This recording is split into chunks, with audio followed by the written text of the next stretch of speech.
Thank you very much. Please be seated. If you intend to make it a clap for the Federal Republic of Nigeria, and to also make that applause resounding for the All Progressives Congress, please let's put our hands together one more time. Your Excellency, Muhammadu Buhari, GCFR, President, Commander-in-Chief of the Armed Forces, Federal Republic of Nigeria. Your Excellency, Professor Yemi Osinbajo, SAN GCON, Vice President, Federal Republic of Nigeria. Your Excellency, Senator Dr. Abdullahi Adamu Turakin Kefi, National Chairman of the All Progressives Congress.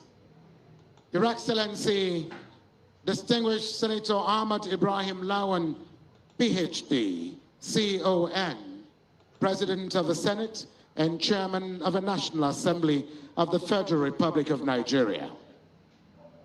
Your Excellency, the Right Honorable Femi Gbajabiamila, the Right Honorable Speaker of the House of Representatives.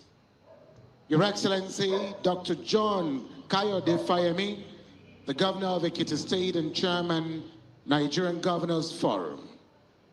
Your Excellency, Senator Atiku Bagudu, the Chairman, Progressive Governors Forum, leading all the progressive governors and their deputies to this epoch-making event.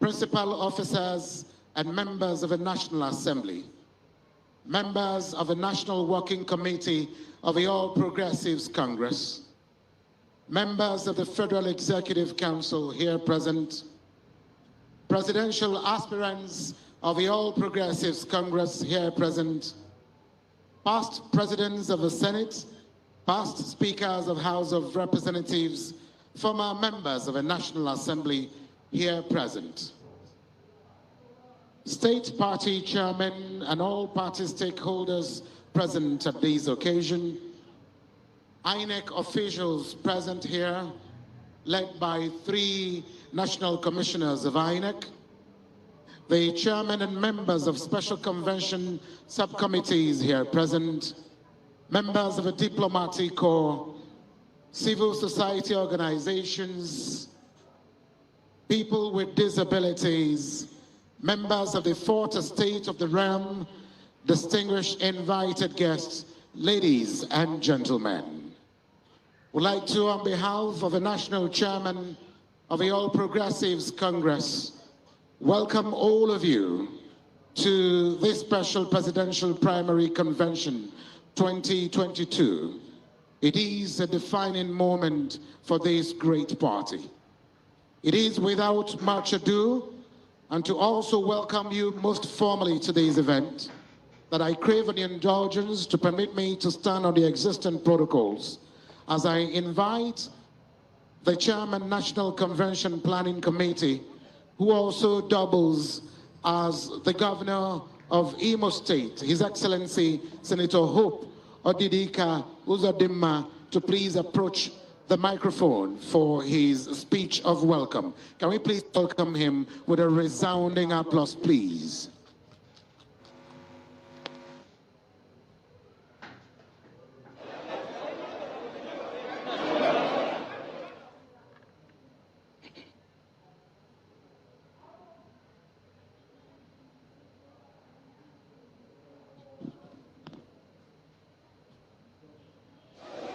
Your Excellency,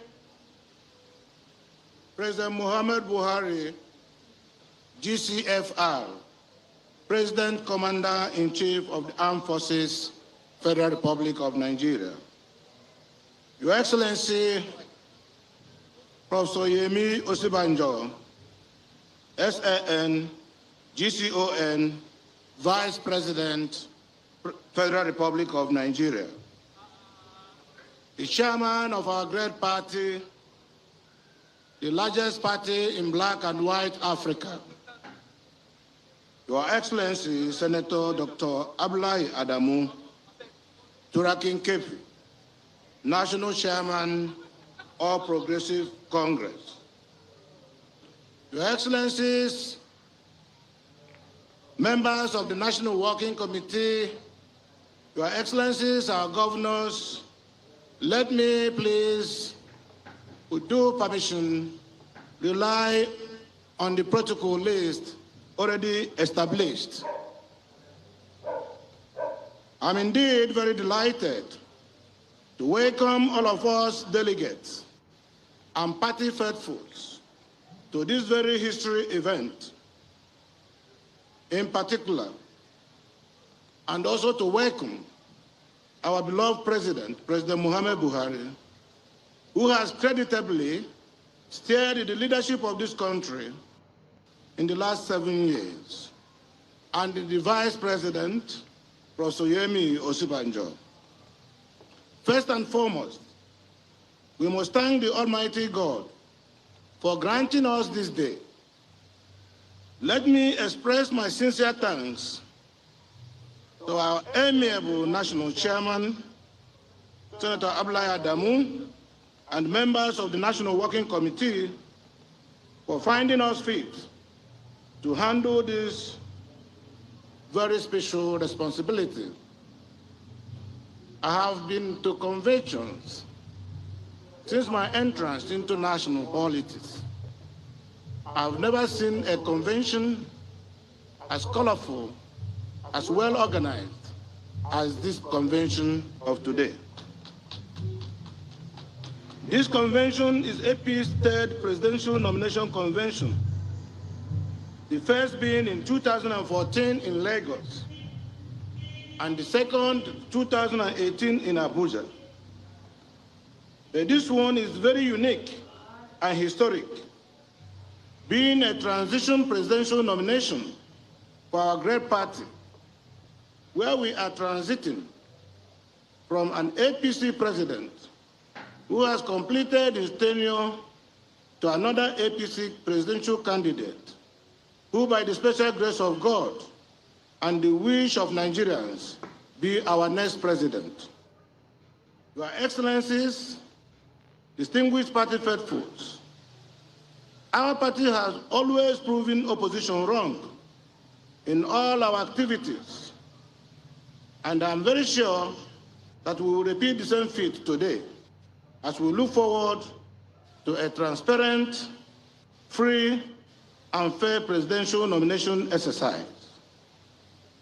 APC is a party that will always be guided by the rule of law and the progressive mindedness, and to the extent that we will ensure that today's event will surpass the imagination of our friends and foes alike.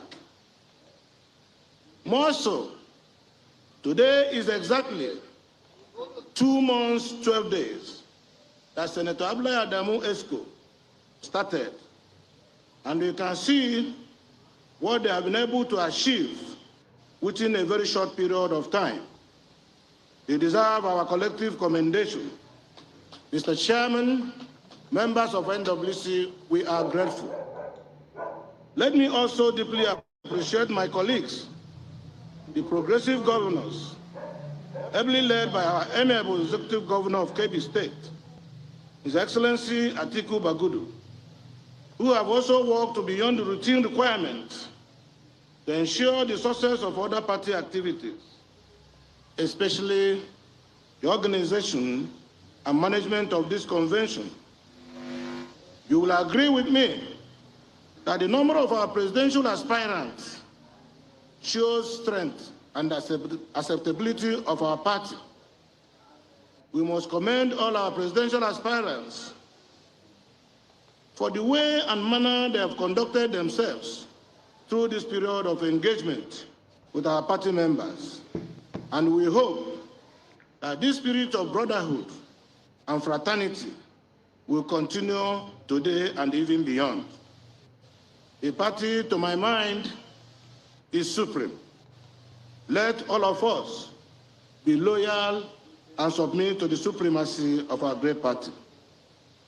To our dear esteemed delegates and other party leaders, who made various contributions to the success of this convention, I owe you 1,000,000 thanks. My thanks also go to all the INEC officials who are here to monitor this convention, our committee members, security personnel, the media, and all our distinguished persons that are here to grace this occasion. I want to thank you all. May the God Almighty grant us a peaceful and successful convention. Thank you so much, and you are highly welcomed to this occasion. Thank you.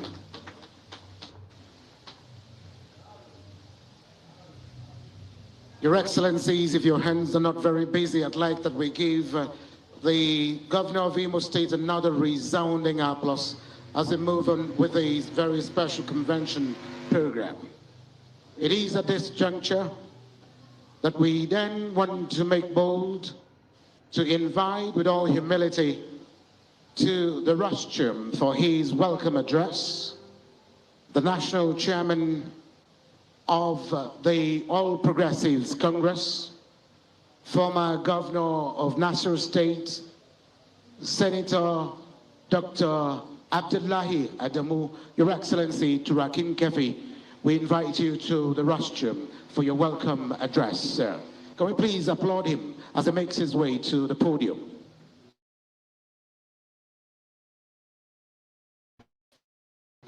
I also want to crave on the indulgence of all of you standing. Security agencies should please, or agents rather, should please assist us in ensuring that the thoroughfare is not blocked and that there is enough space for the national chairman to make his way through to the stage for his welcome address.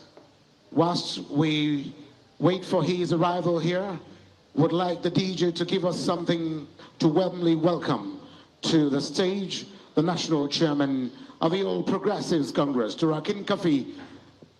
Your Excellency, Senator Dr. Abdullahi Adamu. Let's welcome him, please. DJ. If it not be APC, me I know they vote. Any other party, me I know they vote. If it not be. Your Excellencies, ladies and gentlemen, while we await the arrival on the stage of our chairman, can we ask everybody to please go to the stands of your various states? We don't want anybody milling around. Please move to the stands of your various states.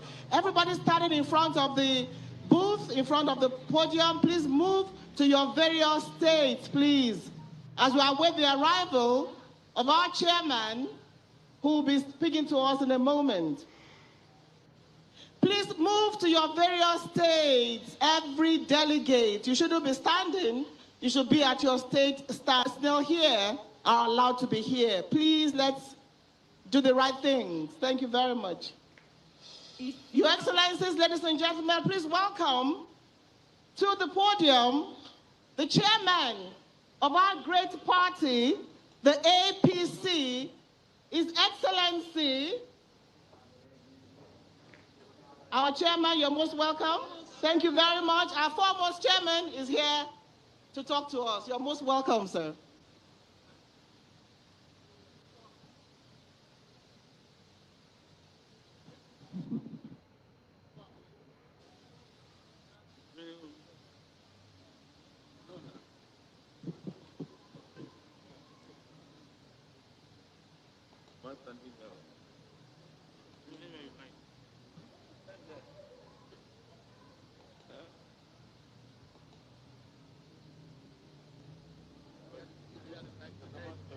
Thank you. أعوذ بالله من الشيطان الرجيم. استغفر الله العظيم الذي لا إله إلا هو الحي القيوم. بسم الله الرحمن الرحيم. وصلى الله على النبي الكريم. وبعد.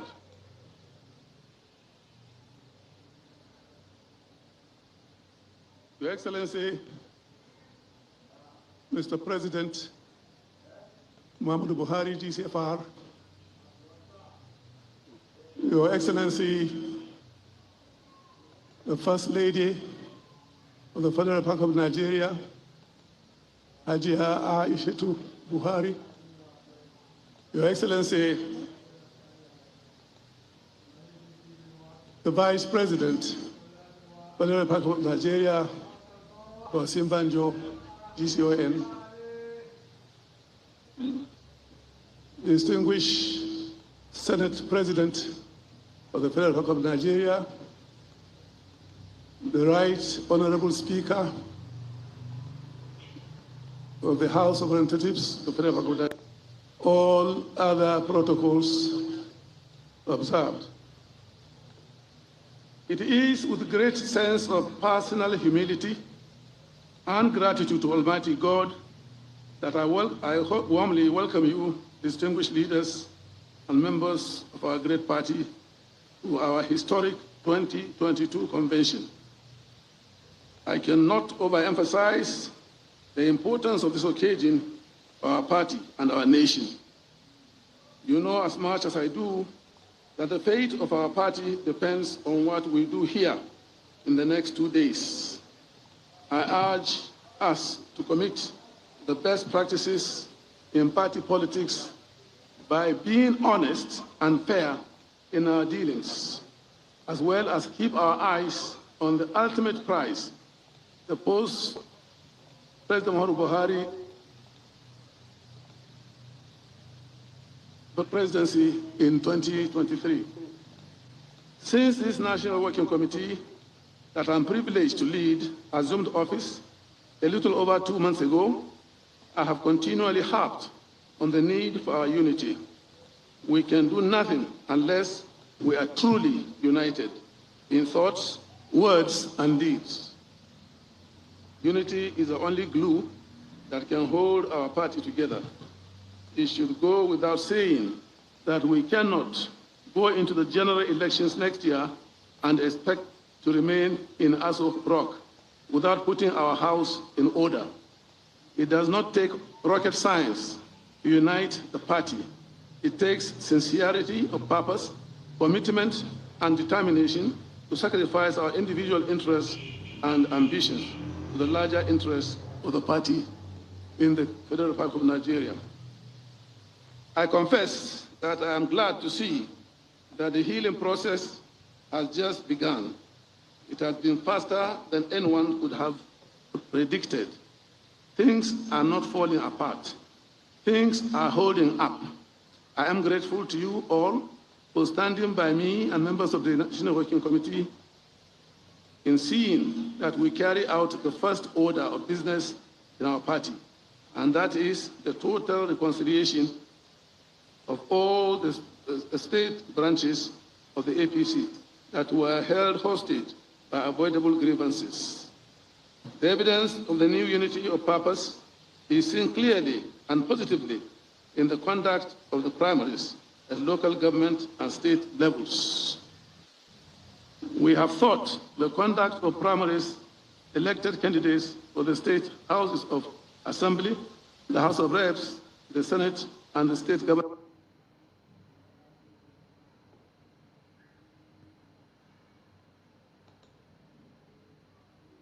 free and fair to all who participated in them. The results have been accepted by the winners and the losers alike. But I must admit, in all honesty, there are some gray areas which are being addressed, as has been the case in our practice of democracy during elections. I must also confess that efforts are required to work towards perfecting the electoral processes in our great country. This feat would not have been attained without the cooperation of everyone concerned. It is a clear indication that our party has emerged stronger from the grievances.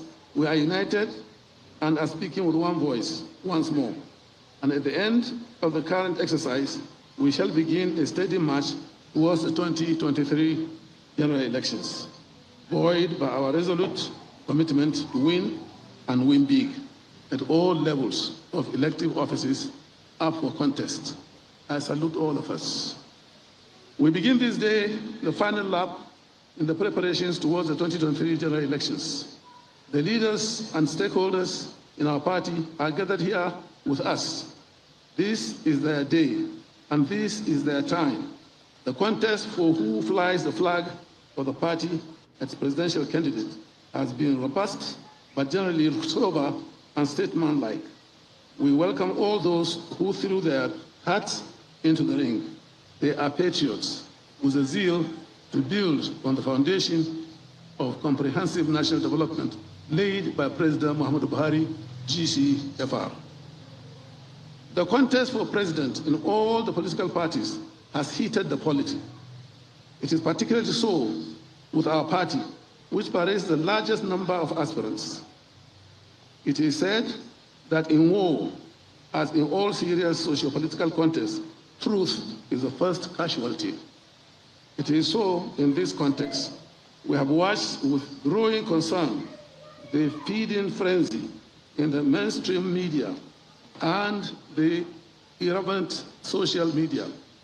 The general public is daily fed with facts that are no longer than fiction about our party and even the President of the Federal Republic of Nigeria. Wild speculations, half-truths, and blatant lies dominate political discourse because they are calculated attempts to mislead the uninformed and excite primordial sentiments. We recognize the people's right to freedom of speech and of the press, but all freedoms impose a measure of responsibility on those who exercise them and how they are exercised. A reckless exercise of that freedom from the high and the low impinges on the rights and responsibilities of all citizens. The struggle for the attainment of political power is a personal and legitimate aspiration, but it must not be the reason to divide our party or tear us apart. The inherent beauty in democracy is that all those who seek the mandate of the people must submit themselves to the judgment of the people in the electoral process. If we were to go by individual self-assessment as a yardstick for best persons for the job, we would not have democracy. We would have instead a government of the self-indulgent by the self-indulgent. It would be a strange form of government unknown to the rest of the world. We should have no desire to give birth to such a strange form of government in our country. In my address to the extraordinary meeting of the National Executive Committee on the 20th of April this year, I drew attention to the need for our party to be disciplined. It bears repeating that a political party such as APC, the ruling party, at the heart of our national development, must be exemplary in discipline and fidelity to its own core values. Washing our dirty leanings in the public is not a mark of courage. It is a mark of irresponsibility. In discipline and the indisciplination to obey extant rules and regulations and play by them, we have nothing to gain from portraying our party in bad light. We have everything to lose by undermining the integrity of our great party. I found necessary to make these observations in order to prepare our minds for the conduct of the primaries. It is no easy task, but a task that must be done and done successfully to the satisfaction of all concerned. The successful conduct of the convention will be a feather in the caps of all the leaders and the members of our great party. It will be an achievement shared by all of us and members of one family. This convention is authorized both by party constitution and the extant laws of our great country to conduct our national elections to elect its flag bearer in next year's general election. Many have been called to this forum, but only one man or woman will get the party's endorsement. As they say, many are called, but in this case, only one will be chosen. This will be democracy in action, in the true sense of the phrase. Electoral decisions have inherited disappointments such that the man or woman considered to be the best does not get the prize. Some of us have been through those crucibles before. It is not strange to us anymore. It is the peculiar way of democracy. I am the first to confess that the choice of a flag bearer is not an easy decision. The convention has been called to make, but it is a decision it must nevertheless make. Choosing one out of this glittering army of competent men and women is not just a task, it is a burden. The choice we make has ramifications for our party and our country. We cannot afford to make our choice out of sentiments or other primordial considerations. That will only impose on us a wrong choice we might live to regret. In the course of this decision-making process, we may be called upon to make compromises to achieve our core objectives as a party. Democracy, by its nature, permits of such compromises in the spirit of give and take. Indeed, no human society can survive without compromises. Let us not be afraid of making them with clear conscience and a sense of responsibility if need be. Permit me to appreciate our leader, our President Muhammadu Buhari GCFR, for sparing time to interact with primary stakeholders of our party, with our executive governors and flag bearers of our party in our federating geopolitical and administrative entities. Our aspirants, all of them that were cleared by the screening committee, and of course, the elders, statesmen and women in our party, hold and imbibing in them the spirit of family unity in preparation for this transition convention. The choice we make at this convention must fully reflect our collective commitment to a greater Nigeria. The flag bearer of our party must be a person with proven ability to respond to the challenges of our economic development, the security of our nation, and the effective management of our diversities in order to mold Nigerians into a cohesive whole reflected in our beautiful rainbow collection of tribes and cultures. Our cohesion has never been more important than it is at this stage in our national history.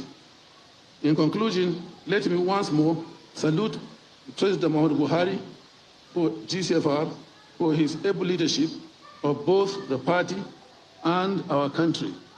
It is my sincere hope and prayer that his successor will be a man or woman who shares these ideals of a new Nigerian nation, forged from its many past eras of the head and the heart. Mr. President, distinguished leaders and members of our great party, I wish us peaceful, successful convention and elections. Thank you, and may God bless us.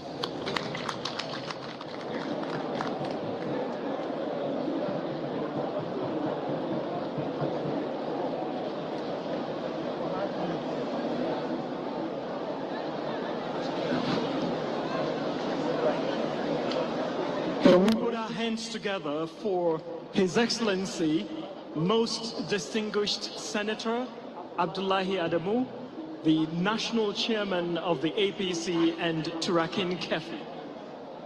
Unfazed, very committed, a disciplined party man, one who is resolute, one who is bold and unbridled, and of course, one who deeply, passionately loves Nigeria. That is what the National Chairman of the APC, Dr. Senator Abdullahi Adamu, stands for, the Turakin Kefi. Thank you so much. We will be calling on the National Secretary of the APC to give a report card of the party. I'd like to most respectfully invite His Excellency Yola Omishore, the National Secretary of the APC, and I'd also like to call on the Chairman of the Progressive Governors to kindly be close by because you'll be coming on next. The National Secretary, please. If it not be APC,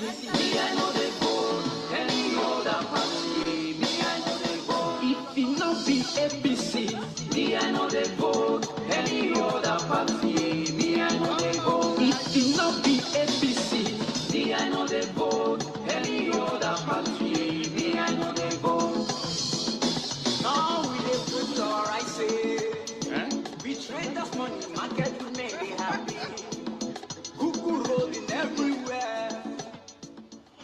Your Excellency, the President, Federal Republic of Nigeria, President Muhammadu Buhari, Joseph, our First Lady, Your Excellency, the Vice President, Professor Yemi Osinbajo, SAN, Your Excellency,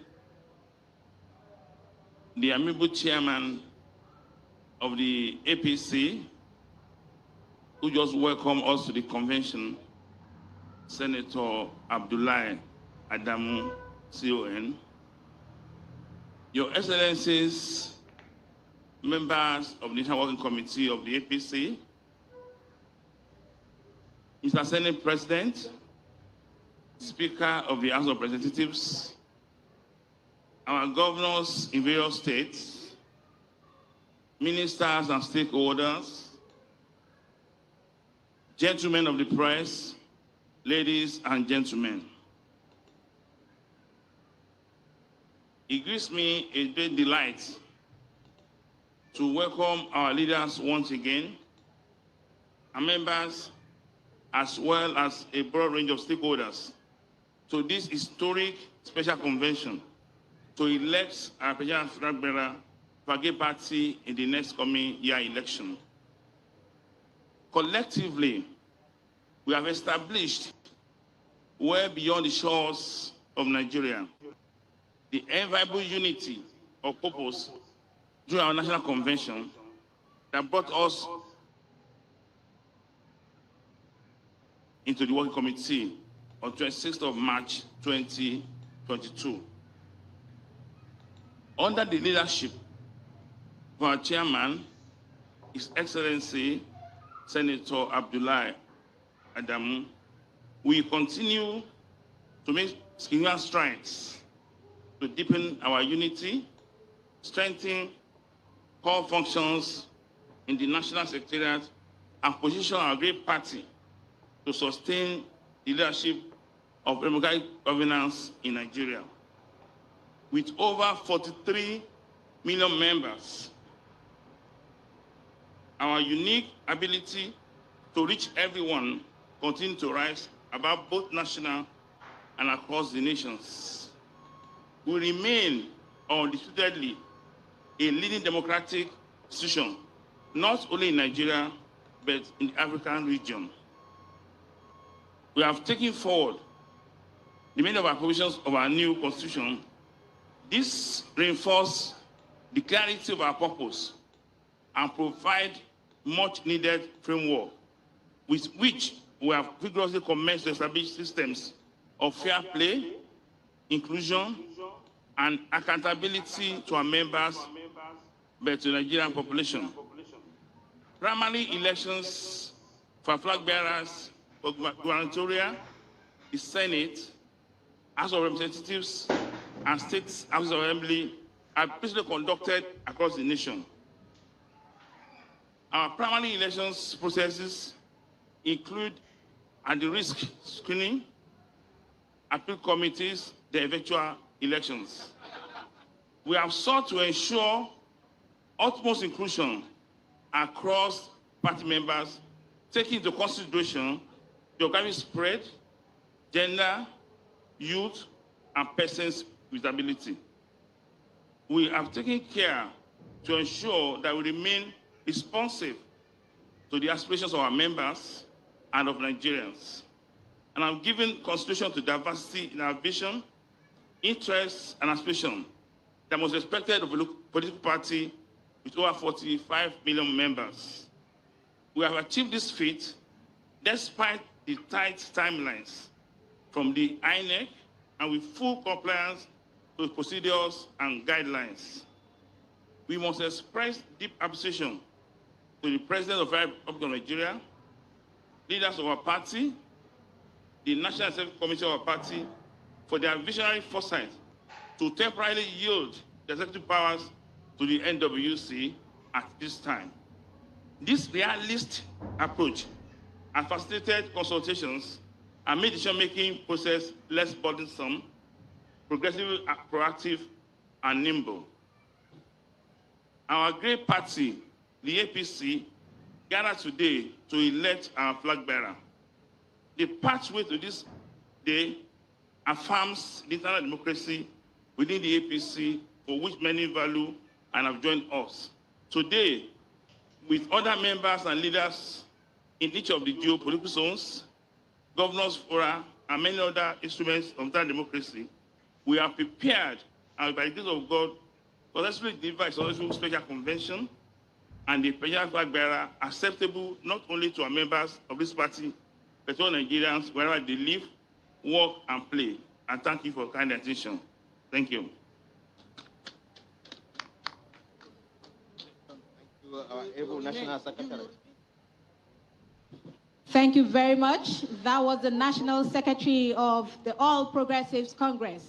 I'd like to crave your indulgence before I bring up the next speaker to please give us a clear thoroughfare. We want just the electoral managers, the polling unit agents, as well as the media. To avoid enforcement, we'd like to crave your indulgence to please go to the stands labeled with your state. Thank you very much. I'd like to invite for his remarks at this juncture the chairman of Progressive Governors Forum, who also doubles as the chairman of Election Management Committee, His Excellency, Senator Atiku Bagudu. Can we put our hands together for His Excellency as he's making way here? Your Excellency, President Muhammadu Buhari, President of the Federal Republic of Nigeria, Her Excellency, the wife of the President and First Lady of the Federal Republic of Nigeria, Ajia Aisha Buhari, Your Excellency, the Vice President of the Federal Republic of Nigeria, Professor Yomi Osibajo, His Excellency, the Senate President, Senator Ahmed Lawan, the Right Honorable Speaker, Right Honorable Femi Bajamila, the Chairman of our party, Senator Abdullahi Adamu, and members of the National Working Committee, the Secretary to the Government of the Federation, Chief of Staff, Your Excellencies, Governors of the different states, members of the Federal Executive Council, members of the Convention Planning Committee, distinguished delegates, party leaders, members of the media, and security agencies that are here, good evening, everyone. And on behalf of the Progressive Governors Forum, I join in congratulating all of us for this achievement of organizing a convention, actually 2 conventions within a period of 70 days. And we are impressed with the level of the preparation. And on behalf of the forum, I congratulate the party. I congratulate our party leader, President Muhammadu Buhari.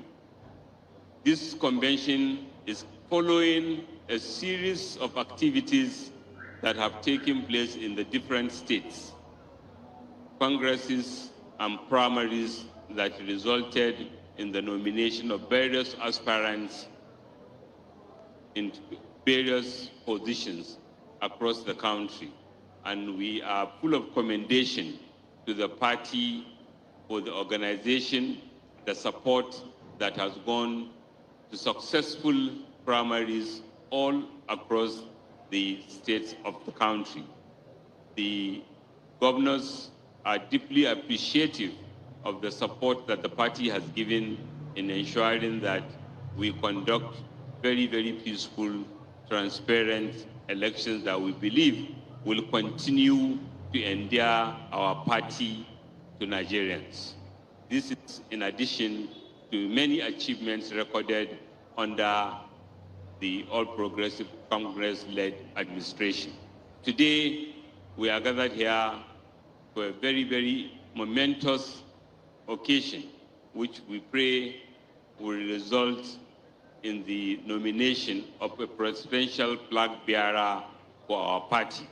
And we pray all of us, as governors of the respective states, are here to show support.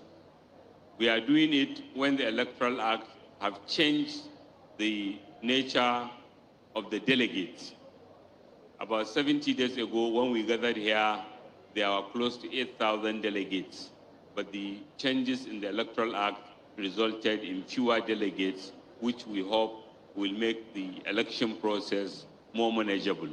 And since I'm speaking in two capacities, both as the chairman of the Progressive Governors Forum, on whose behalf I've already spoken, and the chairman of the Election Management Committee, we appreciate our party for choosing us and bestowing us upon this important event. It's important duty to serve our party and participate in the process that will result in eventually the nomination of the presidential flag bearer sometimes this evening or early tomorrow morning. Your Excellencies, because of that, I will use this occasion to share on behalf of the Election Management Committee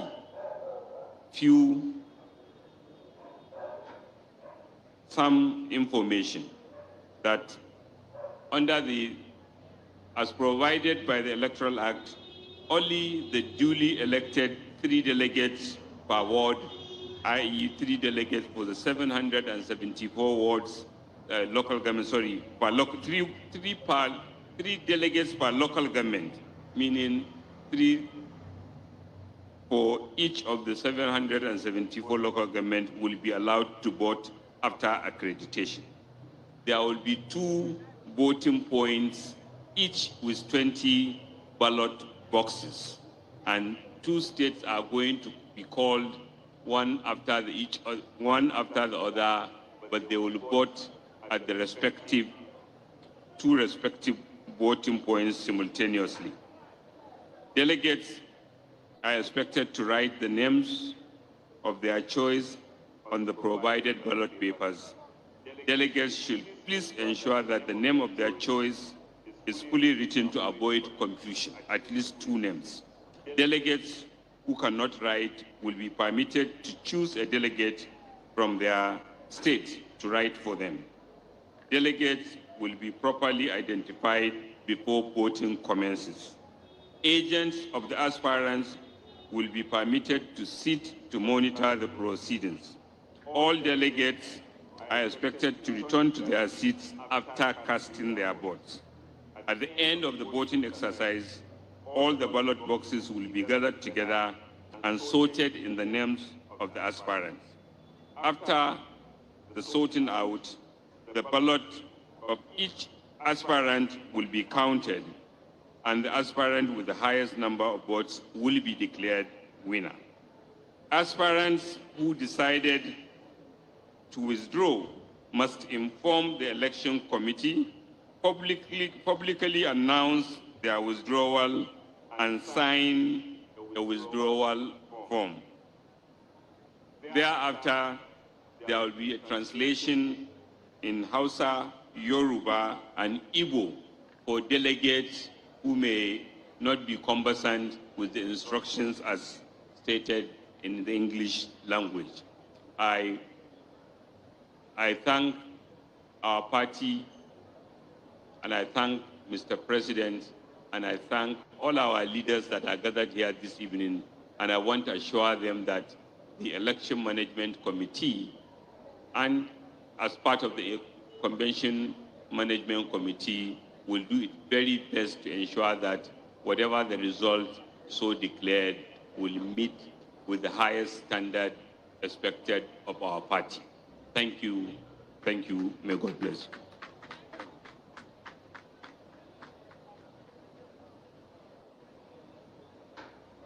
Thank you very much. So, Your Excellencies, ladies and gentlemen, we're getting set for the main business of the day. But we cannot go on if we are not seated. So may I appeal to everybody to please take their seats. We're going to have some entertainment, but in between that, we expect everybody to be seated. If we're not seated, we're not going to start because we want to be free, fair, open, and transparent.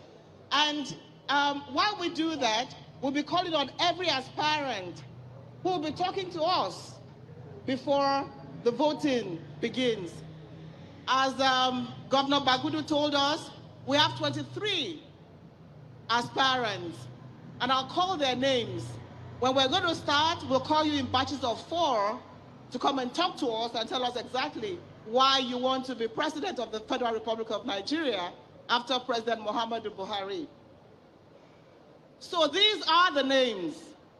His Excellency, Senator Ahmed Bola Tinubu, the Jagaban Bogu,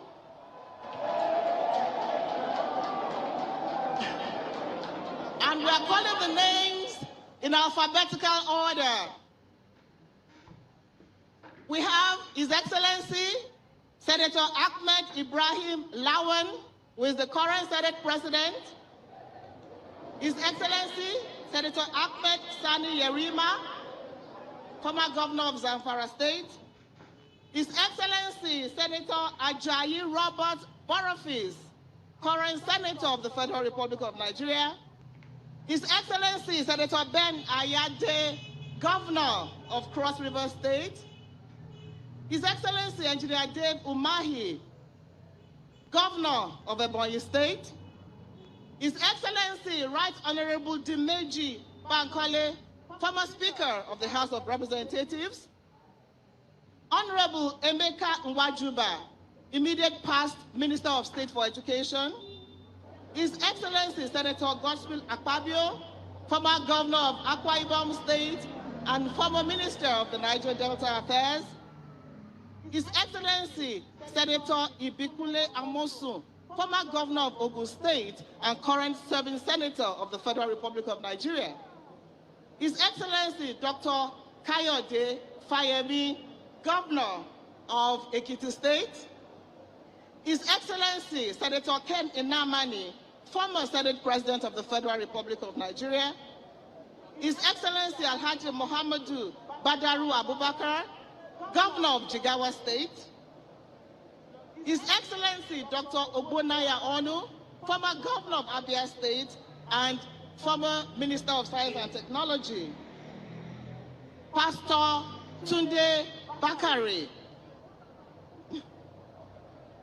His Excellency, Right Honorable Rotimi Chibuke Amechi, former Governor of Rivers State and current Minister of Transportation. His Excellency, Senator Rochas Okorocha, former Governor of Imo State. Pastor Nicholas Nwagbo, Mr. Jack Rich Tain. His Excellency, Governor Yahaya Bello, Governor of Kogi State. His Excellency, Professor Yemi Oshibajo, Senior Advocate of Nigeria and current Vice President of the Federal Republic of Nigeria. Chief Ikeobasi Nokelu.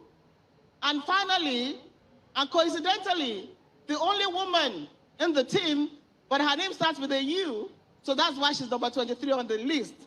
Barrister Mrs. Uju Kennedy Oheye. So, Your Excellencies, those are the 23 aspirants. They'll be talking to us. But before then, we'll cool our nerves a bit with some entertainment by the one and only Sir Shina Peters. I hope you're ready. But please take your seats, please. If you don't sit down, we're not going to start the program. So please, everybody, you should be seated in your various states, because we're going to be free, fair, and transparent. And nobody should cover the polling booth. So please, please take your seats. Once this is over, the aspirants speak to us, we're going to start the voting. Nobody should be standing in front of the booth. And we're going to be very strict with that. Thank you very much. As I hand over to Sir Shina Peters.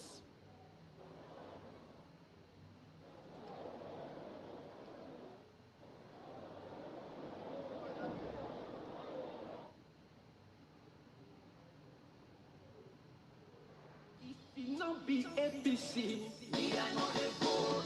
Any other party, me I know they vote. If it not be APC, me I know they vote.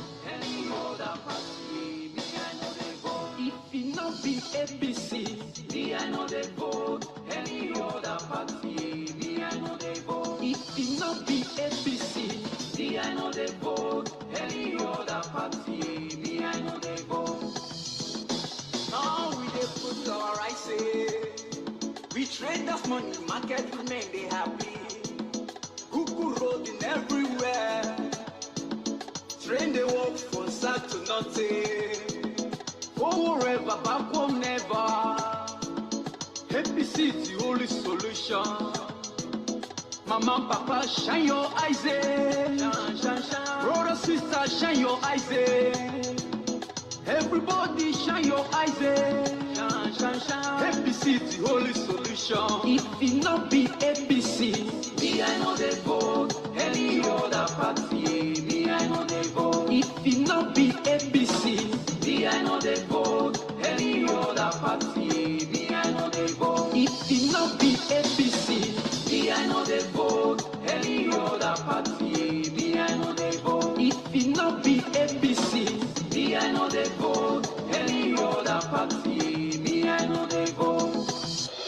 If it not be APC, me I know they vote. Any other party, me I know they vote. If it not be APC, me I know they vote. Any other party, me I know they vote. If it not be APC, me I know they vote. Any other party, me I know they vote. If it not be APC, me I know they vote. Any other party, me I know they vote. Now we dey put our eyes say, we trade that money, market women they happy. Cuckoo rolling everywhere. Train they work from start to nothing. Go wherever, back home never. APC is the only solution.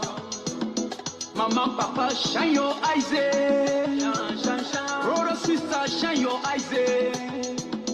Everybody, shine your eyes, eh? Shine, shine, shine. APC is the only solution. If it not be APC, me I know they vote. Any other party, me I know they vote. If it not be APC, me I know they vote. Any other party, me I know they vote. If it not be APC, me I know they vote. Any other party, me I know they vote. If it not be APC, me I know they vote. Any other party, me I know they vote.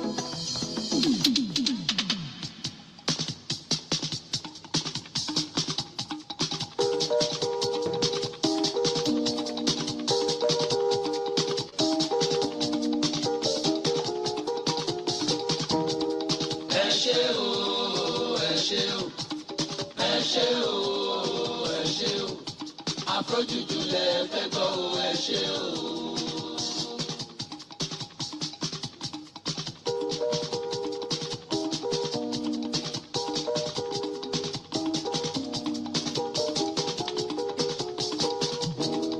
Ẹ ṣé o, ẹ ṣé o, ẹ ṣé o, ẹ ṣé o.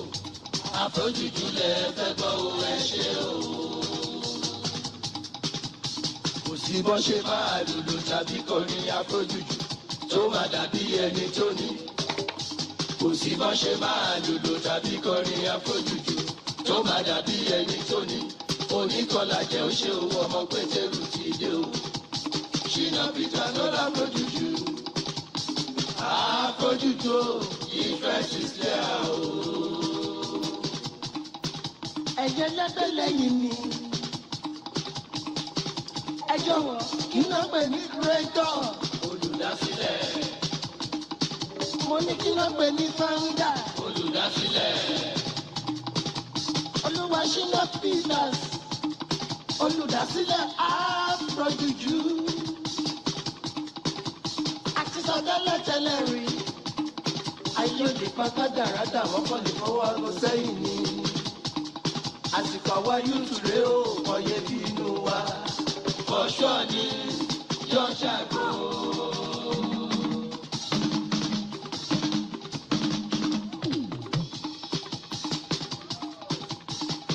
bọ́ ṣe máa dùdù tàbí kọrin àfojúdù tó máa dàbí ẹni tó ní. Kò sí bọ́ ṣe máa dùdù tàbí kọrin àfojúdù tó máa dàbí ẹni tó ní. Oníkọlá jẹ́ oṣó ọmọ Pétérù ti dé o. Ṣínà Peter tó lọ fojúdù. Àfojúdù ìfẹ́ ti ṣe àwọ̀.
Nígbà tí ẹ bá bínú ẹ̀yin èèyàn wa, orin tí bọ̀bọ̀ Ṣínà Peter máa nìyí nǹkan, ó ní ẹ bá gbọ́ ìtumọ̀ orin tó ń kọ yẹn, ó ní àsìkò àwa youth la wà, ẹ dákun ẹ bá mi béèrè lọ́wọ́ orin tán kọ, sán wọ́n wá fún youth yẹn ní ààyè kó lo ìgbà tiẹ̀, wọ́n fún youth láàyè o pé kó lo gbà o. The next person to fly the flag of our party. Mo fẹ́ wo bí tọwọ́ mi sún padà sẹ́yìn, ẹ má bínú, ọwọ́ mi lọ gbé torí life ni mo wà o, life làwọn náà wà o, wọ́n wà life lọ́wọ́ ni o. There cannot be any higher and more important responsibility than electing the president that will lead this country in the next 4 years from 2023.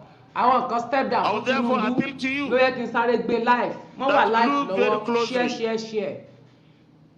Ensure that we elect someone who will ensure that the achievements so far by our administration are consolidated and others continued. I am of the parliament. I come from the parliament. I am a parliamentarian. Having spent 23 years in the National Assembly, having chaired very strategic committees of agriculture and education, having chaired the very important oppositional committee or public accounts committee, having served as chairman of the Senate Committee on Defense, having served as the majority leader of the Senate, and serving as the president of the Senate by the grace of God, I am eminently qualified. Distinguished delegates, let me tell you that worldwide, the developed democracies are run by parliamentarians. Developed democracies are governed by parliamentarians mainly.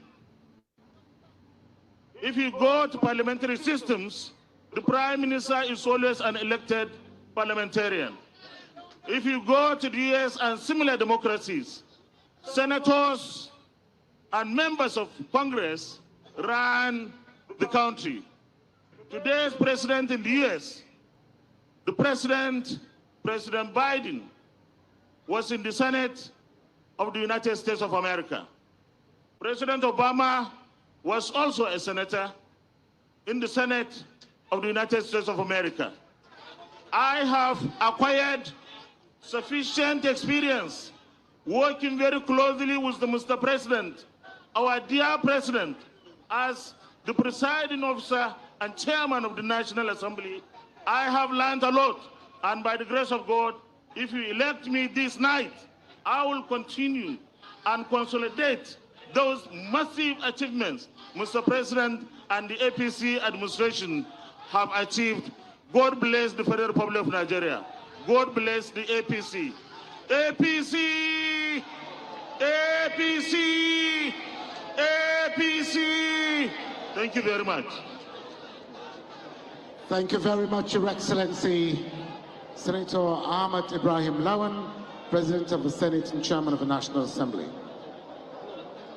The next aspirant to address this august gathering of this occasion, this epoch-making event, is none other than the former governor of Zamfara State and former senator, once a senator, always a senator, Senator Sani Ahmed Yarima.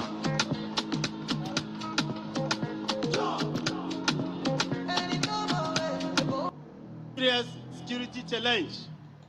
Everybody knows about the menace of Boko Haram. When you came in, you promised the country that you are going to have 3-point agenda to fight insecurity, fight corruption, and work very hard to improve on our economy. The Boko Haram, before you came in, were virtually in Borno and Maiduguri, and Yobe. They virtually captured those states, and they even bombed the UN headquarters in Abuja. All of us, both Muslims and Christians, have to be screened before we enter places of worship. But today, all that is history. On the economy, you did your best because the PDP, when they were in power, the price of crude oil rose up to $140 per barrel. When you came in, the country witnessed downturn on the price and came as low as $30 per barrel. If it were not you, I didn't know what would have happened in this country. I'm presenting myself today to the nation, to APC, and to our distinguished delegates, because I believe that the current trend of new security challenges, of armed banditry and kidnappings are just new to us. And I believe that with concerted effort by recruiting more security personnel, improvement in their welfare, and making sure that adequate equipment are provided, the security challenge will also be a thing of the past.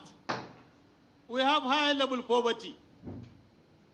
Every leader in this country, in this world, must make sure that nobody, no Nigerian, sleep hungry. I intend to make sure that I come up with robust economic, fiscal, and monetary policies to address the challenges of poverty. And we are going to also make sure that one very important problem of Nigeria, which is ignorance, is addressed by making sure that the education sector is given due attention. Now, every child of Nigeria must be given free and compulsory education up to secondary school level, and we are going to introduce student loans board so that every child from either poor family or rich family can access loan to make sure that he pay for his tuition fees and maintenance to acquire education in this country. I will not bother you so much. I have only 2 minutes. I will urge the delegates to look at every candidate, every aspirant, and make sure they elect somebody who will deliver APC to victory in this country. APC!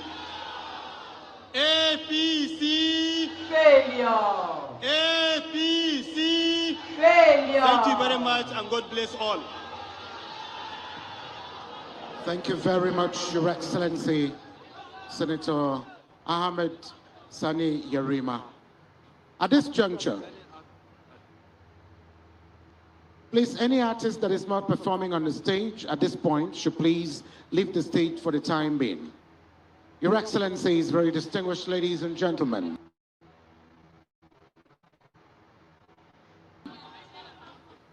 The next aspirant to address this august gathering is none other than the Deputy Leader of the Senate, distinguished Senator Robert Ajayi Barofis. I'd like us to welcome him to the podium with a round of applause. Senator Ajayi Barofis, sir.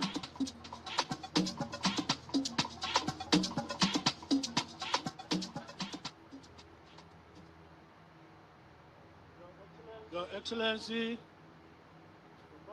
the President of the Federal Republic of Nigeria, President Muhammad Buhari, GCFR,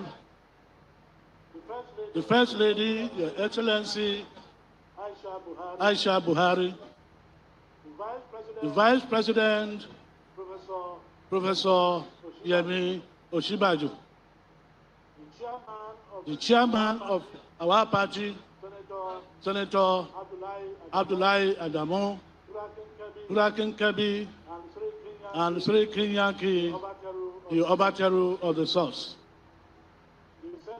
The Senate President, the Right Honorable Speaker of the House of Representatives, Honorable Ministers, Executive Governors, distinguished delegates, and members of our respected party. Today is an auspicious occasion and a determining moment, not only for our party, but for our nation. In 2013, the APC was established as a progressive party with commitment to national unity, to progress, and to the socio-economic development of our country. Within 8 years of our government, under the able leadership and guidance of our President, Muhammad Buhari, the APC has made tremendous and remarkable progress in all sectors of our economy. Mr. President, I want to acknowledge the great work you have done in the infrastructural sector, completing the rail from Lagos to Ibadan, the rail from Abuja to Kaduna, the completion of the second Niger Bridge, and many other infrastructural developments. My decision to come out to run for the highest office in the country is to build on your legacy. The legacy that have been built on integrity and honor. I believe that if we do this, this country will move forward. I am putting my administration on four-point agenda: security, the economy, education, and anti-corruption crusade. These four-point agenda are drawn from our medium-term national development plan. And I believe that the 8 priorities of this plan, if well implemented, will lead this country to higher heights. I am selling myself to Nigerians, to our party, to the delegates. I have never lost any election. I'm serving my 3 terms in the Senate, and I've served on several committees: Navy, Education, Works, Science and Technology, and many others. At the moment, I am the Deputy Senate Leader. I started my adult career as an academician, and I reached the apex of my career as a professor and even climbing the ladder of administration. I moved on to bureaucracy when I was appointed the Director General of the National Space Research and Development Agency when I launched 3 of 4 satellites, the first and the only one yet in Black Africa. Therefore, thereafter, I moved to Senate and I've served 3 terms on Senate. In my tenure, I've impacted on my senatorial district, building 5 hospitals, building 5 skill acquisition centers, building roads, establishing some industries like cashew processing unit and many other industries. I have the experience, I have the knowledge, I have the capability. It is time for us to bring science and technology into the mainstream of our socio-economic policy. Because the difference between the developed country and the developing countries and other countries is the level of their science and technology and the application of science and technology to development. I want to assure you, the single delegates, if you vote for me, you'll be voting for honor, you'll be voting for integrity, you'll be voting for transparency and useful purpose in the administration of this country. I want to thank you, and I'm blessed. This is that the country Nigeria needs. I have been able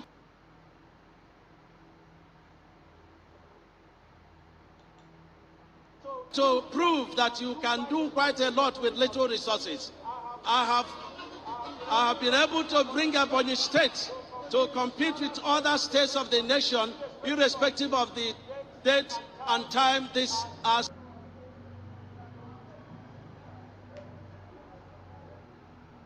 state was created. I appeal for the delegates that all that the nation Nigeria is looking for to improve on the great legacies of Mr. President, that I possess it. And I ask Nigeria that at a time like this, we should give an opportunity to a proven engineer. I'm a professional engineer, and I have proved it in Ebonyi State. In the area of agriculture, I can say that I am part and parcel of feeding this nation, Nigeria. In the area of health, I can say that I have the best medical facilities in the whole of Nigeria. In the whole area of education, it is quite evident what I have done in the area of education. In security, in the area of national unity, I can say that I have proven the fact that I need to put my people, the Southeast people, in the mainstream of the affairs of this country. And that is the reason why I joined APC. I want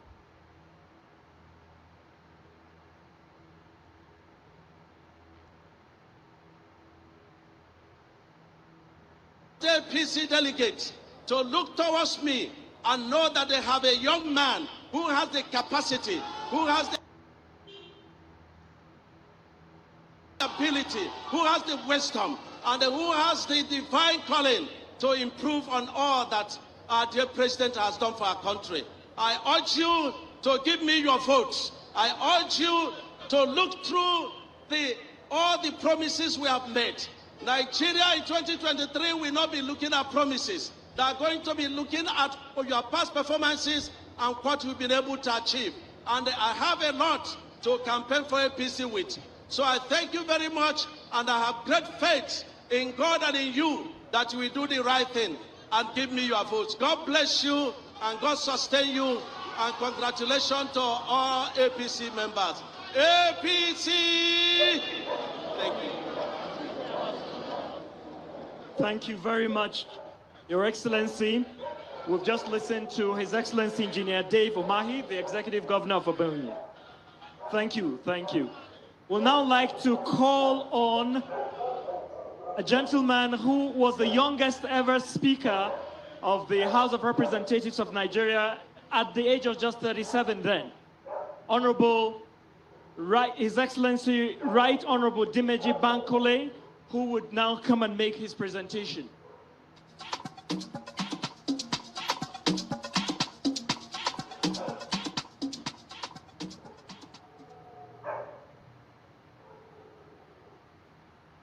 Mr. President, General Muhammadu Buhari and his lovely wife, the chairman of our great party, please allow me to stand on existing protocol. Mr. President, about 60 years ago, some of our elders in this country decided to look for fine gentlemen like you all over Nigeria, give them the best training they could have, and handed Nigeria over to them. A few years later, Nigeria went through one of the worst periods of its time, just to show that those fine gentlemen were the best we ever produced. Some of them sacrificed their lives for us to be here today. Mr. President, you are one of those gentlemen. Today, you are about to find out who your successor is. And I go by the genre, there is no success without succession. You have done your best over the last 7 years. It's time for someone else to move the nation forward. As an economist, I do have an idea that this is all about economy, economy, economy. Without solving that, we will never solve the security problem. Without solving that, we will never solve the power problem. It's just that we don't have enough time for me to talk about the power probe which I launched when I was Speaker. A major problem we have today that you have managed to solve for us is that of Boko Haram in the Northeast. I understand that for the past 20 years of this country, we have left local governments mostly ungoverned. Today, we have a different type of government in some of those ungoverned areas, and they are collecting taxes they're collecting taxes in form of kidnappings and the rest of it. Almost 20% of our budget is spent on local governments. It's about time that we begin to negotiate with our governors to make sure that the institution of local government becomes a serious part of our system. A serious part of our system. Without that, we cannot solve the problem of primary education and primary health. These are the major problems that we need to face in our country. The President of the Federal Republic of Nigeria may not be able to understand fully what's happening in different local governments, but he can bring about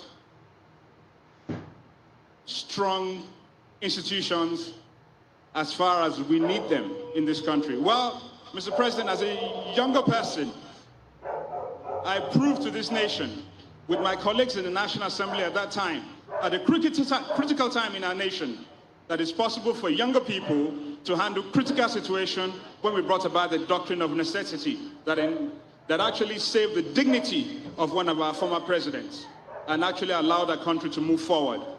Mr. President, thank you. Again, I say, there is no success without succession. As a former military officer myself, I truly hope that our party and delegates will consider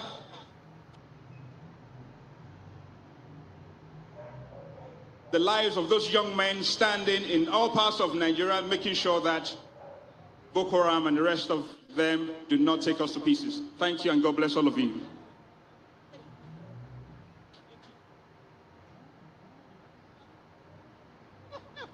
And of course, I would accept a line with anyone that wins tonight. Thank you. Thank you very much. He said one more thing. APC! You're not shouting. We move to the next four. And we want to appeal to you, please, to stick to the 2 minutes. Our next four aspirants, His Excellency Senator Godswill Akpabio, His Excellency Senator Ibikula Amosu, His Excellency Dr. Kayode Fayemi, and His Excellency Senator Ken Nnamani. Please come to the podium. And while you do that, who is the next performer? Who will be performing? Okay. So while you make your way to the podium, I'd like to invite Rara to entertain us. Let's put our hands together for him, ladies and gentlemen.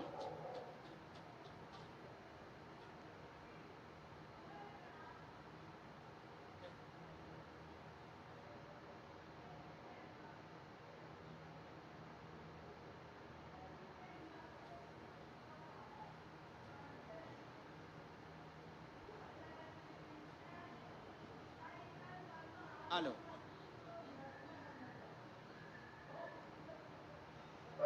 Beat. Hey!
Tí ẹ bá ṣe ń darapọ̀ ẹ bá wa máa ṣe rẹ o adíkà fún yín lóúnjẹ tó ń jẹ lọ́wọ́ àwọn náà wà ń bẹ̀ lọ́wọ́lọ́wọ́. Commander of the Order of the Niger.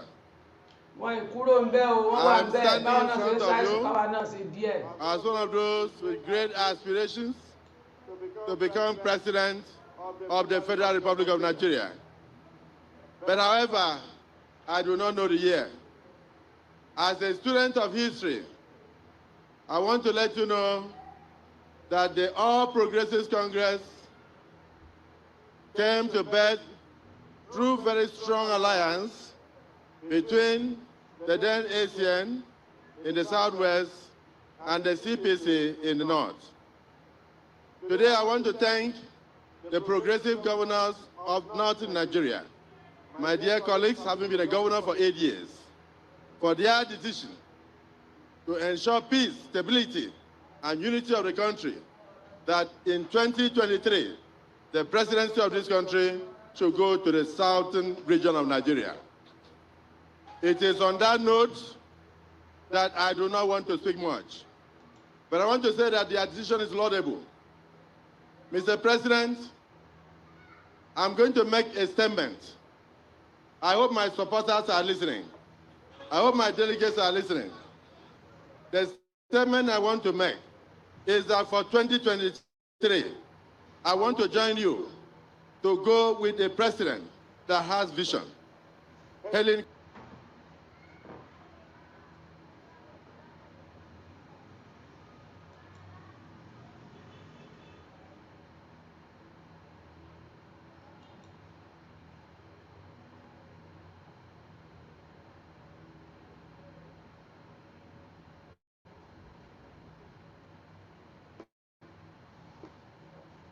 Keller, the first blind child to have first class in Radcliffe University after she delivered the lecture on the convocation day.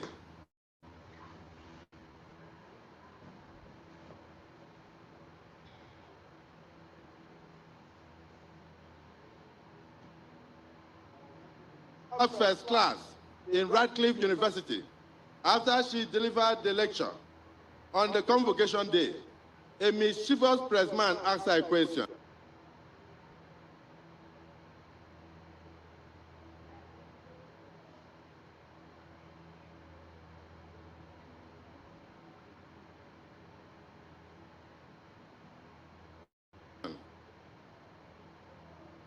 And said, my dear, congratulations.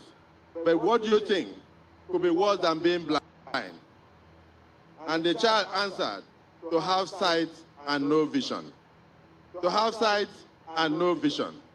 Today, I urge all our delegates to look at all of us and bring out a man amongst us that does not only have sight, but also has vision.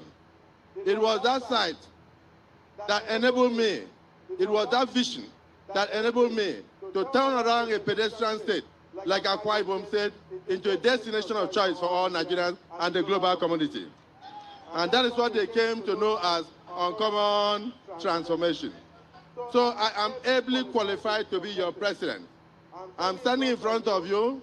I would have run this race on the basis of my track record. But having taken cognizance of the history of the APC and the efforts of the governors to bring peace in a fragile situation like this, that yes, we are looking at South. But I have seen a man who is older than me and who was the first visionary in governance. And that man enabled us to have good governance in Lagos State and also to have the development we have in Lagos State today. So, Mr. President, I would have delivered a very powerful speech today on my manifestos, which included 3 major items: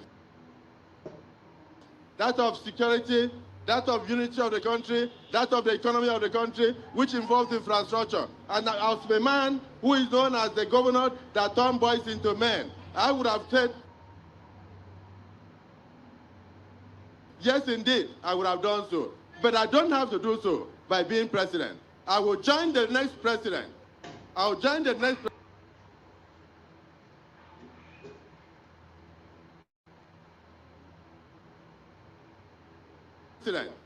I will join the next president to turn the boys in Nigeria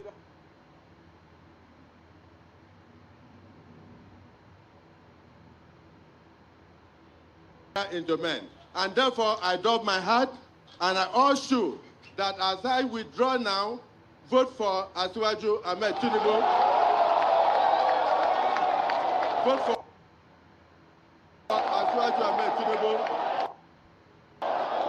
The 93 delegates from Akwa Ibom, the hundreds of delegates across Nigeria, the 1,200 delegates that were ready to put me in office, I urge you, I plead with you to unite our party, unite our party, let equity reign, and bring in this man to take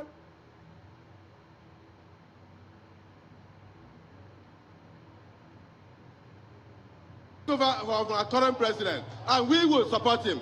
I will be there supporting him. I urge you, vote for Ahmed Bola Tinubu as your next president. Thank you, and God bless Nigeria. Well, thank you very much. So as you heard, Senator Akpabio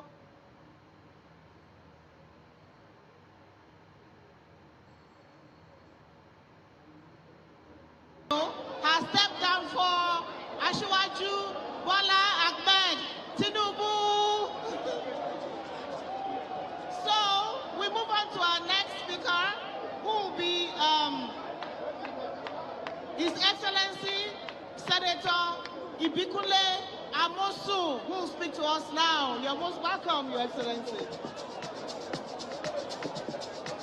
Mr. President, President Muhammadu Buhari, his lovely wife, the First Lady of the Federation, Ajia Aisha Buhari, the Vice President, the Senate President, the Speaker, please let me now rest on all the established protocols. Distinguished delegates, I'm here tonight. My name is Senator Ibikunle Amosun. I am from Ogun State. I'm here tonight to let you know that I did not just present myself to be president of this country. I present myself because I know I have the wherewithal. I have the both private and public sector experience to govern this great nation, Nigeria. And these I've done painstakingly on two platforms. And that is one, security, the other one, economy. Of course, there are 6 sub-themes. Our security in Nigeria, we have challenges, but I know there is no problem that is insurmountable. I know that we can resolve these security challenges. We all know what was happening in the Northeast. And now in Northeast, Boko Haram is seizing. All the banditry that we are having in Northwest and other in North Central.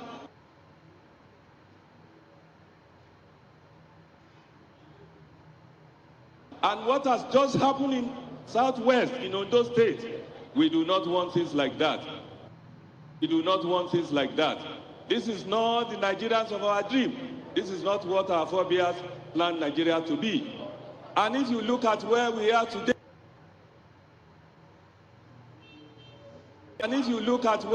today, we can improve on our economy. Our economy will be such that our younger ones, look at the millions of people that are aged between maybe 20, 25 to 35. They are about 60-70% of our population. These are able-bodied men and women that wake up every day, they don't have anything doing. We must create employment for them. We must create jobs for them. We must create wealth for them. A nation that do not cater for its younger ones who have security challenges. So those are one of those things that I plan to do. Look at our education. Our education when we were growing up was never like this. We were not running to London, to Europe, to America to read. We read in this Nigeria. All our children now, once you can afford it, you run away from Nigeria to go and educate them. That must stop. In this Nigeria of today, look at our power. We want to do something that within the first, maybe maximum 1 year, we are going to lift our power generation from mega 6,000 to about 15,000, and maybe within the next 2 years to 30.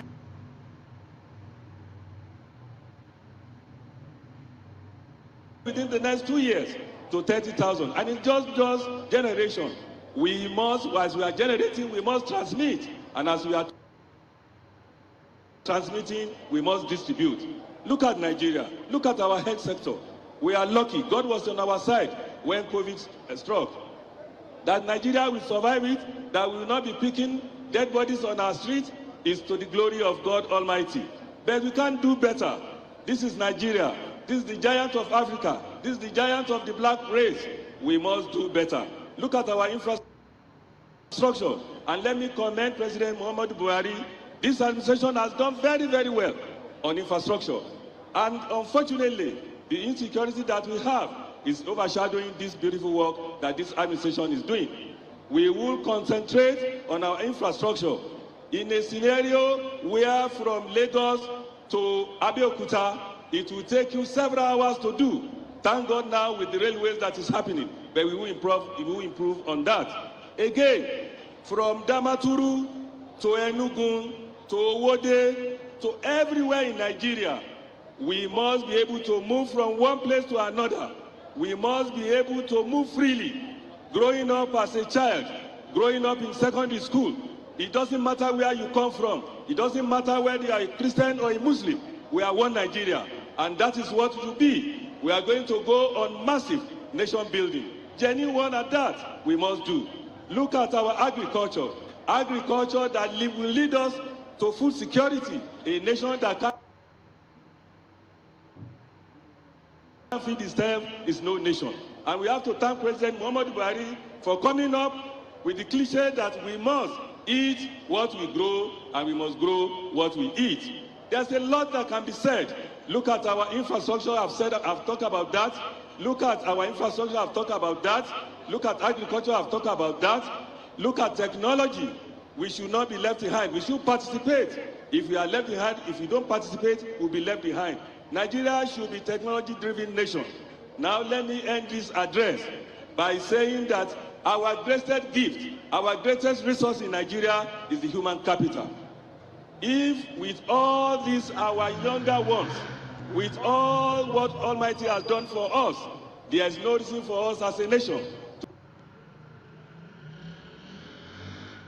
to be where we are. Yes, we are on the right path, but we are not where we should be. But with concentrated effort, with concerted effort, we will get to where we are going. I can go on and on and on and on. But having said all this, let me now say this. First, I want to thank my brother that just spoke. Now, in the spirit of consensus building, in the spirit of the supremacy of our party, and most importantly, to hearken to the call of Mr. President and our people back home. For me, there's nowhere that is not home. But in where we find ourselves as a nation today, we must talk to ourselves. Yes, these are hard facts. For me, I don't care where Mr. A, where Mr. B comes from, but where we find ourselves today, of course, the presidency must go to the south. I want to thank my brother governors from the north. Thank you for your patriotism. Thank you for believing in Nigeria. That is the way it should be. I want to urge all my supporters. I want to urge all of you that believe in me that we have somebody that can do the job. We all rally around him to do the job.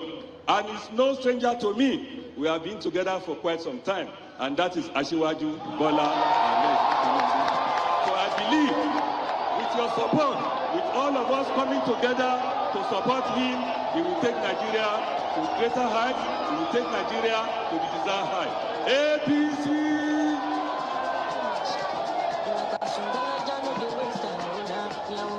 Okay, another of our leaders has stepped down again for Asiwaju Bola Ahmed Tinubu, Jagaban Bagu, APC.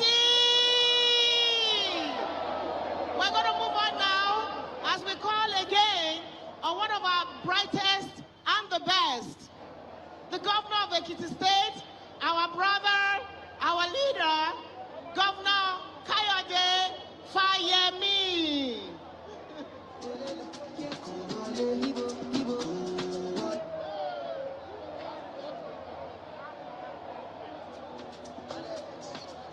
Your Excellency, the President of the Federal Republic of Nigeria, President Muhammadu Buhari, GCFR.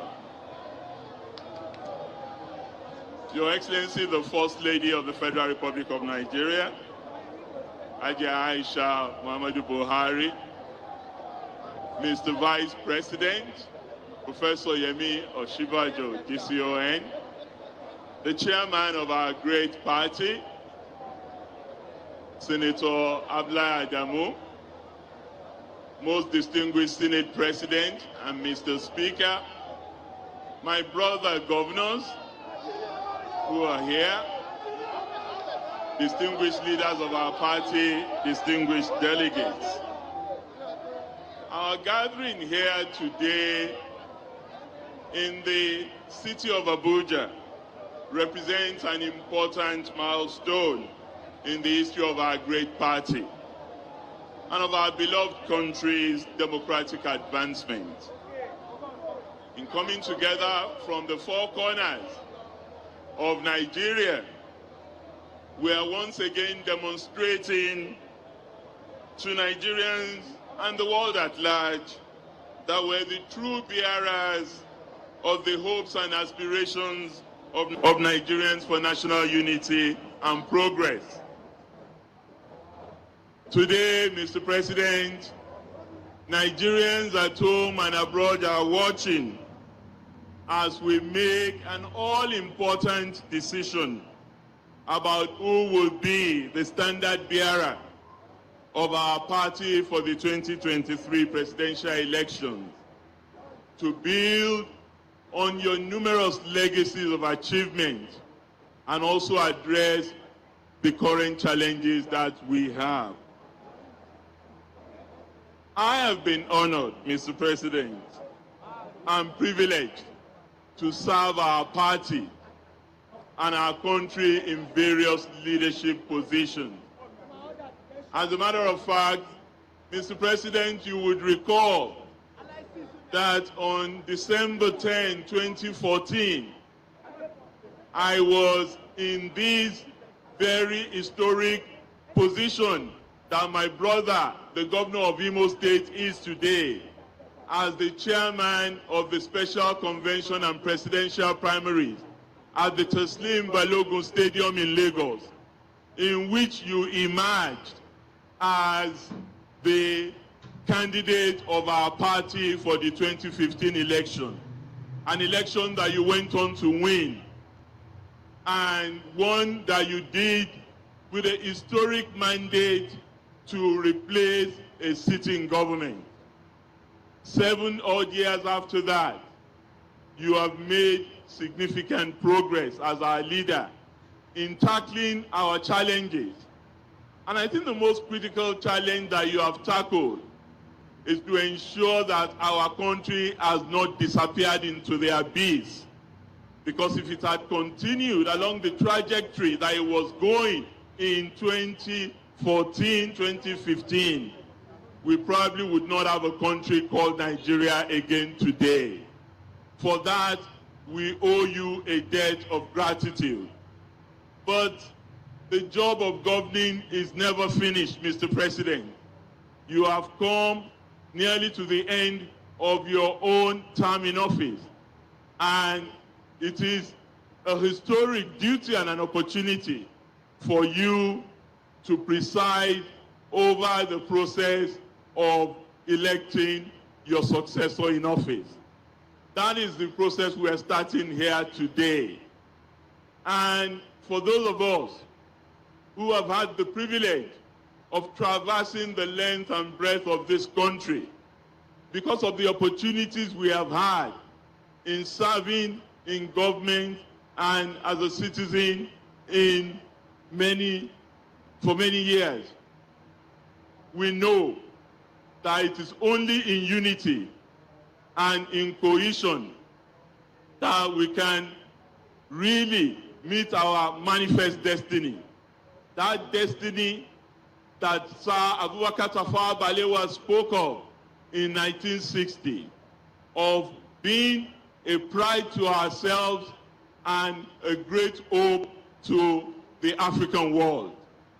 We have a duty, indeed a responsibility, to build on the labor of our heroes past, to ensure that we focus on security, that we focus on our economy, that we focus on our social security, and that we focus on addressing poverty, addressing inequality, addressing corruption, addressing impunity in order to build a better society.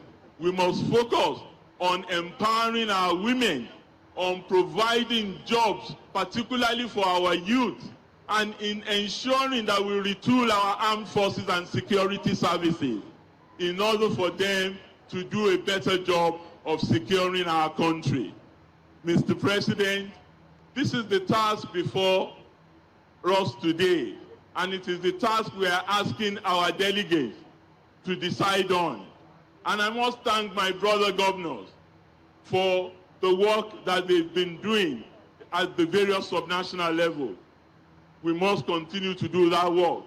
And our brothers from the Northern Governors Forum of APC have led by example by proposing to party members that the next candidate of our party, and by God's grace, the next president of our country, must come from the southern part of this country. And I have come to a difficult but necessary decision. And that decision is that we must look for the most appropriate person at this time to do this job. I am prepared to sacrifice my ambition to be the president of Nigeria. I am a young man. I still have a long time ahead of me. And one person that I have worked with in the trenches of democratic struggle and in the cause of governing Nigeria, side by side, shoulder to shoulder, a mentor, an elder, a supporter of mine, and a great fighter for democracy in Nigeria, that I would love to recommend to all my supporters, all my delegates, starting from the 48 delegates in Ekiti State, to all my supporters across the length and breadth of the country, is that you please accord me the respect to offer the support you are giving me to my elder brother, Asiwaju Bola Ahmed Tinubu. And I am not doing him a favor. For me, it is a duty. And it is a duty of care for Nigerians. I know he will do the job well. And we shall support him in delivering services to the greater majority of Nigerians. Thank you. God bless Nigeria. God bless All Progressive Congress. God bless the Federal Republic. Thank you. APC.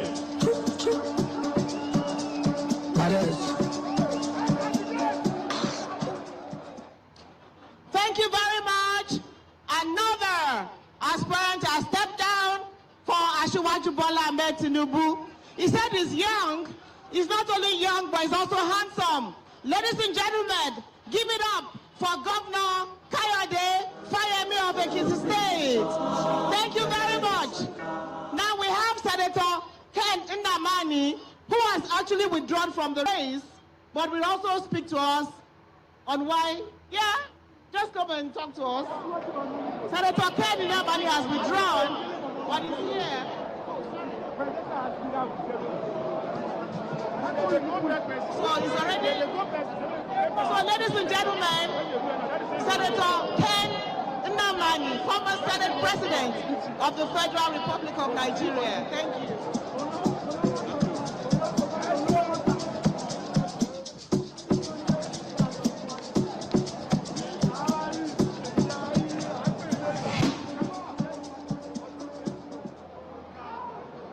Your Excellency, Mr. President, Your Excellency, Mr. Vice President, Your Excellency, the Chairman of a great party, All Progressive Congress, our governors here present, members of National Working Committee of APC, distinguished delegates, let me stand on the existing protocol. APC stands on three tripods: justice, peace, and unity. The theme of my short presentation will lie on justice. Justice does not mean that you must win your case. What justice implies is you have equal opportunity of winning or even losing. On March 26, we gathered here for another convention. On that March 26, all the offices which were contested for were based on zoning principle. Zoning principle is synonymous with federal character in the Nigerian Constitution.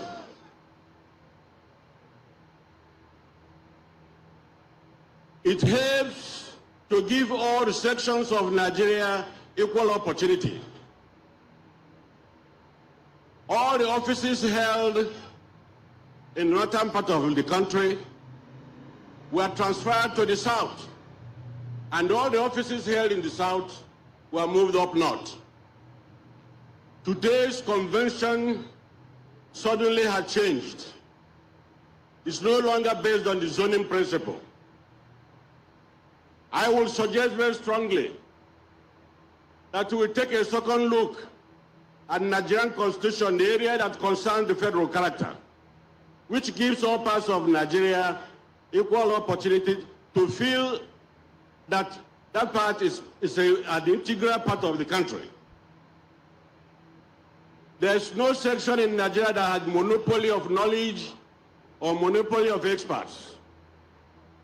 I think that the federal character plays a role in building the other arm of our party, which we call unity. I will recommend very strongly that we take a very close look at what is about to happen. If we jettison zoning, we may not have the effect right now. Because if we throw everything open, it implies removing the federal character from our constitution, and it will not be nice. So the same spirit with which our northern governors have shown by saying that it is nice, after having 8 years of governance in the north, that it should move southwards. I commend the effort and their spirit of unity and spirit of purpose and unity of action. Now, our brothers in the south, because there are 3 zones in the south, southeast and southwest, and south-south. They should reciprocate. They should reciprocate the same sense of brotherliness which the north has shown to the south. I say this because I already implied that there's no section in our country that has a monopoly of experts. If we look deep enough, we find people who can give our country strong leadership in all the zones. So while I commend the party, but let the party not abandon what it started. The party should maintain that justice, peace, and unity. Justice in the sense that let us rotate or zone offices as we did on March 26. I don't see why we should do anything different this time around. Consistency matters. So I am told that if we maintain this singular principle, we will enjoy an untold peace and harmony. And one of the greatest or abiding principle or legacy that the present administration will leave is the survival of APC. APC should be stronger. We cannot just perform our function in only 8 years. I wish we can mobilize our members in all the sectors of Nigeria, because we have over 40 million members. And if all of them can come out with their PVC and vote, no other party can match APC. I thank you for your audience. Thank you very much.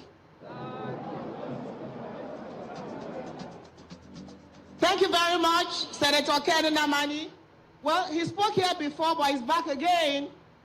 Former Speaker Dimeji Bankole, Right Honorable Dimeji Bankole, says he has an announcement to make.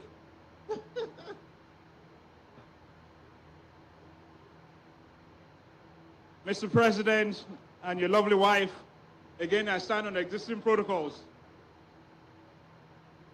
At this moment, I would also like to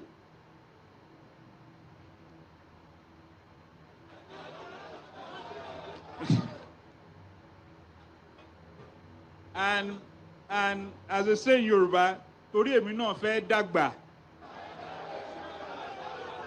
I hereby withdraw for Asiwaju Bola Ahmed Tinubu.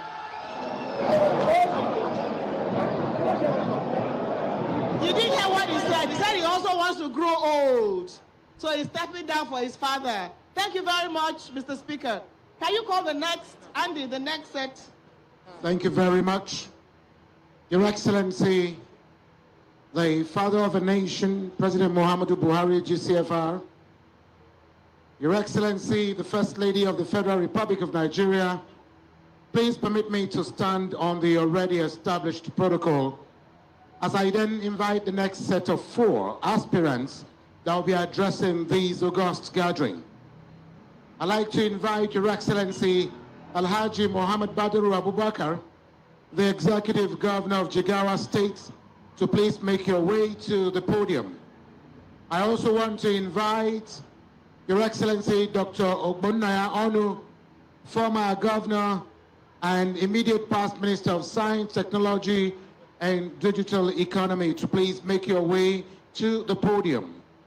We also want to invite Pastor Tunde Bakari of Lateran Ministries International.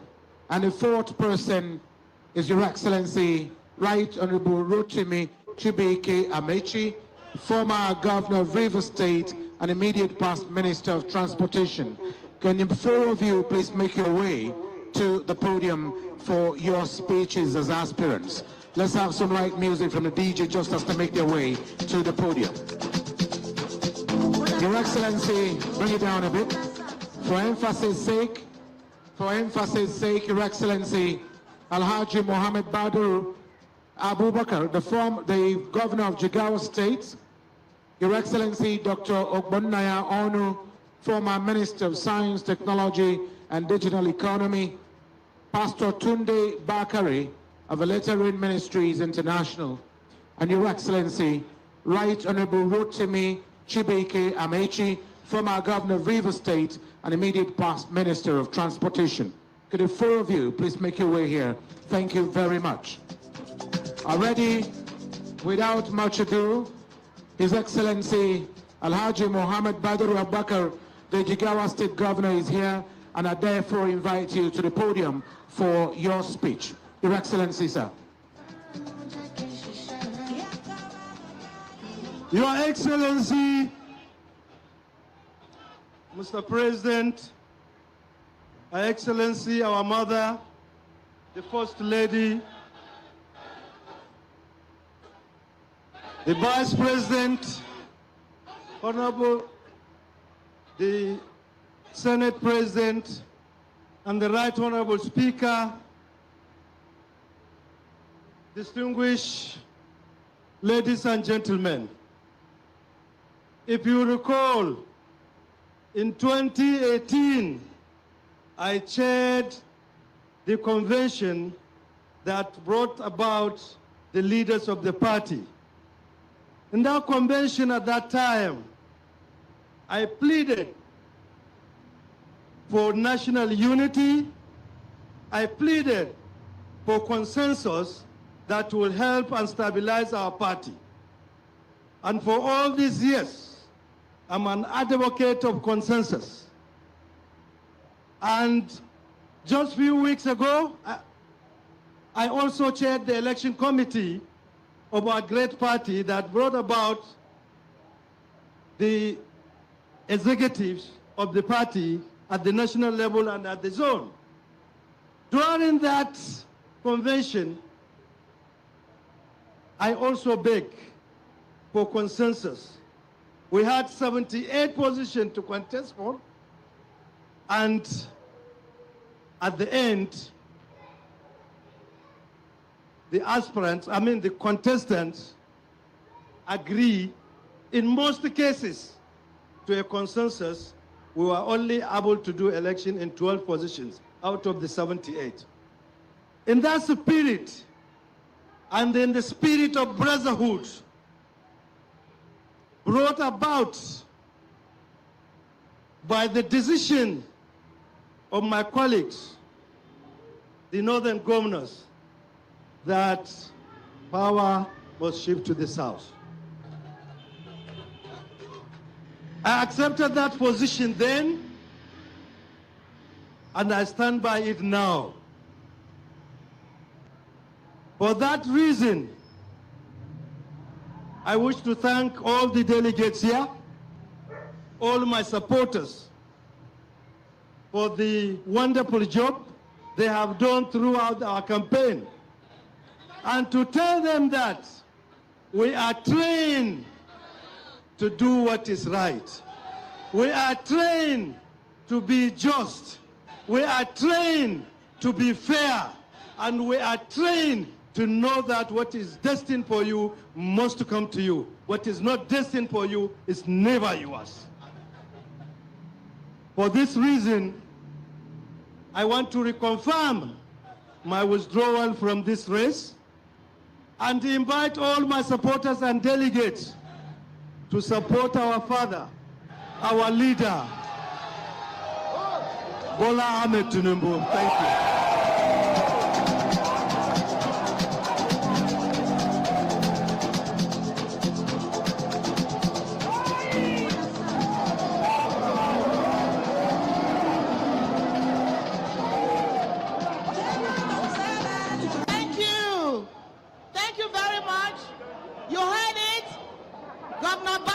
Jigawa State, I stepped down for. But before I move on, we have with us Senator Ajayi Barofis, who also had been here earlier. He says he has something to say to us.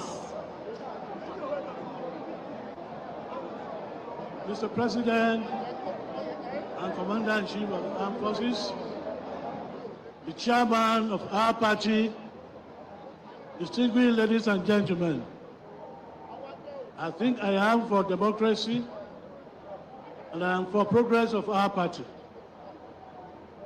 I have made up my mind at this point to step down for a great leader, a disciple builder, a progressive leader, and an achiever in the person of Bola Ahmed.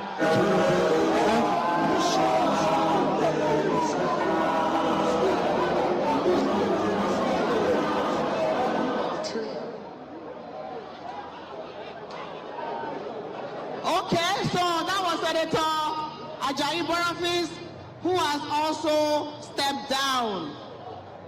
We move on now to our 14th aspirant, and this time, His Excellency, former governor of Abia State, His Excellency, Mr. Ogbonaya Onu, who was also an immediate past Minister of Science and Technology, will now address us. Your Excellency, sir.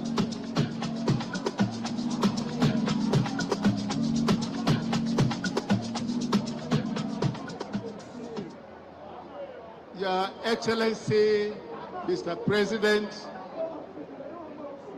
our First Lady, the Vice President, our National Chairman, party leaders, distinguished delegates, I decided to run for president of our dear nation, Nigeria, because I want to build on the work already done by this administration, of which I was a part, and the work done by previous leaders of our dear nation, to make Nigeria a truly great nation.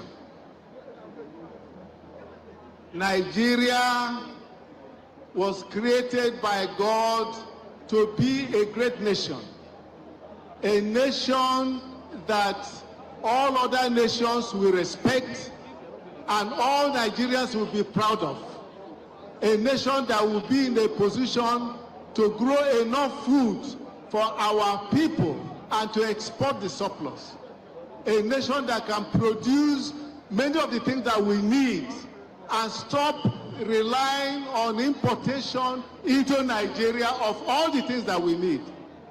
And then we can export the surplus so as to ensure that our currency, the Naira, regains the strength that it used to have before.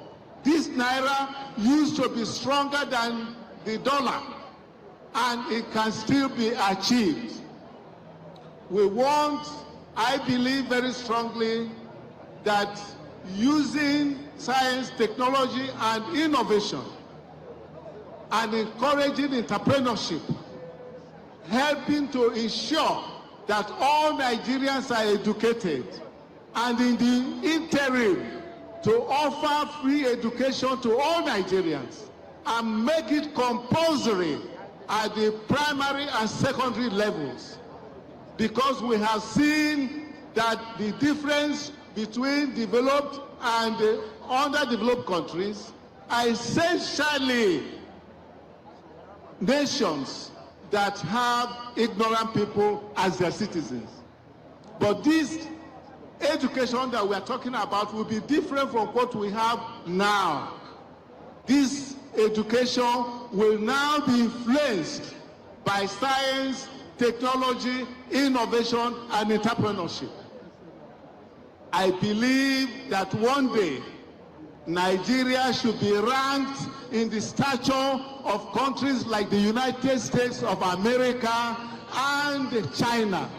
That is why I decided to run for president, and also to make sure that we build a nation in which every Nigerian will be very happy to be a citizen.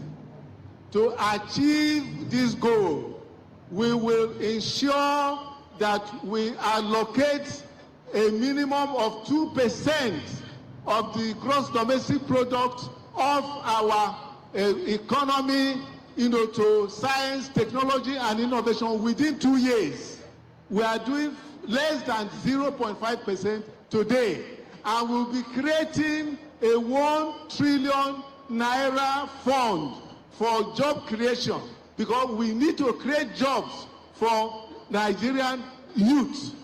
They need to be kept busy so that we can solve the problems we have with security, with all the problems that we have, whether in the health, whether in education, whether in industry. All this can be solved if we apply this directly, in our development. I also will want us to establish a ministry of national unity and values that will bring back the values that made this country very great. That ministry will ensure that we'll bring in discipline into our country, because once you discipline a society, you will now have progress and so on. There is some appeal that I want to make to the leadership of our party. Everybody in the leadership of this party know the role I played in bringing APC into being. The intellectual preparation for it, the initial bringing people together, nurturing them, and so on. And even up to the point that I paid for the money that was used to register APC. I would like to say that the motto of APC is justice. You have peace and you have unity. And we must uphold that motto, because wherever you have justice, you will have peace. And the way you have peace, you will have prosperity. And I say this because I believe very strongly that Mr. President, who has done so well, we know his achievements. Many people don't even know it. But those of us who served under him, we know it. And we are proud of you, Mr. President. But, Mr. President, what is very, very important, exceptionally important, is that we must ensure that this justice is upheld. Now, Mr. President will be completing his tenure by 29th of May next year. I think, naturally, it should be somebody from the Southeast. I'm not saying this because I'm from the Southeast. Somebody from the Southeast that will now replace him. And that will give the opposite of South versus North and Christian versus Muslim. And it will bring stability to our nation. it will strengthen the unity of Nigeria. And I believe that this should have been done. And you know, I personally, 23 years ago, I made a personal sacrifice when there were 3 parties, and I held the presidential ticket of one of the 3. But I had to let it go in order to solve a problem in the Southwest, to make sure that 2 Olus contested for the presidency, that head or tail, one will become a president. And that brought down tension in the country. And this is what would have happened if we allowed the Southeast to, which is the, I mean, look at it. The Southwest has 8 years as president, 8 years as vice president. Well, can you, the South, they have 8 years vice president and president. Where is the justice? Where is the justice? Where is the justice? We need to do what is right. May God bless Nigeria. May God bless our party. I thank you so much. Thank you so much, Your Excellency. Dr. Ogbonna Onu. Moving on very quickly, Your Excellency is very distinguished. Ladies and gentlemen, we'd like to then invite Pastor Tunde Bakare of the Latter Rain Assembly International. Pastor Tunde Bakare, sir.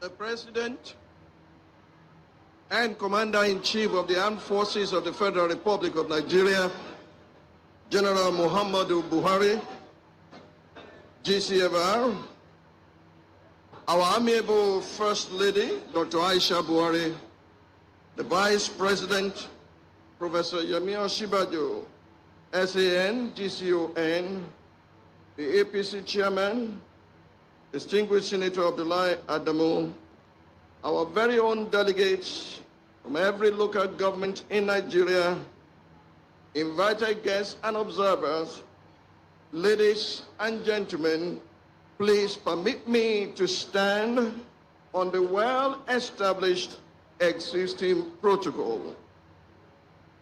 Wherever you may be now, may I respectfully ask you to maintain a complete silence, whether you are standing or sitting, for a moment, for the victims of cold-blood murder across the land, the length and breadth of our nation, and especially the gruesome murder last Sunday at the Catholic Church in Ondo State. May we please remain silent in honor of these fallen heroes.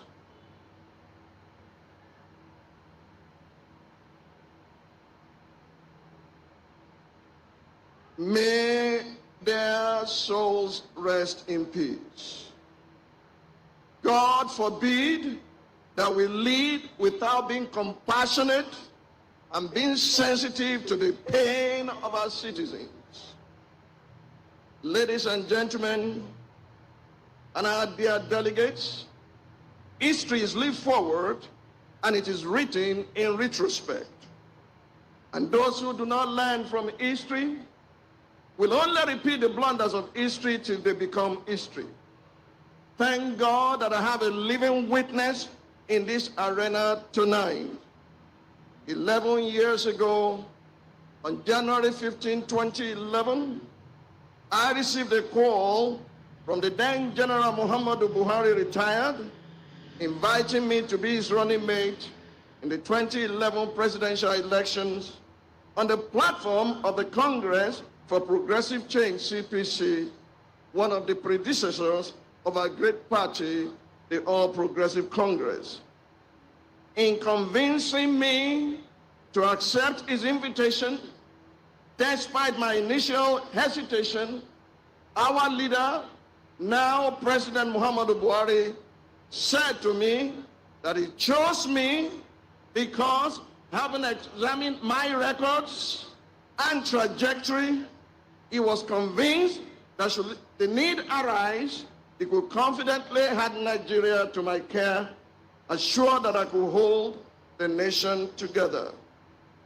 Mr. President, dear delegates, the time is now and the hour has come. Tonight, I'm not here to step down for anyone. I respect all aspirants, and I've said wonderful things about them, including Asiwaju Bola Tinubu. But I am here by the grace of God to step up with the support of the delegates as the 16th President of the Federal Republic of Nigeria. Dear delegates, as we converge in our nation's capital to collectively take a historic step towards the realization of a nation that works, I recall again with nostalgic feelings the very day APC was born in this same Eagle Square on February 6, 2013. It was my privilege to move the motion for the merger that brought APC. I'm going to nurture this party to ensure that it becomes strong, to ensure that it becomes great. Please allow me. Today, I'm offering myself to close the distance between the Nigerian reality and every Nigerian dream. I will, by God's grace, unlock the power of public policy to accelerate the transformation of our nation. I will infuse our young people with a surge of hope for what is possible. I will lead the most intergenerational administration in our nation. I will roll my sleeves up and work to solve Nigeria's most intractable problem in order to build a cutting-edge nation at the forefront of innovation. By the grace of God, the four pillars upon which I will run the administration are peace. Without peace, there cannot be progress. Peace, progress, prosperity, and possibility. And someone may be asking me today, what is your experience in governance? Experienced people have brought us to where we are. Many of the experienced people have padded budgets, have introduced corruption into the system. It is time to raise a new generation, a new breed without greed, a radical opposition to corruption, men and women, boys and girls who choose to win by righteousness. Many of these contestants, time will tell when EFCC is after them. By the grace of the living God, we do not need just experience, we need a genius. A genius is a man who does the right thing the first time without precedent. I praise God for General Buhari, our president, and everyone in leadership today. But to take our nation forward, we need more than experience, we need genius. Listen to me. Many have gone left, right, visiting the delegates, inducing some of them with money, but we sat and we reached all the delegates without traveling anywhere, by bulk SMS, by robot, because we want a cutting-edge nation that will be in the forefront of science and technology, that will move our nation far away from relying just on oil, to infuse this energy. This is why I'm here. I'm stepping up by the grace of God and by your support to be the 16th President of Nigeria. My name is Tunde Bakare. Vote for me and vote for the future of our nation. Thank you. Thank you very much.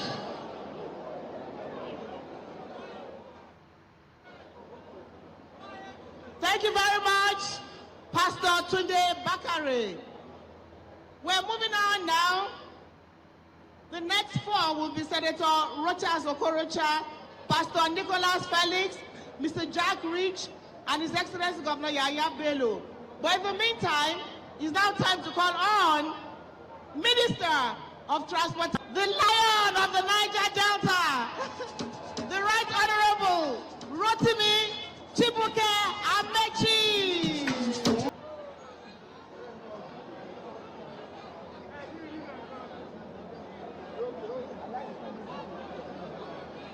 It's all right, it's all right. Your Excellency, Mr. President of the Federal Republic of Nigeria, and your dear lovely wife. Your Excellency, the Vice President of the Federal Republic of Nigeria, and your dear lovely wife. The President of the Senate, and your dear lovely wife.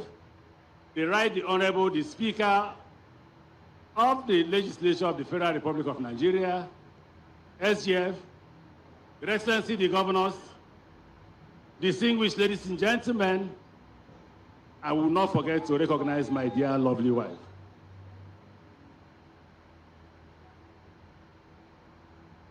Your Excellency, my name is Chibike Rotimi Amechi.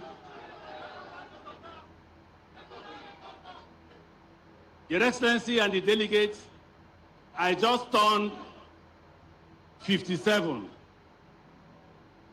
I may not be the youngest candidate, but I'm not the oldest candidate. Your Excellency, in my 57 years of living,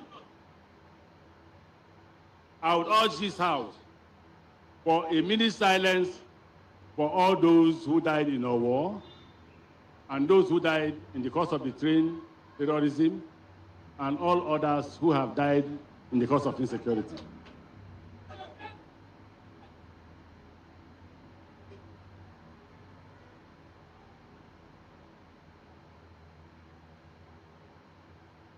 May their soul and the souls of all the faithful departed, through the mercy of God, rest in peace. Your Excellency, in my 57 years of existence, I want to tell Nigerians and the delegates who are here, don't vote for me if I'm not qualified. Your Excellency, I want this debate or discussion or campaign to be about our referendum, to be a referendum on our performance. Your Excellency, I am the most experienced of all the candidates.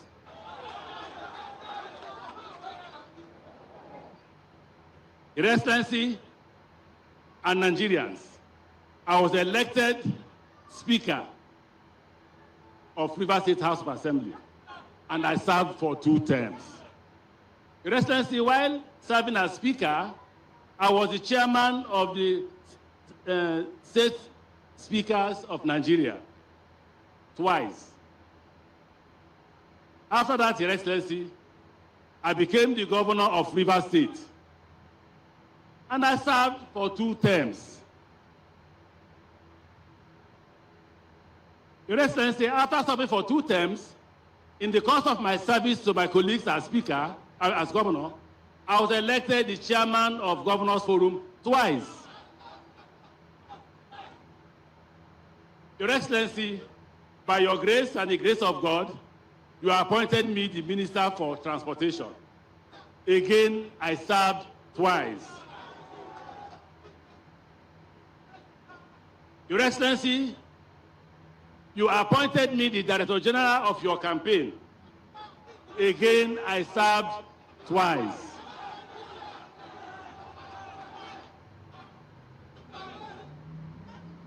Your Excellency, the first Nigerian in the history book of Nigeria to have, in conjunction with others, not alone, led a campaign that removed the sitting government to bring in the opposition. Everybody in the party will attest to the fact that I, Chibike Rotimi Amechi, worked very hard, sleepless nights, to ensure with others that Nigerians elected our dear president. Your Excellency, while serving as the governor of Rivers State, I got Rivers State government to build between 300 to 500 primary schools. And I made sure that the children of the poor, anybody who attended our primary school, we paid school fees for them. Education was free.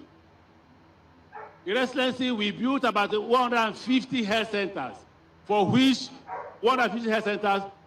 every patient was treated free of charge. When we say free of charge, the Rivers State government paid for all patients at the end of the month. Your Excellency, The River State government employed 400 new doctors. By the time I was leaving government, we had 600 doctors. We bought 600 cars for the 600 doctors as a way of retaining their services in River State. And then we discovered that the only way to stop insecurity is to build an alternative economy to crime. The crime economy was such a huge economy when I became the governor of River State.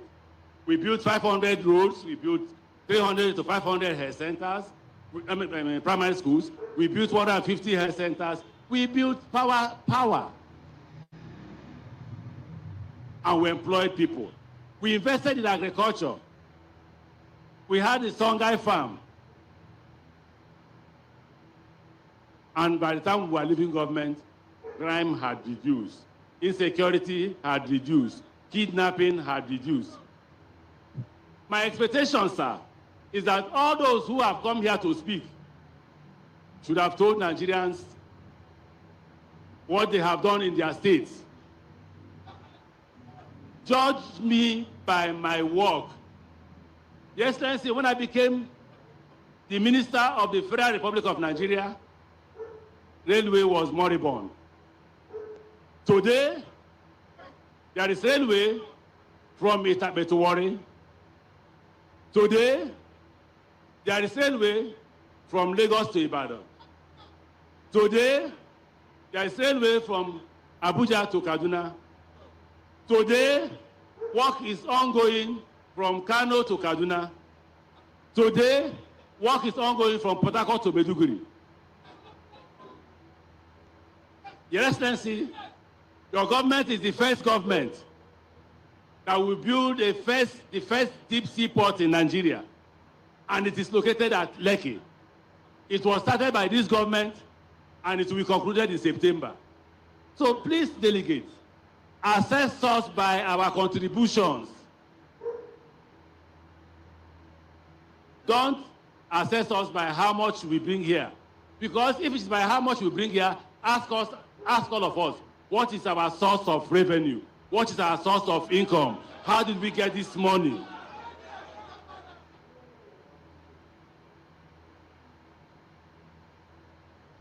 The problem of the Nigerian state is all of us. Nigerian politicians will come here and talk to you and talk to you and bring out money. 4 years after, they will repeat the same thing and we'll believe them. Don't vote for me if I lie to you.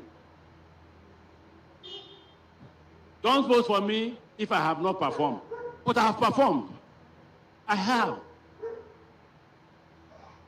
And I have decided with my wife and children, with my friends and relations, that there is a need to move forward, to come forward to provide service to the country, to ask Nigerians to hire me, and to fire me if I can't deliver. We say 10 minutes more. Thank you very much.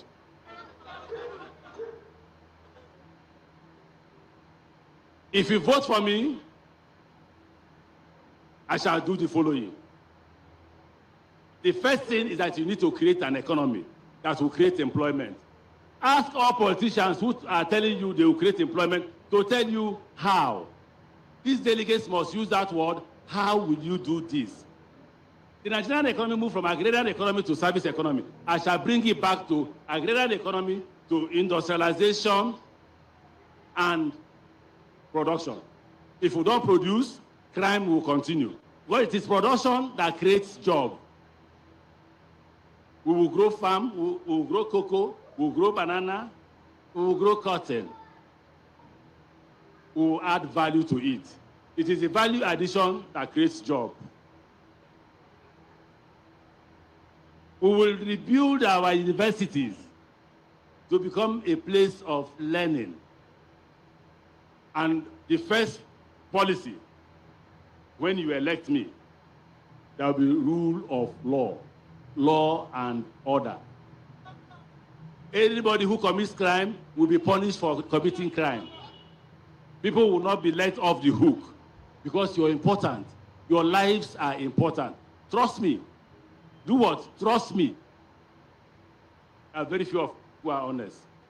May God bless you as you go out there, challenged by God, challenged by your conscience, and put your money in your pocket and vote for Chibuike Rotimi Amaechi. God bless you.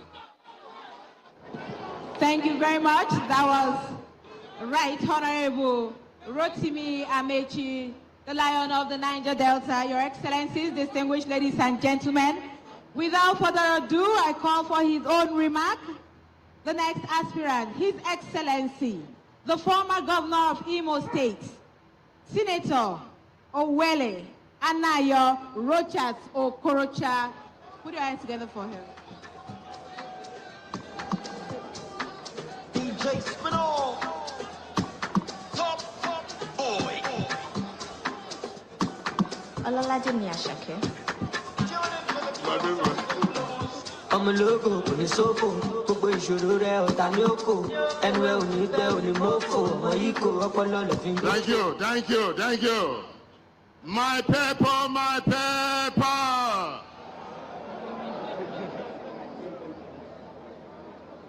I'm here to sing a new song. I'm not here to sing an old song. If we keep doing this politics the same old way, we shall be getting the same old result. Your Excellency, Mr. President, my President, Madam President, Vice President, leaders of our nation, leaders of our party. First, let me start by thanking God Almighty that I'm here with you today. Because if this convention has taken place when it was scheduled to take place on the 30th, I wouldn't have been here with you because I was somewhere in detention. But thank God Almighty that God in His infinite mercy saw us postpone this convention. Hence I'm here, and I'm here to address you. I'm not privileged to be one of those who made the list of preferred candidates of this convention. Neither do I enjoy the blessings of the mighty and high in our society. In fact, I'm the bestest of them all. I'm an ordinary Nigerian who depends on the people to be elected, and for the people as my strength, and for the people to serve. The people are my strength in this case. I'd like to remind all of us again that power is a trust which can only be justified when used for the benefit of the common man. You must hear me and hear me out again. This nation this time must get it right. I want to say to you, my delegates, especially those of you in partnership, the hour has come, the die is cast. You must search your conscience. If possible, make phone calls back to your family and ask them, what must I do with the vote that I have? Lest you go back again, wallowing in hunger and poverty, which have left you in perpetual suffering. I hate injustice and I hate poverty.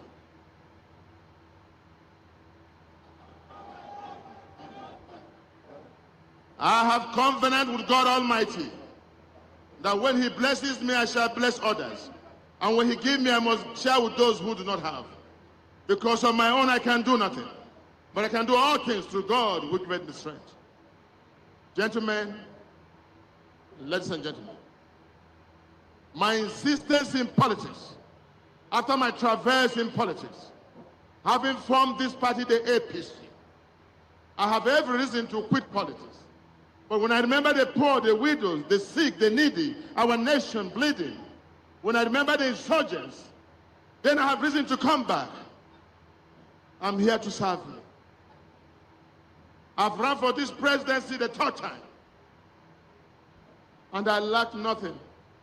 And I'm not in this presidency for primitive accumulation of wealth. I'm not here to buy cars or buy aircraft. I'm not here for anything. I'm here for one thing: to save the lives of the numerous poor Nigerians while uniting this nation. Nigeria must hear me out. Today,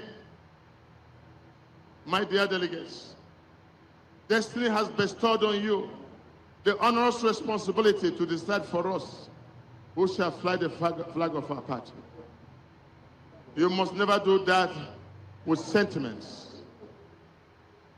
Let me tell you, all this dramatic political jingoism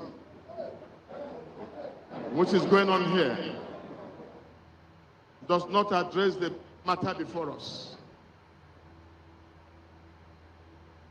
I don't want anyone to step down for me if you can step down the sufferings of the masses of Nigeria.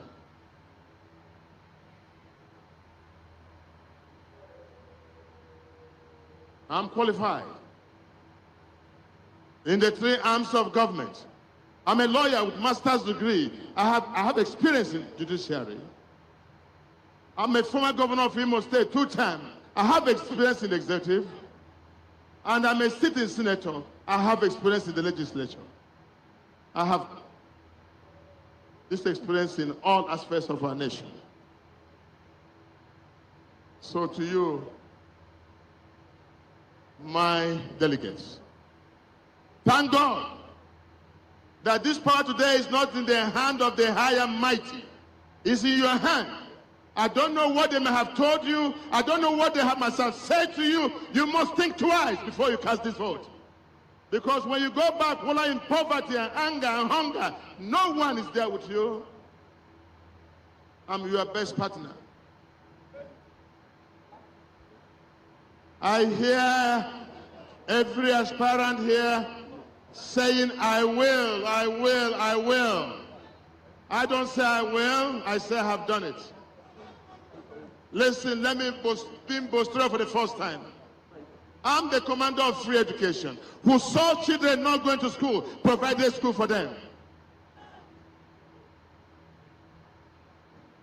Arawanchi Nigeria kustararen tukuna. Atopia nana na so kusenche war ba ku de wani masoyi when they are pirochas. Na so ku musu tambaya da tukuna. Duk mesuniman takra shugaban kasan nan. Wallahi billahi lazi. Basu se masalan arewa ba, basu se darajan arewa ba. Ni Rochas Danji kan Sokoto na se masalan arewa.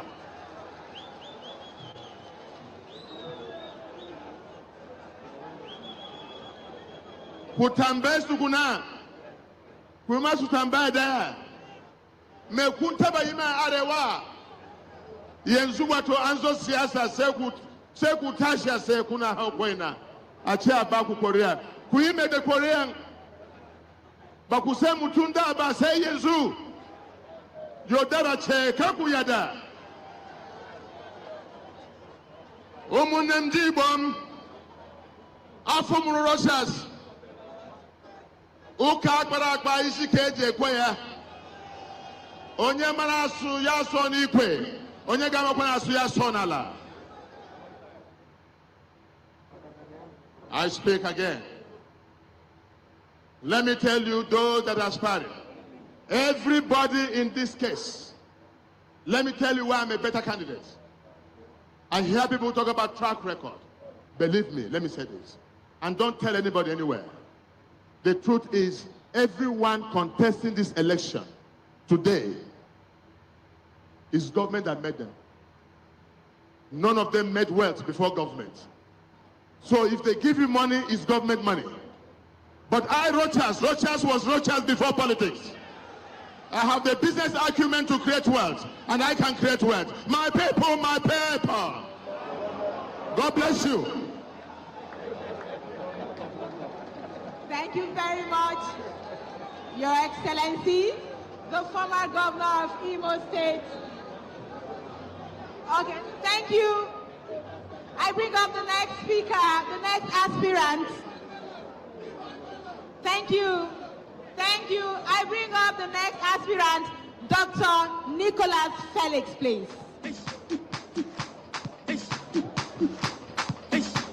Great Nigeria youth, greatest of the greatest Nigeria youth. Your Excellency, the President of the Federal Republic of Nigeria, President Muhammadu Buhari, Your Excellency, the Vice President, Professor Yemi Osinbajo, and all protocol duly observed. My name is Dr. Nicholas Felix. I am the youngest presidential aspirant. I am 40 years old. First of all, let me thank the President for signing the Not Too Young to Run Law bill, which gave me the opportunity in 2008, when I was just 37 years old, to run for president. When I came out, everybody said, nobody knows you, you won't win.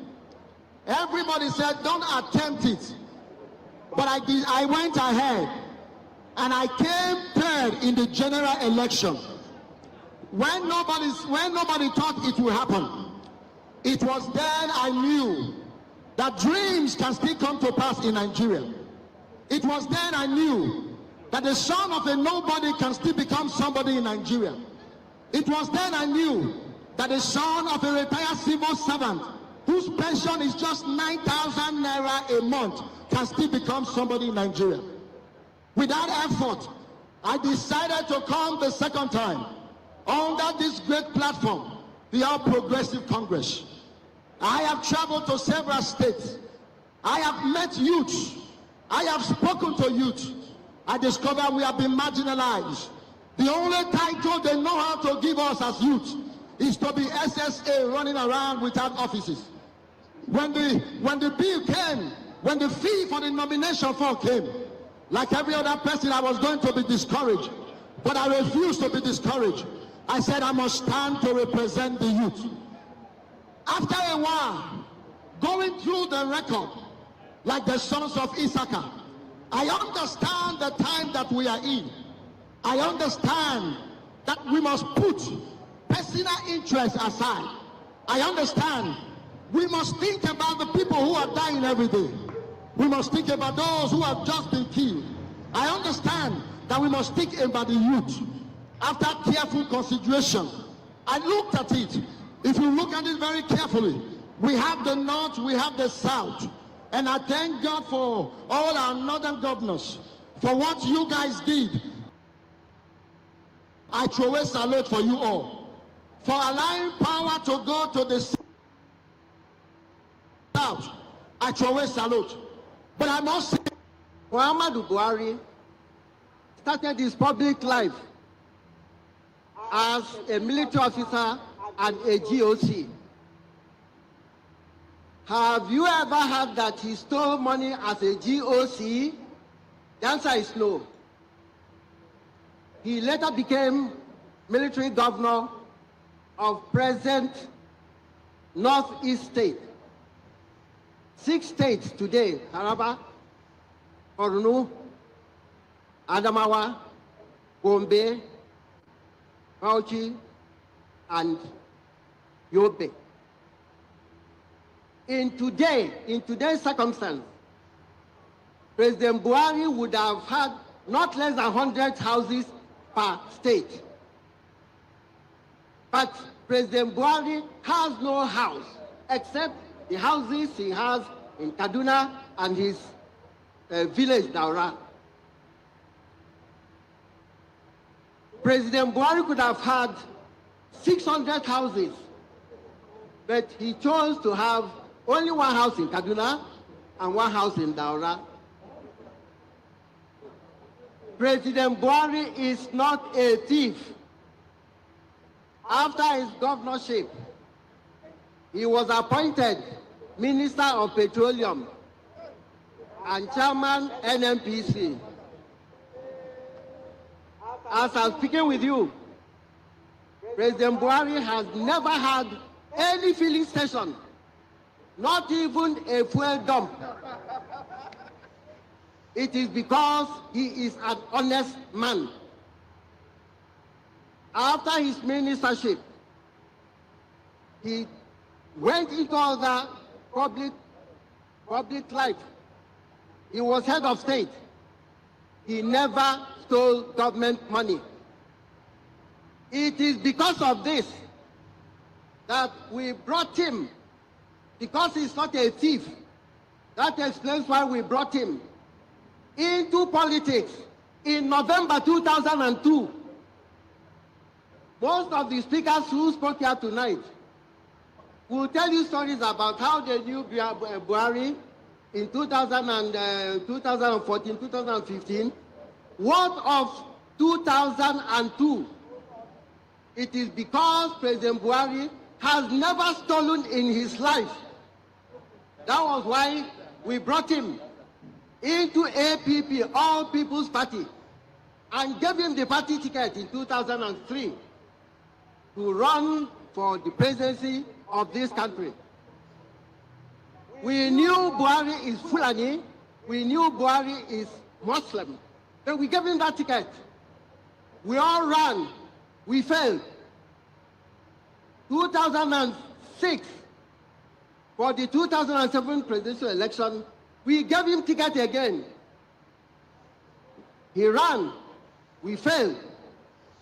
We still knew he is Fulani and he is Muslim. 2011, we gave him ticket again. We ran and we failed. This is because this is a man of honor, of character, and of integrity.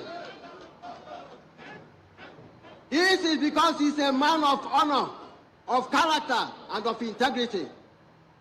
So I want to let you know that for those who come on board and tell you how they knew Buhari from 2015, that is absolute rubbish. We will always talk about President Buhari and his sincerity of purpose. If we must redeem this country, we must cultivate the characteristics of President Muhammadu Buhari in order to salvage this nation. Distinguished delegates, this is your opportunity to put in a man of honor, of character, and of integrity. I want you to vote for me. I want you to vote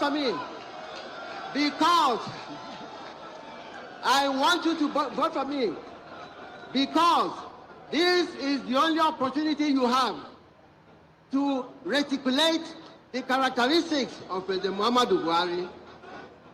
If you remember,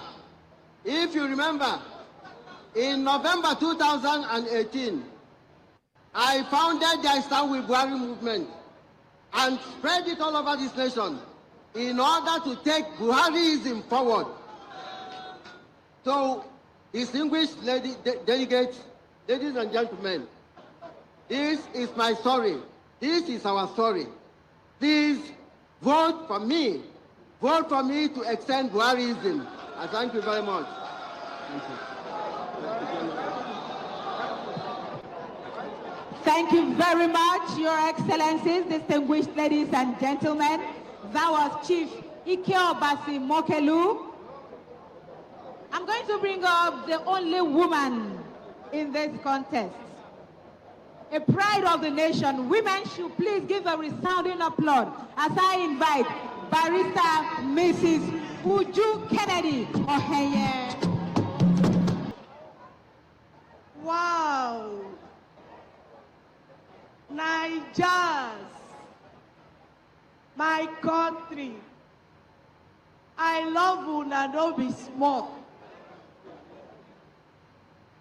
Kai, thank you so much. Your Excellency, the President of Federal Republic of Nigeria, Muhammadu Buhari, and his amiable wife, Aisha Buhari, the Vice President, Yemi Osibanjo, and the wife, I stand on the existing protocols. My goodness. Mama don't come on board.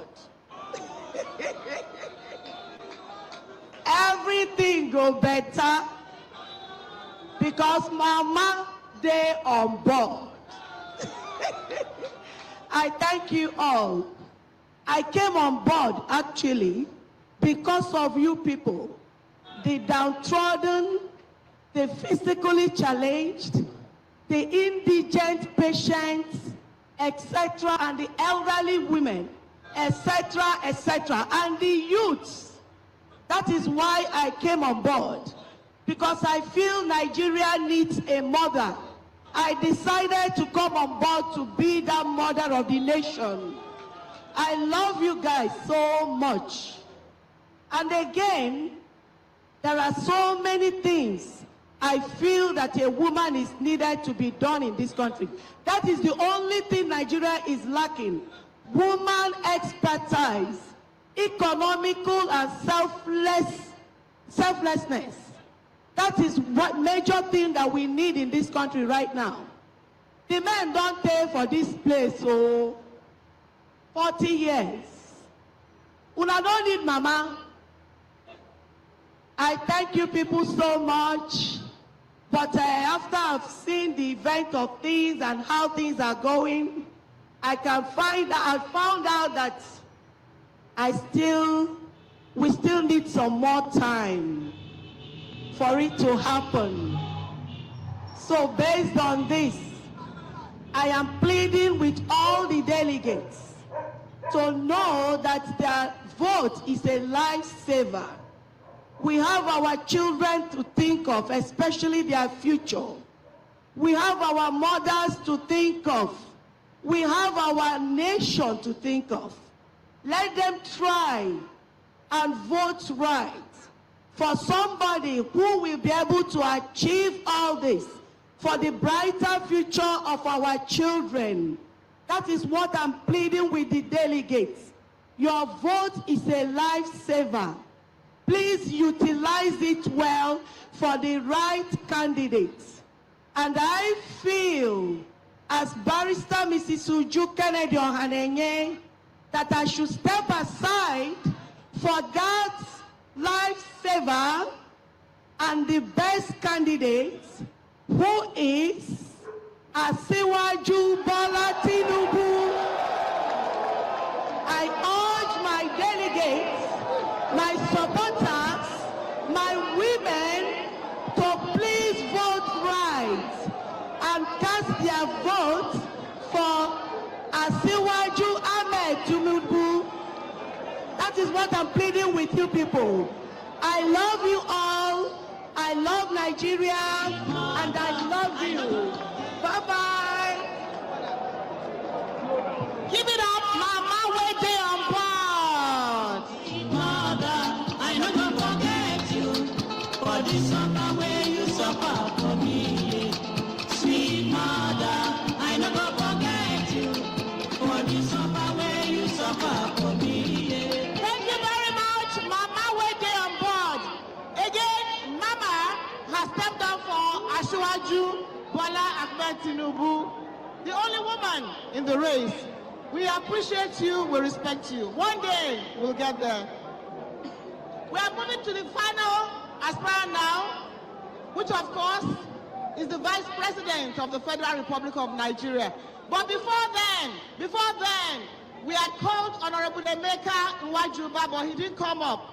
Honorable Nwajuba, if you're in the hall, or if you're in the arena, can you please come on stage before we move on to our final aspirant?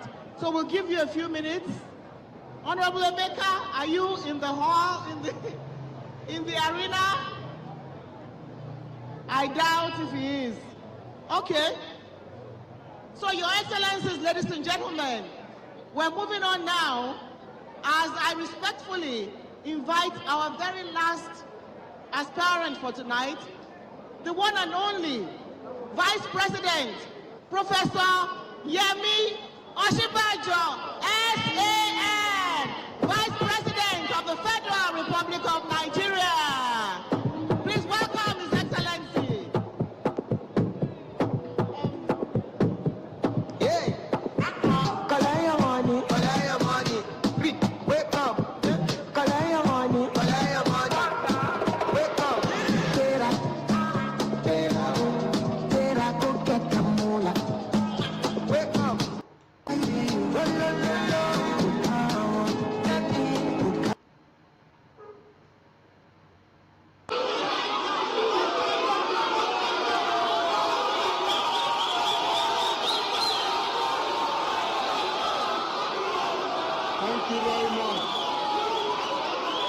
you very much. Thank you very much. Thank you. I'm grateful. Thank you very much. Let us.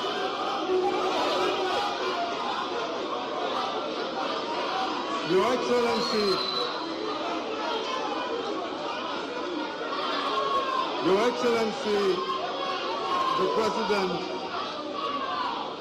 Excellency, the President of the Federal Republic of Nigeria, President Muhammadu Buhari, GCFR.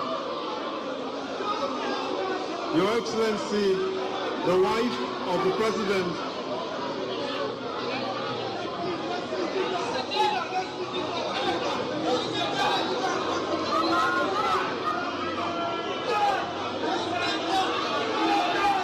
Your Excellency, please, thank you very much, please.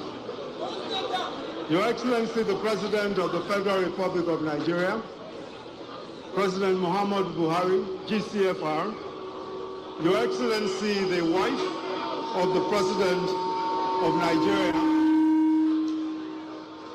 Hajia Aisha Buhari, the President of the Senate, Distinguished Senator Ahmed Lawan, the Speaker of the House of Representatives, the Right Honorable Femi Gbajabiamila, the National Chairman of our great party, the APC, Senator Abdullahi Adamu, leaders of our great party, the APC, members of the National Working Committee of our great party, leaders of our party, members of our party,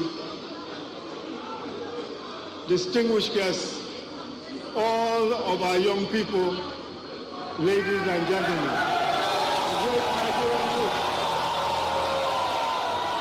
greatest of the greatest of the greatest Nigerian youth. Thank you very much. Thank you very much. First, let me begin on a solemn note.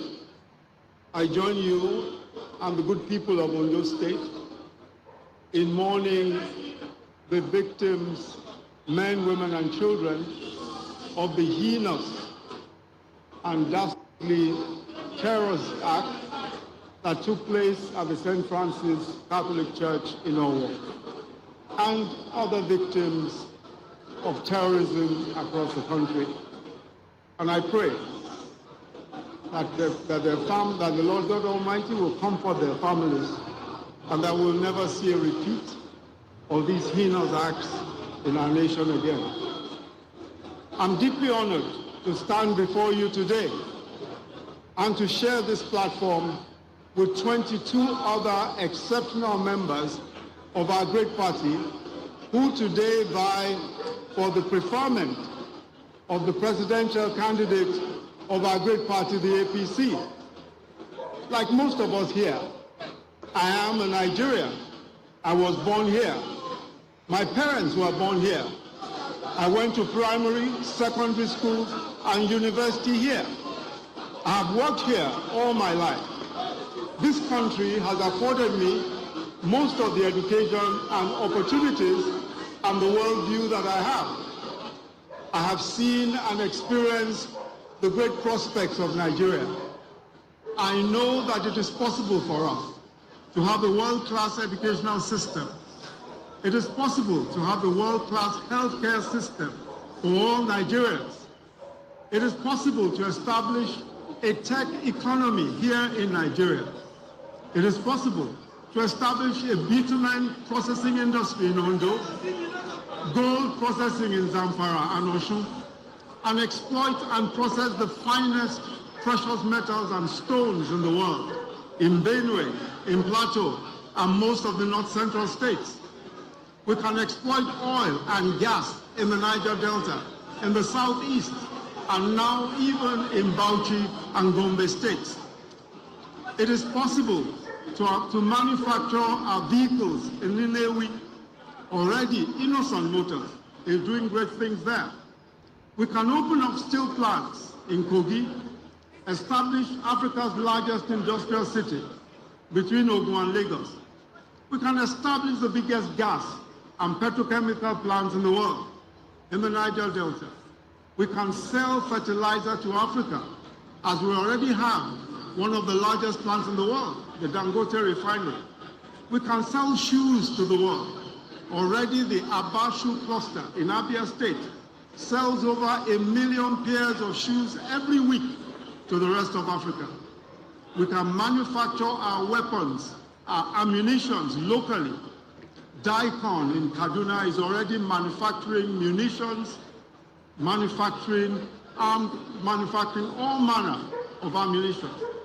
And Proforce, a Nigerian company, Imperial, a Nigerian company, is making armored mobile platforms, armored personnel carriers, MRAPs, here in Nigeria.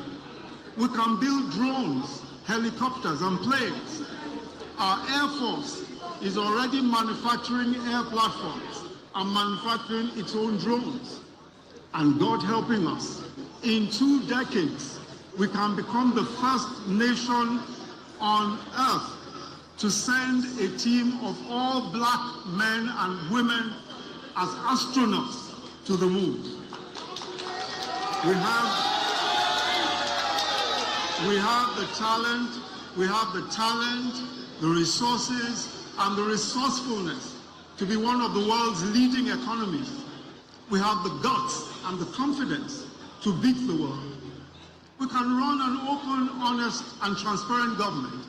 We can ensure the rule of law. We can secure our nation from terrorism. We can provide good-paying jobs for millions of young people. In this decade, we can lift 100 million people out of poverty. We can give all women equal education, equal opportunities, and we can establish a comprehensive social welfare program for the poor and for the vulnerable. Unfortunately, we are not starting from zero. We have already, in this administration, the administration of President Muhammadu Buhari, begun the most ambitious infrastructure investment in the history of our country. We have revolutionized agriculture. Since 2015, young Nigerians have established 6 unicorns, technology companies, each worth over $1 billion. Everything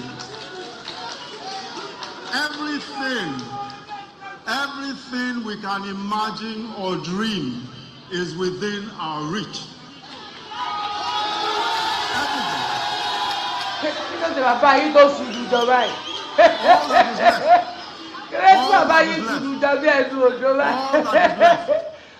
Is for us to make the right decision tonight.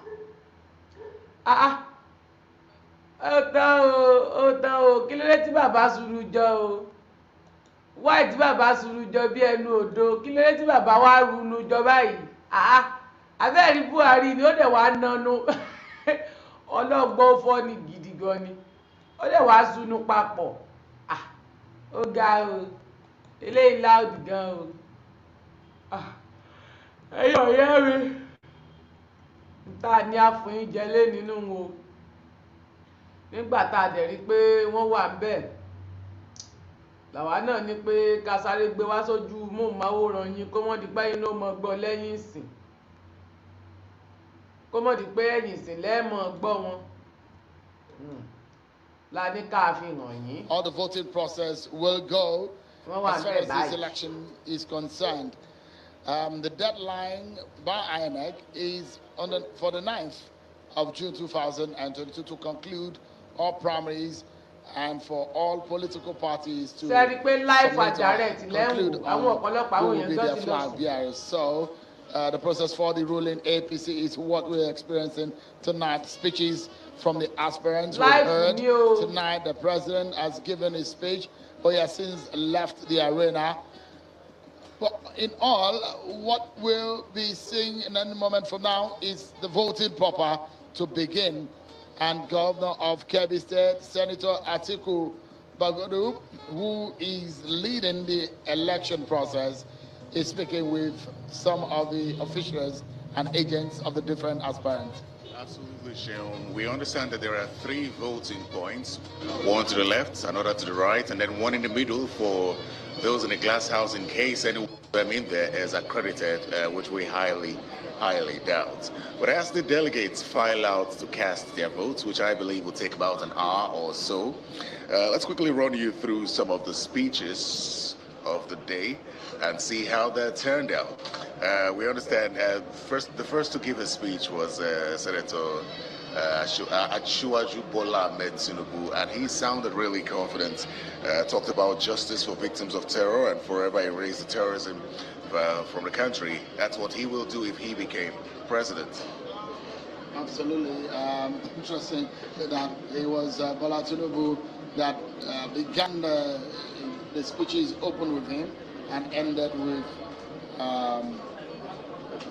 Professor Yemi Osinbajo. Interesting speeches that we have seen today. And one thing that will be very important is the delegates. Who are those that will be voting in today's exercise?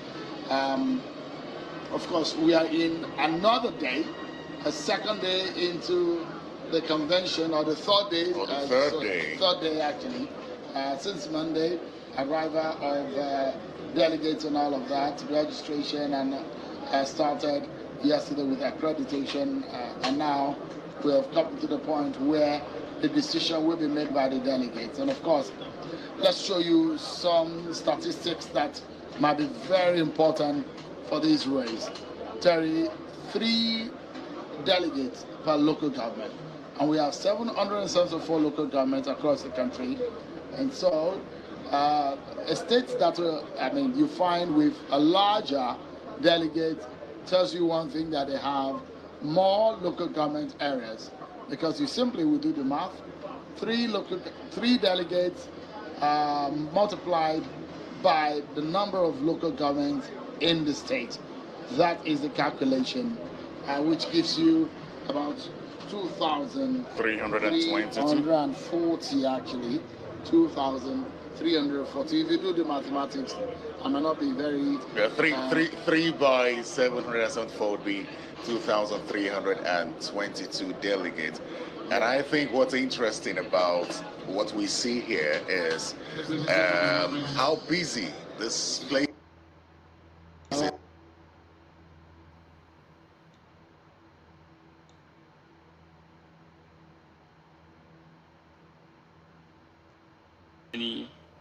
His Excellency John Kayode Fayemi, Senator Ibukule Amosun, Senator Godswill Akpabio, and Right Honorable Dimeji Bankole.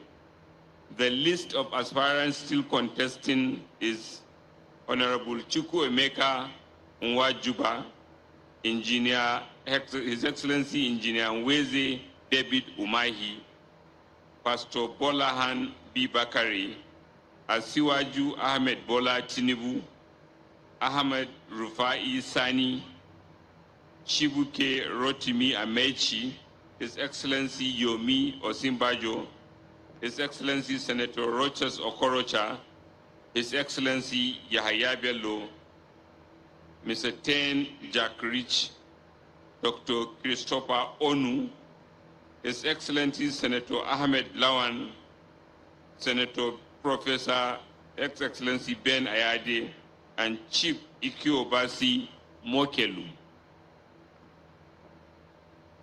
The aspirant agents, please, are invited to come to the Secretariat so that we can establish how many aspirant agents are here, and they can divide themselves into both sides of the voting, the 2 points where voting shall take place.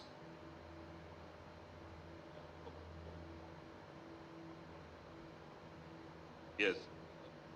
And those that are unable to write can be assisted by members of the delegation from their state.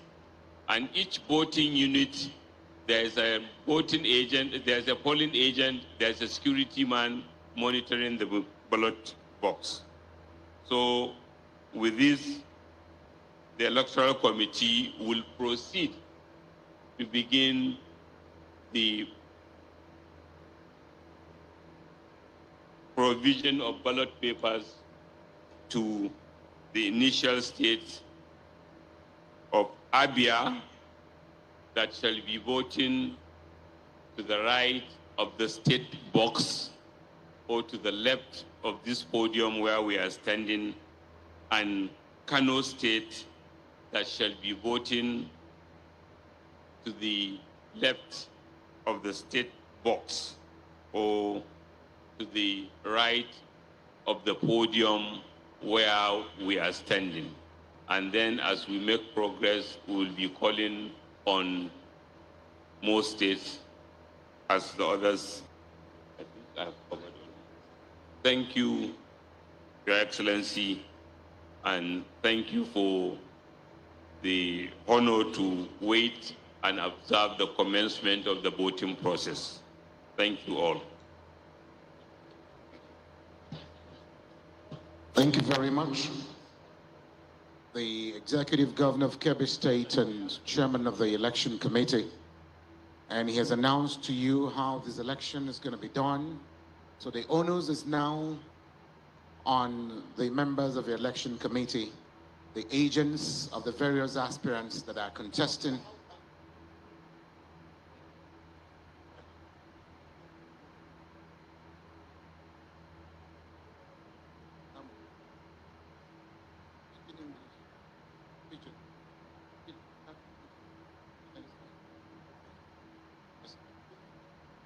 Waiting the governor of Kebbi State talk for English now be saying election one start, the primary election one start, and all of una will be delegates from the various states.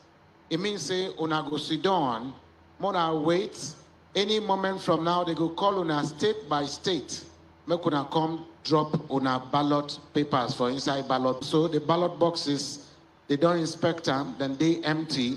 Election committee members will be the persons where they put in charge of the primary elections where they happen today here for Eagle Square to nominate the next presidential flag bearer for the All Progressives Congress. Now them will come one by one, state by state. They go call them, they go line up. Those people will go give them paper where they go write the name where they want write, put inside the ballot box, they go come. The election committee chairman, Senator Atiku Bagudu, don't already announce the names of persons where we say Nadengo stand gidigba for this election. So before the election start proper, they go read out the names again for una, make una for understand the people where they contest and how una go do the voting. So please make una listen to waiting the election committee members go to talk. As per say voting go soon start. And all of una where they spread rumor, say primary elections, say they don't postpone them, na babanla lie. They don't postpone any election or na the election they want to do so. And it is going to be transparent. It go happen for everybody koro eye. You go take your eye, see them, you go see as they happen. And that is waiting what happen be that. I go want my sister make it come break them down for another language, make we for here.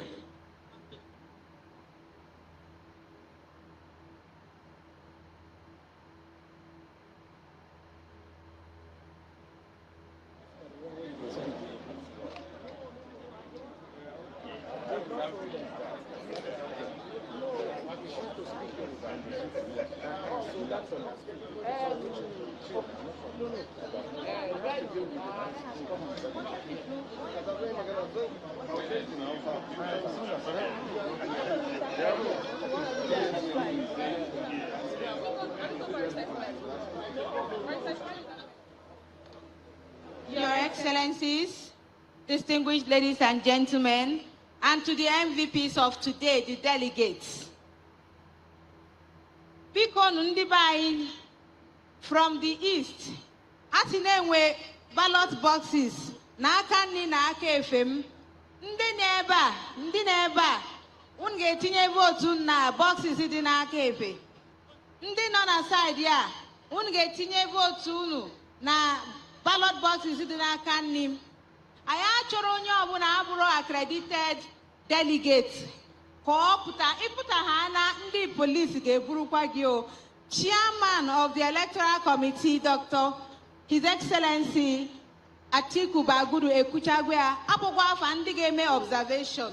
Ịnwa na-apụrụ afa gị mana ịbụrakwa delegate, biko nọrọ ebe ị nọ ka ị nọ na-eme observation ebe unu nọ. Ekwuchagwa nke a, biko ya achọkwa ife onye ọbụla ife nọ ka anyị wee fụ ife niile na-aga. Ọkwa ayịyọ ka anyị na-ayọ unu. Ok, àwọn èèyàn wa àbúrò yín kan ní Yorùbá máa wá sọ Yorùbá sí yín nísìnyí, ẹ wá sọ fún wọn gẹ́gẹ́ bẹ́ ṣe bọ́ ṣe sọ ká máa ń ṣe sọ. Ẹ ṣé, a kí ààrẹ orílẹ̀-èdè àti àwọn àgbààgbà ẹgbẹ́. Ó ṣe pàtàkì fún wa kí a jẹ́ kí àwọn èèyàn mọ̀ bí a ṣe fẹ́ ṣe ètò ìdìbò yìí. A ti fi tó wa létí wípé ọ̀nà méjì láti ṣe sílẹ̀. Ọ̀nà kíní wà lápá ọ̀tún, ọ̀nà kejì wà lápá òsì. A dẹ̀ ti sọ àwọn state kọ̀ọ̀kan, ìpínlẹ̀ kọ̀ọ̀kan bí wọ́n ṣe máa wá. Àwọn aṣojú wa ti wà níbẹ̀ láti pè wọ́n wá síbí. A fẹ́ jẹ́ kí a mọ̀ wípé mẹ́ta láti ìpínlẹ̀ láti yàn tí wọ́n jẹ́ bí aṣojú láti di ìbò yìí. Tí wọ́n bá dẹ̀ ti ń bọ̀, wọ́n máa nílò láti ṣe àfihàn ara wọn. A ti yan àwọn tí wọ́n máa ṣe accreditation yìí fún wọn lẹ́ẹ̀kan sí. Then a tún sọ wípé orúkọ ẹni tí ẹ bá fẹ́ láti yàn láti lè gba àsíá ẹgbẹ́ wa, ẹ jẹ́ ká kọ orúkọ yẹn kó mọ́lẹ̀ dáadáa lọ́nà tó fi jẹ́ wípé kò ní sí àríyànjiyàn. Orúkọ méjì ṣe pàtàkì ká kọ nítorí pé a rí àwọn olùdíje tí wọ́n ń jẹ́ orúkọ méjì. Ṣùgbọ́n tí wọ́n bá jẹ́ orúkọ méjì lẹ́ẹ̀kọ́, kò sí bí èèyàn kan ṣe fẹ́ jẹ́ orúkọ méjì yìí. Ohun karùn-ún tún ni wípé ẹni tó bá mọ̀ wípé òun ò mọ bóun ṣe fẹ́ kọ orúkọ kò gbúdọ̀ pé aṣojú wa kó bá òun kọ. Aṣojú láti ìpínlẹ̀ yẹn ló máa bá kọ orúkọ yìí sílẹ̀. A tún ti yan àwọn aṣojú, àwọn tó dàbí agent fún àwọn olùdíje. Chairman ètò ìdìbò yìí, ọlọ́lá jùlọ Àtíkù Bàgúdù, wọ́n ti jẹ́ kó yé wa wípé kí gbogbo àwọn olùdíje ìbò yìí kí wọ́n wá síwájú pẹ̀lú àwọn tí wọ́n fẹ́ kán dúró fún wọn bí agents ní each polling unit, so that àwọn yìí ló máa monitor gbogbo ètò ìdìbò yìí bó bá ṣe ń lọ. A tún fẹ́ jẹ́ ká mọ̀ wípé tá bá ti gba ìwé ìbò tán tá a dìbò, a gbúdọ̀ padà sí ibi tá a jókòó sí lẹ́sẹ̀kẹsẹ̀. Nǹkan míì tá tún fẹ́ sọ fún wa wí ni pé tá bá ti dìbò yìí tán, a máa ka ìbò lẹ́yọ̀ kọ̀ọ̀kan lọ́nà tó jẹ́ wípé ó máa ṣe àfihàn kedere sí gbogbo ènìyàn, kò ní sí àríyànjiyàn rárá. Lẹ́ẹ̀kan sí, chairman wa ọlọ́lá Àtíkù Bàgúdù wọ́n ti ṣàlàyé fún wa àwọn tí wọ́n sọ wípé àwọn ò díje mọ́. Tá bá tún rí ẹni tó sì fẹ́ sọ wípé òun ò díje mọ́, ó lè wá. Ṣùgbọ́n àwọn tó kù gbogbo wọn ló fẹ́ díje. Ẹ jẹ́ ká make sure wípé a kọ orúkọ lọ́nà tó ṣe é kà tí ò dẹ̀ ní sí àríyànjiyàn rárá. Ẹ ṣé.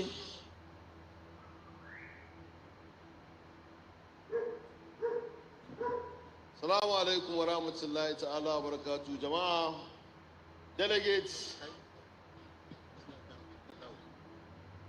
delegates, akwai akwatunan zaɓe a hagu da dama. Za a kira jihohin nan jiha-jiha daga jihar da ta fara da A, wato jihar Abia kenan. Akwai wanda za a kira su daga hannun dama takarar kai tsaye, wanda bai iya rubutu ba zai iya wani delegate dan uwan zaben nan guda 20 ne aka aje a kowane gefe, a kowane akwati in ka jefa ƙuri'a ka yi daidai. Assalamu alaikum. Thank you very much. Just as we are getting ready, the chairman of the election committee, Senator Bagudu, has already mentioned and read out the names of the aspirants. And for emphasis sake, before election gets started, these are the list of aspirants still in contention. The first name is Honorable Chukwuemeka Nwajuba, Engineer Mweze David Umwahi, Pastor Balahon Tunde Bakari, Ashiwaju Ahmed Bola Tinubu, Ahmed Rufai Sani, Chibike Rotimi Amechi, His Excellency Professor Yemi Oshimbajo, His Excellency Senator Rochas Okorocha, His Excellency Alhaji Yahya Bello, Mr. Jack Rich Tieng, Dr. Ogbonnaya Christopher Onu, His Excellency Senator Ahmed Lawal, Senator Professor Ben Ayade, His Excellency, and Chief Ike Obasi Mokelu. Those are the 14 aspirants that are still in the race. Thank you very much for your kind attention.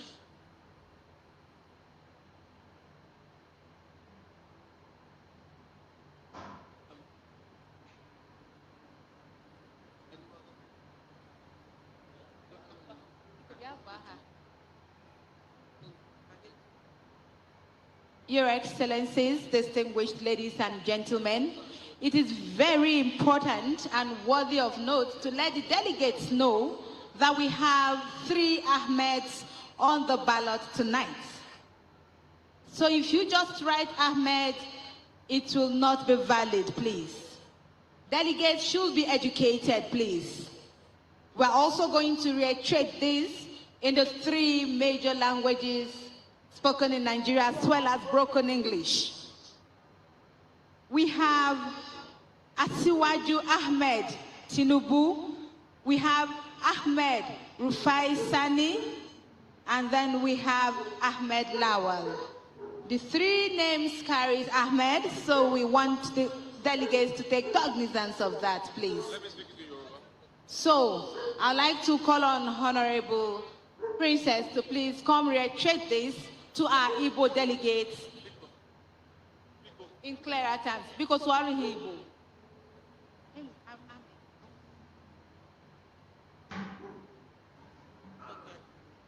Ndị be anyị unu ahụ nọ, ndị be anyị unu ekelele m unu. Ana m eme ka unu mata na ntuli aka anaghị ibido, anaghị ịmalite n'oge na-ete anya, na enwere mmadụ 3 na-azọ ọkwa, ha na-atọ nwere otu aha. Mmadụ 3 aha na-azacha Ahmed. Onye na-ede aha onye ọ chọrọ ịtụnyere ya marakwa na ọ ga-etinye aha ọzọ igosi onye o bu n'obi. Maka mmadụ 3 na-azọ ọchịchị a n'abalị aha ha bụ Ahmed, ka m gụisiara ya unu. Nke mbụ owo Ashiwaju Ahmed Bola Tinubu. Nke abụọ wo Ahmed Rufai Sani. Nke atọ wo Ahmed Lawal. So ọ bụrụ na ị chọrọ ịtụnyere onye ọbụla n'ime mmadụ 3 ahụ Ahmed, edekwele naanị Ahmed, maka ebe ọbụla ị dere sọsọ Ahmed, votu gị ahụ alala n'iyi, ọ ghọọla ihe furu efu. So ị chọọ ịtụrụ onye ọbụla nwere Ahmed n'aha ya, idenye aha Ahmed, denyekwa ya aha ọzọ. Udo dịrị unu. Akigogowa gbogbo delegate wa lọ́kùnrin lóbìnrin. A fẹ́ fi kankan tó wa létí wípé nínú àwọn olùdíje tó ń díje ní alẹ́ yìí tó ń jẹ́ tó orúkọ wọn jẹ́ Ahmed, wọ́n pín sí ọ̀nà mẹ́ta. So fún ìdí èyí ẹni tó bá fẹ́ dìbò fún olùdíje kò gbọ́dọ̀ kọ Ahmed nìkan. Nínú àwọn tó ń díje èyí tá a kọ́kọ́ ní a ní Aṣíwájú Bọ́lá Ahmed Tinubu, a ní Ahmad Rauf Sani, Ramad Rufai Sani, then a ní HE Senator Ahmed Lawal.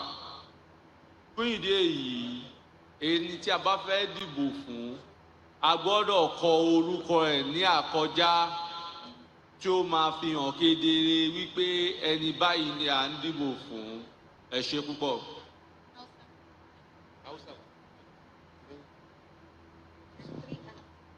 To na kuma dawowa dai kamar yadda aka yi bayani akwai Ahmed kusan guda uku da suke takara.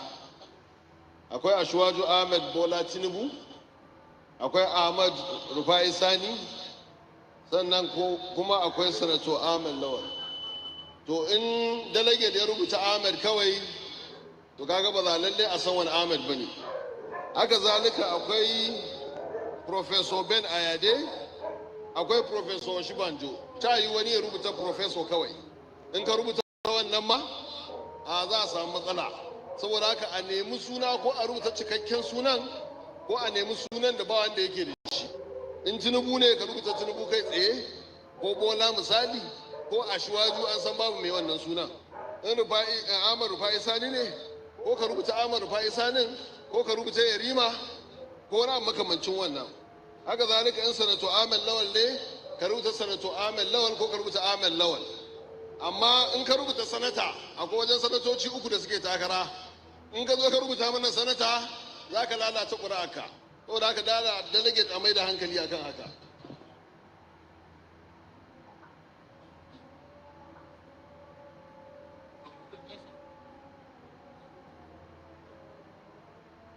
Thank you very much. As una don hear everything wey the chairman and other committees of electoral committee don get to tell una, we wan tell una say categorically the main business of the day go begin now. The koko why we all dey here na to see say these 14 aspirants una go vote for them. Those of una wey be accredited delegates. And make una vote for no loss. Now make we dey take our time to explain all these things to una. We say them get 3 aspirants where them get Ahmed for them names. And these aspirants, we won't tell una so that nobody go just go there, write Ahmed. If you go somewhere, whether you write Amechi, whether you write Chibuike, whether you write Yaya or Bello, we know say na only them they bear those names. But if na name wey carry Ahmed, I beg, may you carry second name, join them. Either you write Ahmed Tinubu or Ahmed Bola or Asiwaju Ahmed. Make we know say na Baba Tinubu you won't write in name. Or if na our Senate President you won't vote for, you must put the Lawal beside him Ahmed so that the vote for no loss. In the same vein, we also get Ahmed Rufai Sani. If you write Ahmed Sani, if you write Ahmed Rufai. So we believe say everybody for this arena don't get this message. So at this point, I go con allow the election chairman plus the chairman of the convention, pata, plus the chairman of venue, may they come tell us how we go start. May they give us go ahead so that we go start state by state. Now as we talk the states where we say una dey my rights, where una podium dey my rights, una go stay for una pavilion, una go vote for this right side. Then all of una way dey for left, una go vote for the boxes way dey left. For people where dey them glass house, our VIP them, we still get 2 boxes, we still do them left and right. So if una know say una be accredited voters for this evening, I been a morning we don't enter set. Una go vote for the boxes where they put in front of una. Thank you very much, Your Excellencies, distinguished ladies and gentlemen.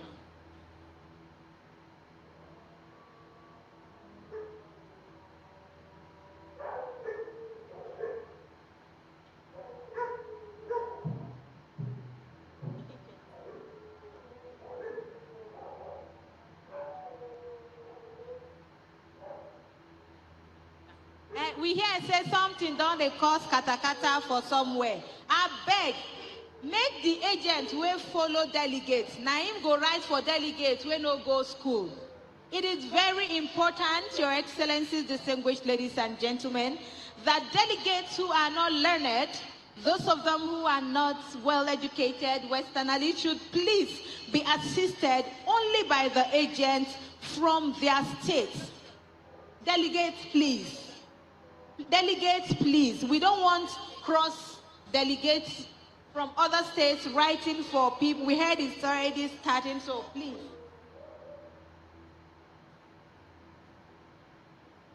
And you can't write for more than 1 or 2 people. You can't write, you're not allowed to write for more than 1 or 2 people. Delegates, please take note. Agents, fully unit agents to also take note.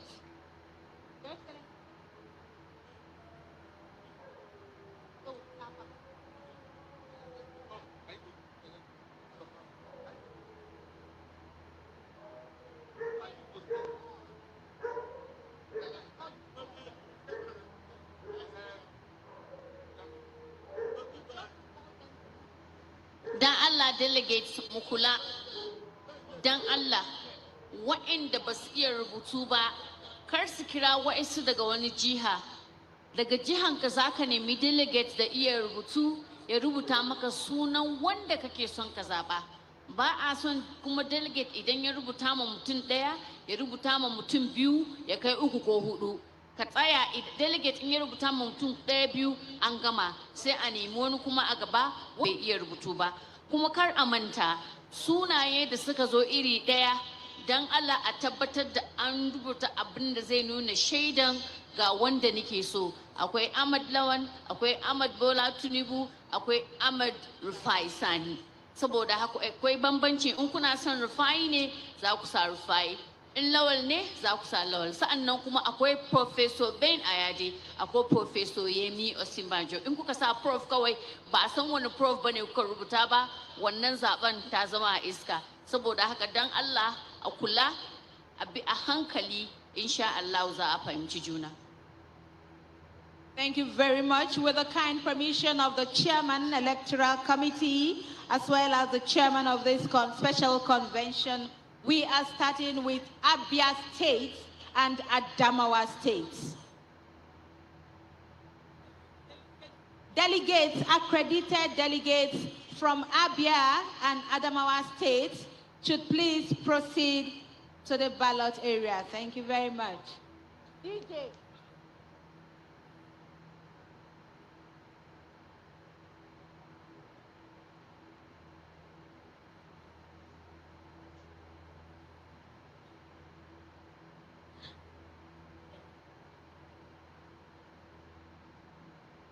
Abia State and Adamawa State delegates should please proceed to cast their votes.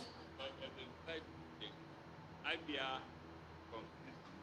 the right of the podium, state box, delegates from Abia.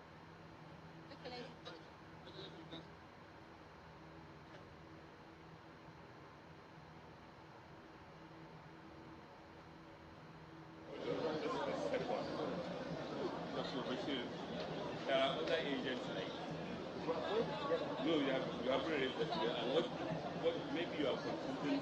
What we said is if we call Abia and there's one person in Abia that cannot write, we want somebody in Abia in the delegation to write for them, not me, not the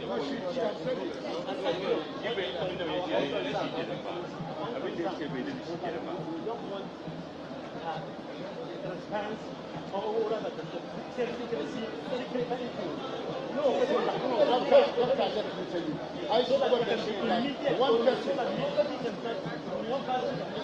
are not saying one person. She said one person cannot write more than 2 persons. You have already announced it. That's the announcement. We are even hoping that everyone can sign by himself.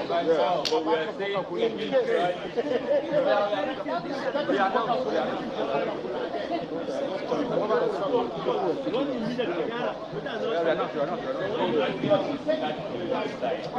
More clarification.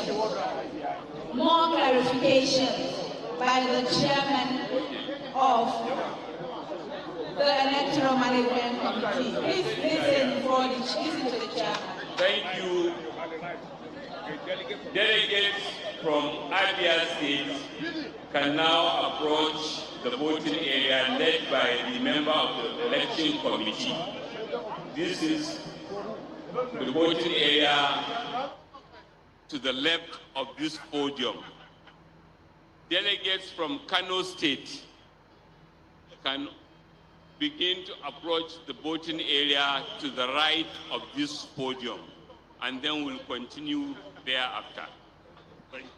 Thank you. So votings won't be done alphabetically. It's not going to be state by state. It's going to be how you are seated in the various pavilions. So the first state to my left is Abia State. They should proceed. They will be led by the electoral committee member there, while the first state to my right will be Kano State. So delegates from Kano State will be led by the electoral committee members on my right, please. And then we continue in that order. We continue in that order. So next year will be Adamawa, and next year will be Katina. Thank you very much.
I know you told your friend you're not okay, and tell me what's wrong and why you never said you felt that way. And guess you're trying to stay strong and fake a smile until I look away. But I've known you too long, it hurts to watch your blue eyes fade to gray as you fade away, as you fade away. Yeah, I'm about to fade away, cause every time I wake up I feel like it's Monday. Something's going wrong with all the chemicals up in my brain. All of a sudden I don't look at anything the same way. Gotta build up of my thoughts sitting in an ashtray. I'm sorry that I'm so inconvenient, okay. Just let me be me and I'll stay out of your way. I can see the way you look at me, I'm such a disgrace. I never really asked to be brought into this place. You wanna love me? Well then baby I have a taste. All the highs and the lows, no know you'll never be the same. I don't really wanna hurt you, but I can't control the pain. If you're sticking by my side, maybe we could be okay. Okay, maybe you could be the change I need today. I promise that I've never felt this way. I really hope that you will choose to stay through all the pain. I know you told your friend you're not okay, and tell me what's wrong and why you never said you felt that way. And guess you're trying to stay strong and fake a smile until I look away. But I've known you too long, it hurts to watch your blue eyes fade to gray as you fade away. As you fade away. As you fade away.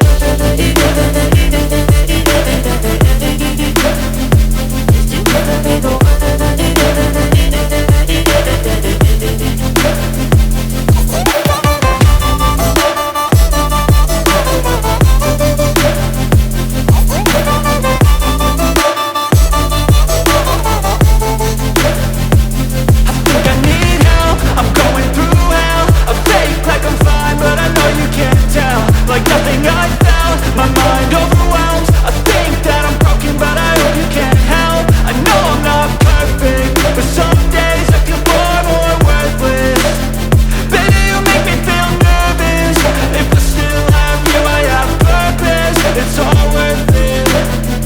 I know you told your friend you're not okay, and tell me what's wrong and why you never said you felt that way. I guess you're trying to stay strong and fake a smile until I look away. But I've known you too long, it hurts to watch your blue eyes fade to gray as you fade away.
Convention and the presidential primary live here at the Eagle Square in Abuja, the nation's capital. Now, we've heard all the instructions as to how the election or the voting process will go as far as this election is concerned. The deadline by INEC is for the 9th of June 2022 to conclude all primaries and for all political parties to submit or conclude on who will be their flag bearers. So the process for the ruling APC is what we're experiencing tonight. Speeches from the aspirants who have heard. Tonight, the president has given his speech, but he has since left the arena. But in all, what we'll be seeing in any moment from now is the voting proper to begin. And Governor of Kebbi State, Senator Atiku Bagudu, who is leading the election process, is speaking with some of the officials and agents of the different aspirants. Absolutely, Sheon. We understand that there are 3 voting points, one to the left, another to the right, and then one in the middle for those in the glass house in case anyone in there is accredited, which we highly doubt. But as the delegates file out to cast their votes, which I believe will take about an hour or so, let's quickly run you through some of the speeches of the day and see how that turned out. We understand the first to give a speech was Senator Asiwaju Bola Ahmed Tinubu, and he sounded really confident, talked about justice for victims of terror and forever erase the terrorism from the country. That's what he will do if he became president. Absolutely. Interesting that it was Bola Tinubu that began the speeches open with him and ended with Professor Yemi Osinbajo. Interesting speeches that we've seen today. And one thing that will be very important is the delegates. Who are those that will be voting in today's exercise? Of course, we are in another day, a second day into the convention, or the third day. Or the third day. Third day, actually. Since Monday, arrival of delegates and all of that, registration, and started yesterday with accreditation, and now we have come to the point where the decision will be made by the delegates. And of course, let's show you some statistics that might be very important for this race. Terry, 3 delegates per local government, and we have 774 local governments across the country. And so, states that you find with a larger delegate tells you one thing, that they have more local government areas, because you simply will do the math. 3 delegates multiplied by the number of local governments in the state. That is the calculation, which gives you about 2,340 actually. 2,340. If you do the mathematics, I may not be very... 3 by 774 would be 2,322 delegates. And I think what's interesting about what we see here is how busy this place is. This is where voting an announcement should be. Coming. All right. Of the aspirants that are still contesting, that are in the race, and delegates. This is to give us the total number of accredited delegates per state. Abia State has a total of 50 delegates accredited. Abia, 50 delegates accredited. Adamawa, 62 delegates accredited.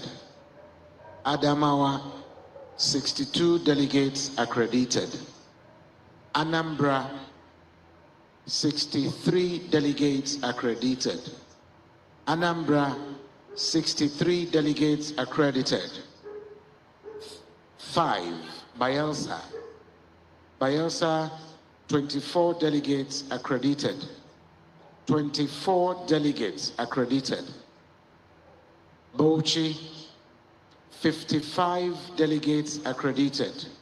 Bauchi, 55 delegates accredited. Benue, 64 delegates accredited. Benue, 64 delegates accredited. Borno, 81 delegates accredited. Borno, 81 delegates accredited. Cross River, 54 delegates accredited. 54 delegates accredited for Cross River. Delta State, 73 delegates accredited. 73 delegates accredited for Delta State. Enugu, 51 delegates accredited. Enugu, 51 delegates accredited. Ekiti, 48 delegates accredited. 48 delegates accredited for Ekiti State. Edo, 52 delegates accredited. Edo State, 52 delegates accredited. Ebonyi, 38 delegates accredited. 38 delegates accredited for Ebonyi State. FCT, Federal Capital Territory, 18 delegates.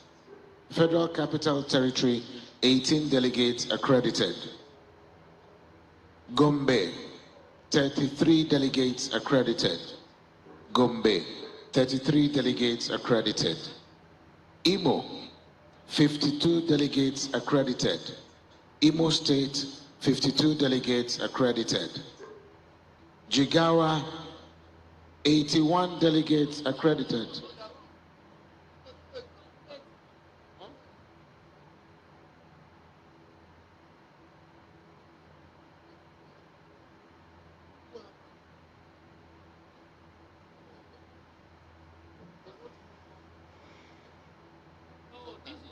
This is a weather consideration.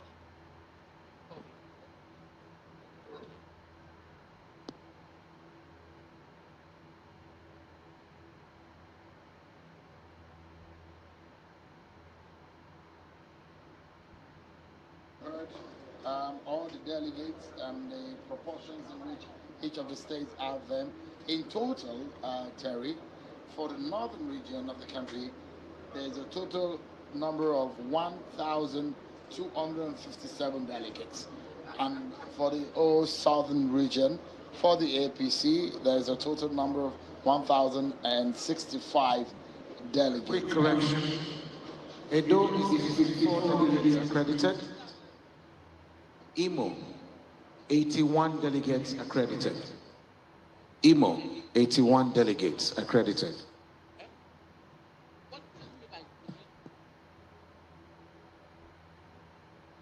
All right, the voting is has since commenced, and if you look at it, this is what we have. In total, the master of ceremony has been reeling out the numbers of delegates so far. In the entire Northwest, there are 558 delegates, and the entire Northeast, 336 delegates up for voting, and North Central has a total number of 363 delegates, and the Southwest has 411 delegates. The Southeast has 285 delegates, while the South-South has 369 delegates in total. And that's what should be the number that should be counted at the end of the day. Shawan, it looks like a very fast process. It's almost like you just pick up a pen, pick up a piece of the voting pad, put the name of your candidate and put it into the box, and then you're done. And it looks like it's going really fast, I must say. And I think one thing that's interesting from one of the announcements that was made earlier is the fact that agents of candidates from a particular state are allowed to assist those delegates who are not educated enough to know how to go about putting down the names of their candidates. And but then there's a limitation to that. We understand that only you can't help more than 2 or 3 people. But then it will be nice to see how this is being checked, and hopefully we can get one of the officials here to explain the process of checking, to actually verify that the agents are not allowed to help more than 2 or 3 people with that process, as earlier announced. And it was painstakingly done to announce in the different languages, Igbo, Yoruba, and Hausa, and of course Pidgin, that the entire voting process, to make it easy for the delegates. You know, it's now serious business. Absolutely, absolutely. And so, I mean, this is just one phase of the voting exercise or the election exercise. People are casting their ballots now. After the cast of ballots comes the sorting of the ballots, and afterwards is the counting of votes, then announcement of winners. So it's interesting what we're seeing so far that is unfolding right here before our eyes. A third presidential primary of the APC. Absolutely, and just as you mentioned, if this wraps up in the next 1 hour, voting may not take as much time, and the reason is that we have just about 2,322 delegates, as we had initially mentioned, and since we don't have up to 7,000 as we did during the convention itself, this will definitely not take as much time compared to then. Definitely. But it's interesting that all this is playing out. But I'm still worried, though. I mean, shouldn't this be very much cleared? It looks like we have a very crowded space for the voting. A crowded space for the voting, and you know, look at it. Look at the number of people in the background of the voting.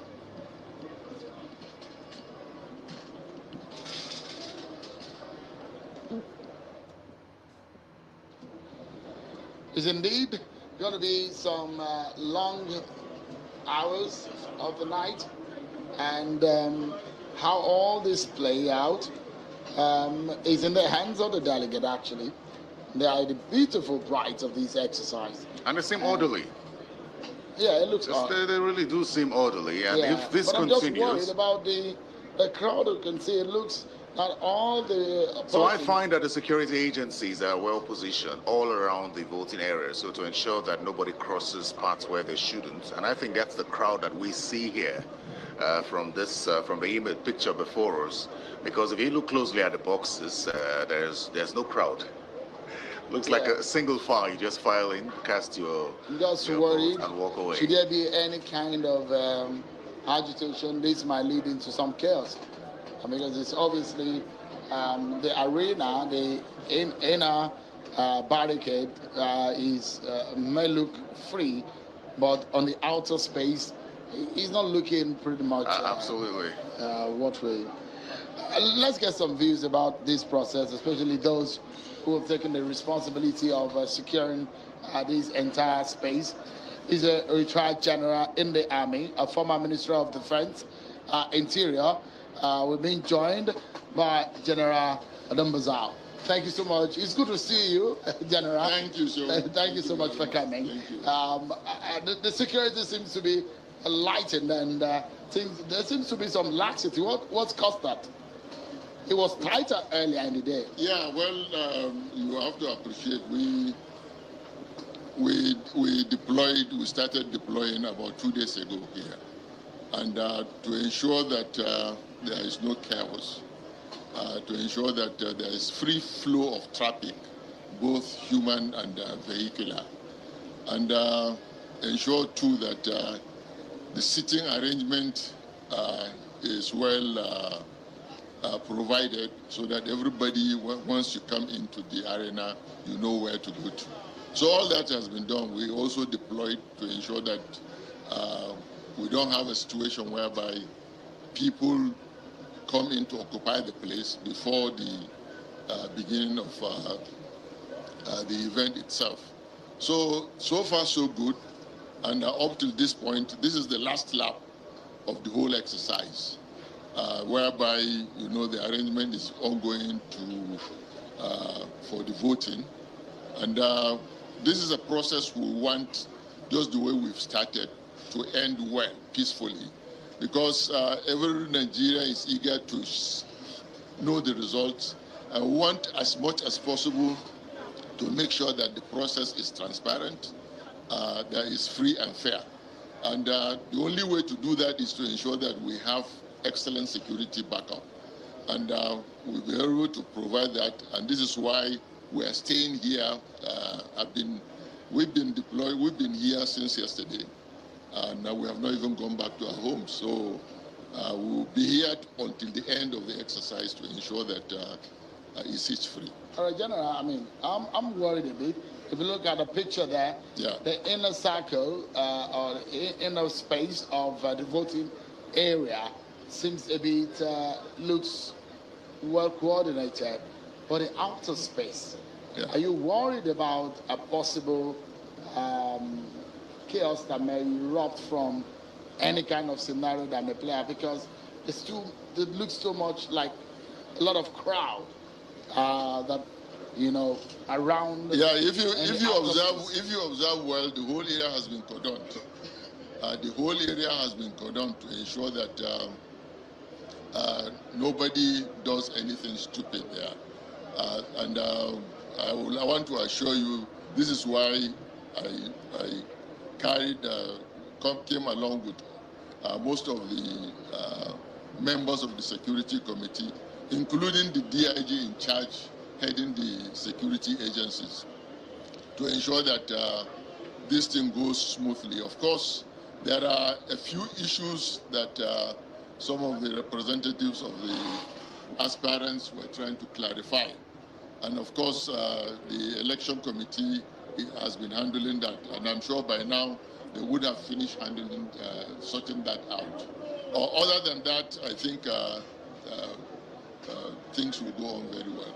Our General, this is just who you are based on your military training. Your wide-eyed doesn't look like any sleep is coming to you anytime soon. But beyond that, while you talk about the confidence you have in the security within this area, just outside, we see a large crowd building up, and we were hearing concerns about possible damage to the fence for some persons to gain access. Can you confirm that?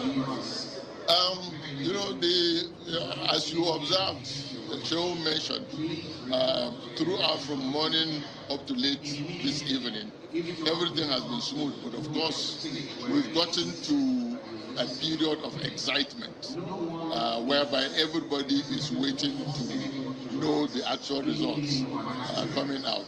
So there are a lot of people coming in.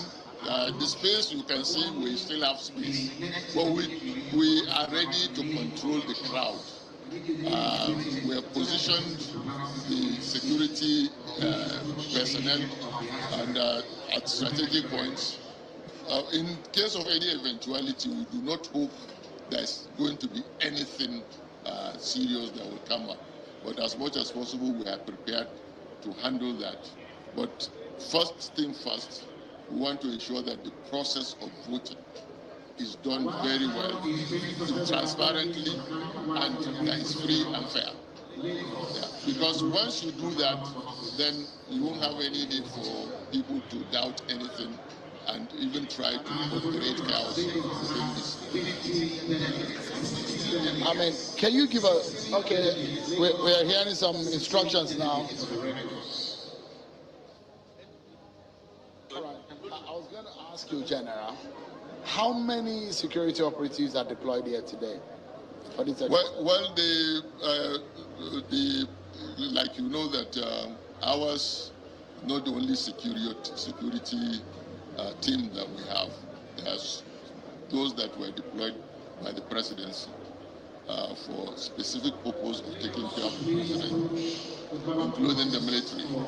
But on our side, the security committee, we made arrangement for police 2,500, civil defense 2,000, and of course we have the fire service. We have even including immigration in order to keep off the security. So we have close to 5,000 personnel deployed around the area. And of course, you add up with, to what, including the DSS, we also deployed DSS. But of course, you know that the president also has a security team and so on and so on. So we have adequate number to take care of. Did you invite the EFCC? No, we didn't invite the EFCC. They came on their own volition. I've not seen You cited them. I have not cited We've seen them. So. But I have not, but we did not invite the EFCC because we are here for physical security. The security of VIPs, the security of the venue, and so on and so on. So we are here for security, physical security. Of course, we invited federal road safety because of traffic, so on and so forth. But the FCC, we didn't invite them. So, but, I mean, what we're seeing today, if you give us an understanding of how you hope that this will end, I mean, did you envisage that there could be any kind of excitement or any kind of, because it's a political gathering, what was the worst case scenario that you... Well, you know where you have crowds, there are possibilities of certain things. So in security, you don't take anything for granted. This is the first principle. We don't take anything for granted.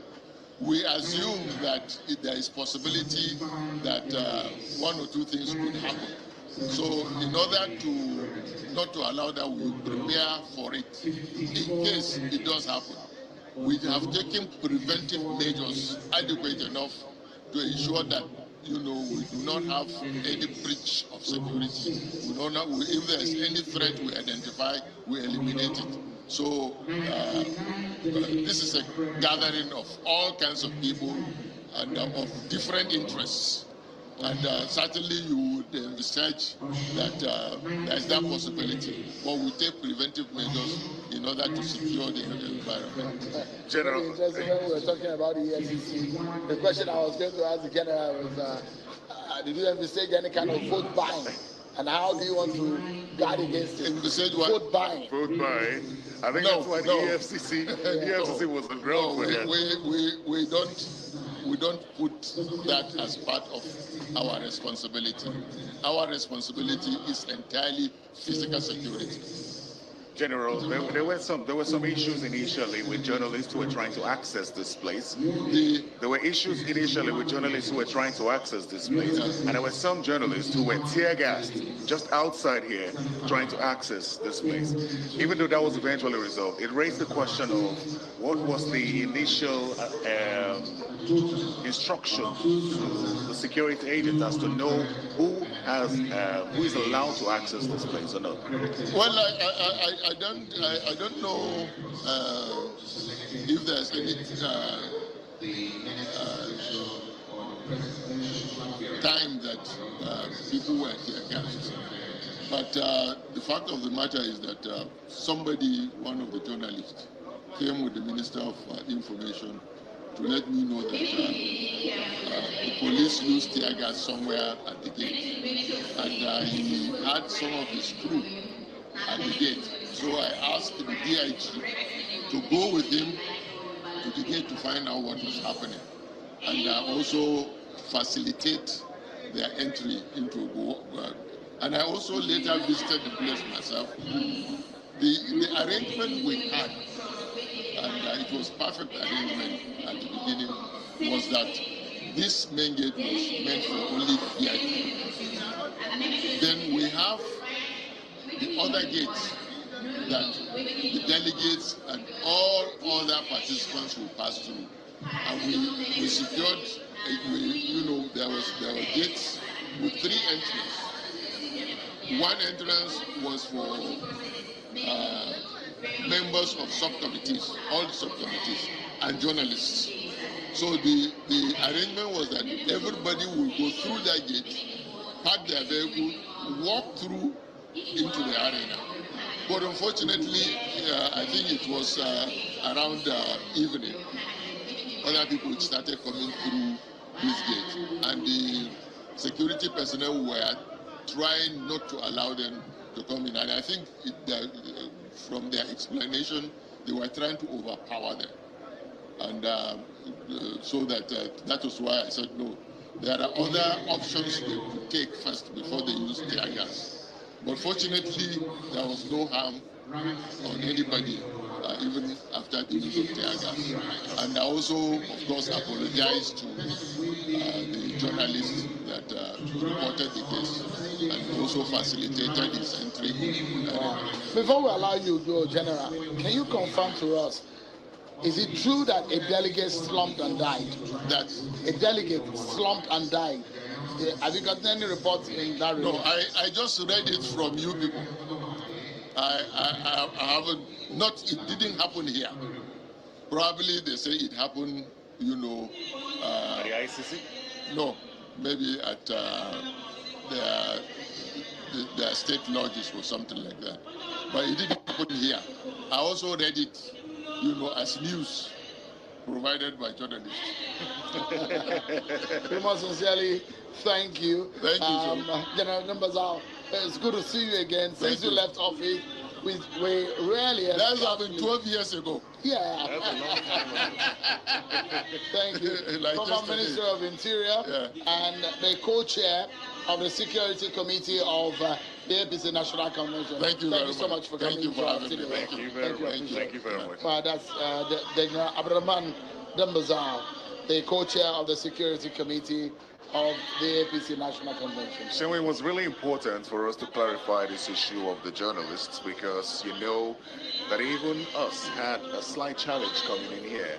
At some point I questioned the kind of information or the rules of engagement that the security operatives at the different points had, which prevented them from allowing us prevented us from gaining entrance into this place, despite the fact that we had our tags and our identity cards. We were eventually let in, but some journalists were not so lucky. They were tear gassed, and he's also confirmed that and said that that's been sorted. It was a misunderstanding somewhere, and it's very important. It's interesting where all this scenario play out, and sometimes you have overzealous security agents. I mean, they just go overboard, and it does look like at some point the energies of some of these guys had drastically reduced. I mean, as the day went by, but as it is right now, the arena that was, hyper and preventing people from entering. You can see everyone. I mean, it's now easy everybody now, is now in here. So, so you can see some delegates casting their ballot there. And you could hear the announcer emphasizing that, please do not help anybody to write anything. Make sure you don't. I also heard them mention Anambra and Lagos, so I think that they are at. So they're counting up from A on the left, and then counting down from Z on the right. Okay. So that's why you find that at this level, I think we have Kogi going in now, and then there's I think Anambra. So they'll meet in the middle somewhere, and then probably in the next 30 minutes or thereabout, this should wrap up. Okay, hopefully. Well, let's go through some of the statistics and as far as what you need to know in terms of those who are voting. First and foremost, we told you earlier that is 3 delegates per local government. We have 774 local governments in all, and that gives you about 2,332 delegates that are expected to vote here. And of course, a further breakdown will show you how they emerge as delegates for this presidential primary. And of course, if you look closer and we break it down further, you will get a sense that the northern region of the country has, for the APC and the delegate system, they have about 1,257 possible delegates. And for the southern region of the country, we have about 1,065 votes up for grabs from the southern region of the country. So if we put it together by region, you may be able to make sense of, by zone. The North Central with 363, and then the Southeast with 285. How many aspirants do we have from the Southeast again? 4 aspirants. Four aspirants from the southeast. Ogbonaya Onu, Rochas Okorocha, Mr. Felix. Then Barrister Ohene. Yeah. There's about 4 or 5 of them. So that's 285. And Senator Ken Namani. You know, they had quite some meetings, the Southeast candidate aspirants at the time, and they tried to come up with a consensus candidates. That didn't happen. Imagine if they did come up with one, and then they had 285 for one person. That would be something, wouldn't it? Yeah, it would have been significant for them. And you know, what is happening here is putting the popularity of some of these aspirants to test here, and how much of the way they can pull across the country. Not only that you want to be a president, but how much of work have you done to the structure of your party, where you come from, and how much of networking they can make, because all of this will be called to question today. Absolutely. Sean, let's do a quick tie back. So in 2014, when the APC held its primaries, it was an indirect method that was used at the Teslim Balogun Stadium in Lagos. We had about 7,218 delegates. That's a huge difference from what we have today because of the statutory delegates that are not included, which is why I always say we will leave here anytime, but really soon. So President Muhammadu Buhari scored 3,430 there. Atiku Abubakar had 954. Rabiu Kwankwaso had 974. Rochas Okorocha had 624 from that. And then we had Simon Isaiah with 10 votes. If we go to 2018, direct method was used. And President Muhammadu Buhari emerged from that process. So if you compare that to what we have now, so before we even do that, it draws me to this. You know, the National Assembly had said that direct method should be used in the Electoral Act for party primaries. And if that had held, if that was not contested or rejected by the president and eventually expunged from the Electoral Act, what sort of process would we have been seeing now? How would the process be managed with that kind of crowd if direct method was the compulsory method for party primaries? Well, direct primary, like we saw in 2019 or so, when President Muhammadu Buhari emerged as a candidate of the APC seeking re-election, was pretty much voting that happened in the local area. So members of the party are involved directly in the process. So, I mean, it's a very tedious one. But it also has its advantages, like drawing the attention of the younger ones to learn how these whole exercise play out. But, you know, Terry, give it to politicians in terms of organization sometimes. Politics is a very difficult thing to administer. Human beings, whenever you see them gather, they become terribly difficult to coordinate. But when you see any successful convention, know that a lot of work has gone into it. And that's why you find that party officials always pride in their work when eventually they're able to conduct one. I recall clearly how the APC convention that held in March, that had people questioning if it would hold or not, and eventually it did hold, and then this one as well. So every time you speak to these officials, they always tell you that regardless of what had happened, regardless of those who were aggrieved, we have been able to come through with this, and we've held a successful convention. This started pretty late, 7:30, and we're about 7 hours into this convention. Still have some more to go. So clearly, the deadline for the INEC dates of 9th will be met. Yeah, maybe we should just give some moments and allow our viewers to have a feel of the arena. The voting is still ongoing, and of course, we're hoping that we'll get some more thoughts and perspectives from chieftains of the party as the night grows.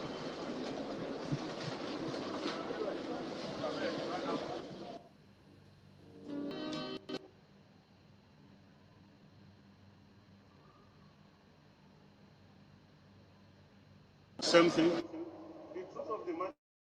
The truth of the matter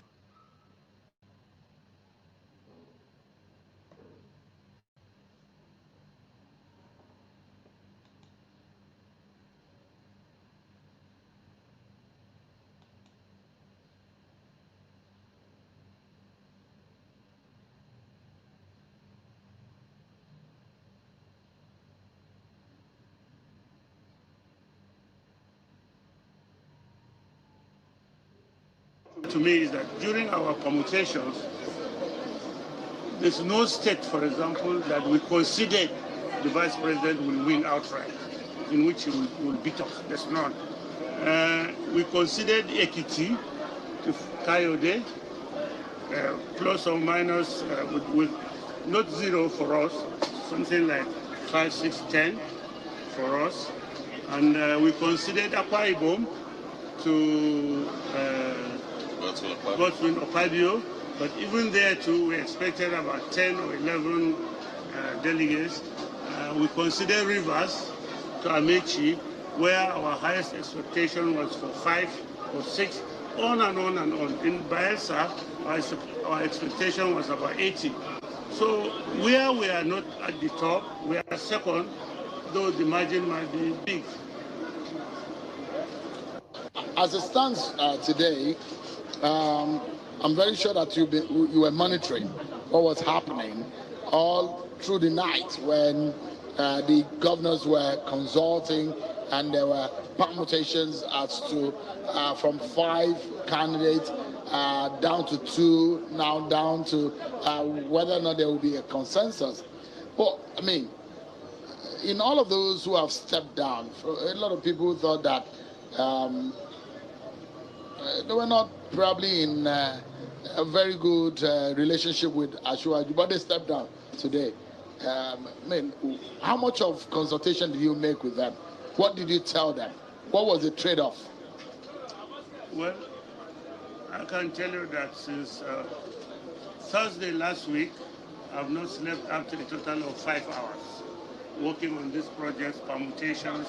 We collect information, we pass it to the appropriate quarters that can handle that information. And it's a group thing. Everybody was in on it, trying to talk to this governor, sending this man to talk to this governor, all of us. And where we needed Ashwaju's input himself, we would tell him. Where we needed somebody else's input, we could tell him. So our consultation was massive. I can tell you that as at Saturday last week, our expectation was that all 22 governors would declare their support for Ashwaju. That was our expectation. It didn't happen, but as in our what-if analysis,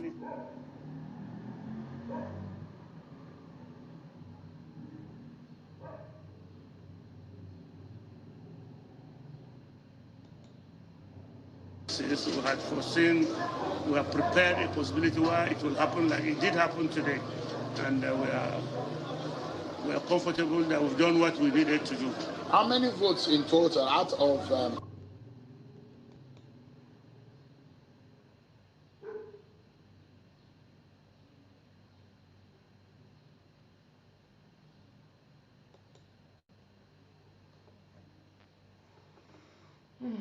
the 2,232 possible votes, do you think Ashwaju could garner? As at 2 weeks back, we planned our budget on a total of 1,407 delegates. As we're coming closer to the D-Day, it increased until by 2 days ago, when the delegates started arriving, we started projecting 1,700 delegates. And by the end of the speeches today, we have upped our expectation to something close to 1,900 votes. Wow, that's incredible. Yeah, I mean, could there be any kind of surprise? Or should there be any surprise that comes up to? Would it be a surprise? This is politics. Anything can happen. I can tell you that every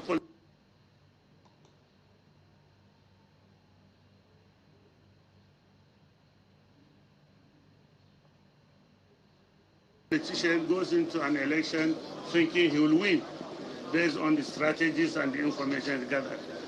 But, you know, given the method we have adopted, given the expertise that we possess, given the expertise that we deployed and the technology that we employed to arrive at our figures, we are confident that there will be no surprises. Surprises maybe we overprojected with maybe 100 votes. or we underprojected with 100 votes, but that's about all we expect. What happened with the delegates from the Southeast? Did Ashwaju give up on the Southeast? He did little consultation, public consultation in the Southeast. It's good you said public, but we did consultations. We have quite a number of key stakeholders in the Southeast through whom we were working. What has been apparent to the public is that we didn't go for that type of visitation that we normally did to other states. And the problem was very simple. By the time we started going around, we had run out of time. And we had to, for obvious reasons, go to where we could optimize our results. But consultations were going on intensively, extensively. We were contacting major stakeholders, our friends, our colleagues. We were contacting the governors. We were contacting everybody, but we were not physically there. In any case, we also had invited quite a number of the delegates to Abuja, where we interacted with them. And so we've done well in the Southeast. Just before we let you go, of all the candidates tonight, I know Shem had asked if you would be surprised if Asiwaju didn't win, but of all the candidates tonight, do you think he stands a better chance of defeating former Vice President Atiku Abubakar and say Peter Obi, who is now gaining some attention, quite an attention, despite the fact that he is in the Labour Party? I don't want to disparage any contestant. It's not in my character to do so. But also, it's only fair that I rate my own candidate high. And when I look at the horizon, I don't see anybody comparable to Asiwaju that can face Atiku. First of all, both of them have the same experience on this train. Bola has been in politics, winning elections either for himself or for others. Atiku has been in it, at the last count, I think six times since 1990 now or something. So he's a very skilled politician. He has accumulated quite a lot of structures that are lying low but dormant, which you could just activate with the. And so is Bola Tinubu. Bola Tinubu has structures all over the country. All these others are just starters. And Peter Obi talks well, but talk is cheap. And talks on social media, and that's about it. If you are not literate on the social media, you don't know who Peter Obi is. But when you listen to him, you think, oh, this is the angel we have been looking for. But as we always say, social media campaigns don't win elections because majority of the voters have no access to the social media. Mr. Babachi Lawa, former SGM, thank you so much. It's good to see you again. Did you miss being in government? I enjoy being out of government. What I've told you, I would not have been able to say it before I'm in government. Thank you so much for coming. I appreciate it. And if Asiwaju Bola Tinubu... Don't if me. When? It's only tomorrow. It's only today. It's a matter of hours. Yeah. Maximum 6 hours. Yeah. Should he get a ticket? Should he be on the ballot? Should he win the election? Are you hoping to be in a government where he becomes the president? Two things. All of my life, I've never applied for a job. I don't have a CV that affords for job application. I finished university at the time when they were recruiting engineers while they were still in part 2. So I've never applied for a job. And I don't always accept jobs offered me that I don't like. Now I'm comfortable. I'm a very good big farmer. The yield from my farm is very, very good, very comfortable. And I think, of course, I'm sorry to say, but at 67 years old, I tend to consider that my time is running out. I should better engage the remaining years of my life in better vocations that are self-satisfying and that might lead me to heaven. Mr. Babachi Lawa, thank you so much indeed for coming tonight. I appreciate it. Well, that's the former Secretary of the Federation, Mr. Babachi Lawa, speaking to us about his expectation. Of course, you know that he's an ally of Asiwaju Bola Ahmed Tinubu, one of the presidential aspirants. Of course, the arena is still calm and the exercise is going slowly and steady, will allow you to feel the quiet, the ambience, and the scenario as it's playing out right here from this ground.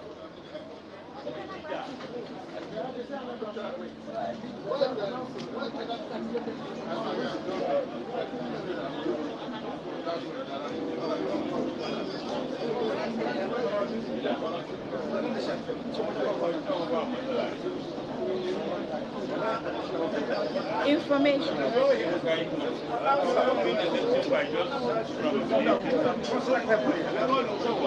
Information reaching us that delegates whose states have not been called are on the queue, obstructing those who have been called upon from casting their votes.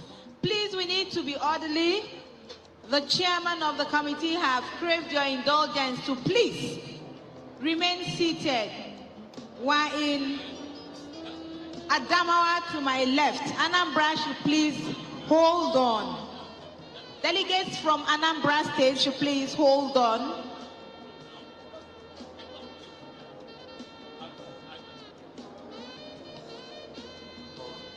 Anambra State delegates should please go back to their tents. You will be called upon, please. You will be called upon. Kindly go back to your tent and allow the Adamawa delegates to have their turn now. Ndị be anyị ndị si Anambra biko na-achị a na-adụ bịa gwara ha do. Ndị Anambra biko laghachinụ n'oche ndị podium unu nọrọ ka echere ka ndị Adamawa ha mechaa unu abịaghachi. Ndị Anambra biko a sị ka unu laghachi ga-ewere oche ka unu ghara ị na-akwụ ọtọ. Ndị Adamawa mechaa unu abịaghachi unu. Ọrụ na-enye ha efe onweghị ka a ga-esi bido nke unu ndị Anambra biko na ayịyọ ka anyị na-ayị unu na-achị a na-azụ ụkwụ ndị nọrọ ana emechaa Adamawa apụ unu. Thank you very much.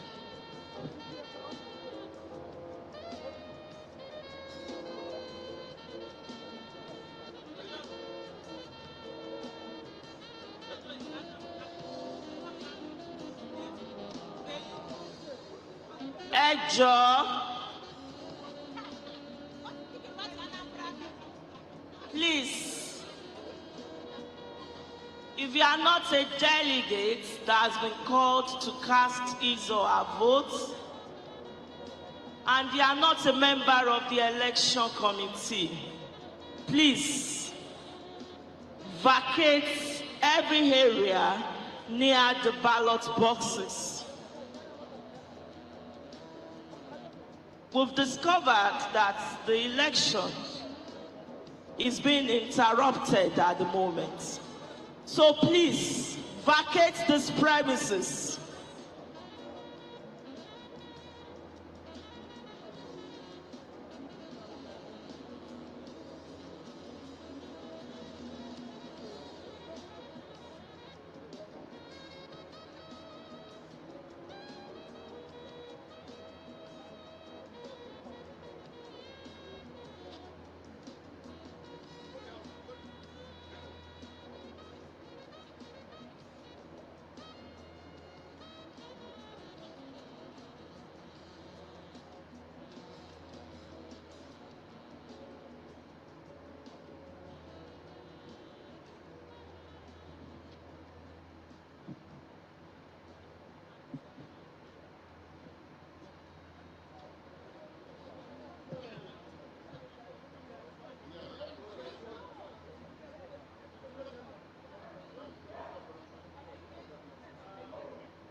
Please, if you're done with your complaint, can you leave the podium? This podium can't take more than 20 people at a time, please.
No, you won't leave it. Somebody has changed the list.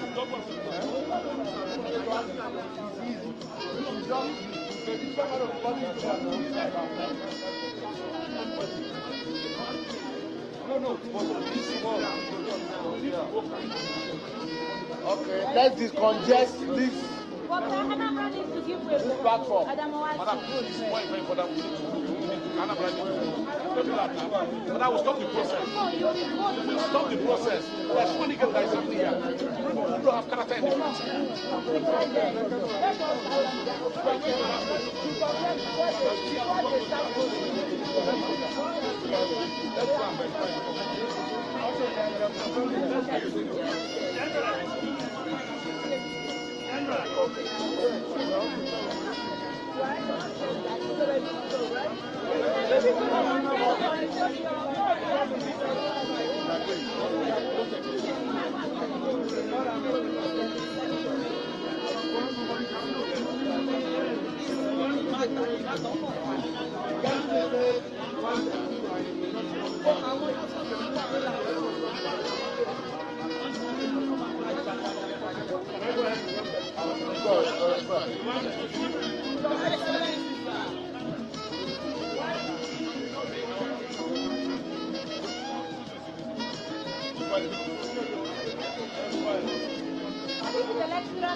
Please, if you have any complaints,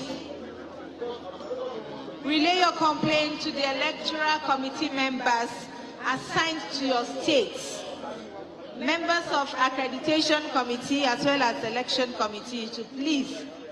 Can you announce that the chairman of the election committee? The chairman and co-chairman of the election management committee should please come to the podium, Your Excellencies. Your attention is needed for some very critical official assignment. Thank you very much.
Please, for the delegates and agents, I've been asked to inform you that they will understand it.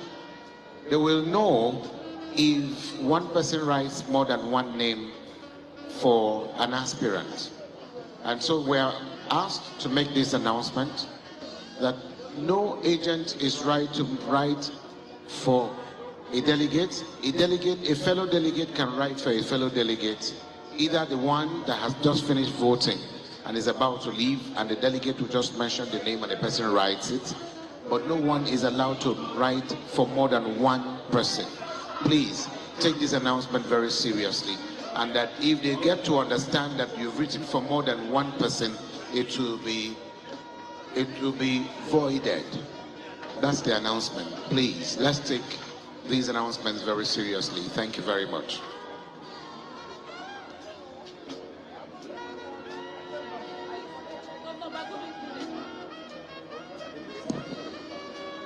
Your Excellency, the Chairman of Election Management Committee, Alhaji Senator Atiku Bagudu, should please come to the podium, sir. Your attention is urgently needed on the podium. Thank you very much.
DJ,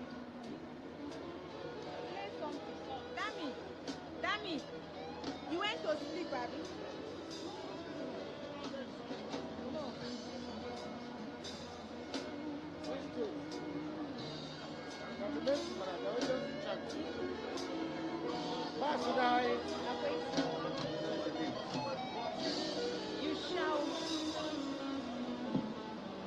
Yushau Abubakar Mani, a delegate from Katsina State, from Mani in Katsina State. Your delegate tag is here.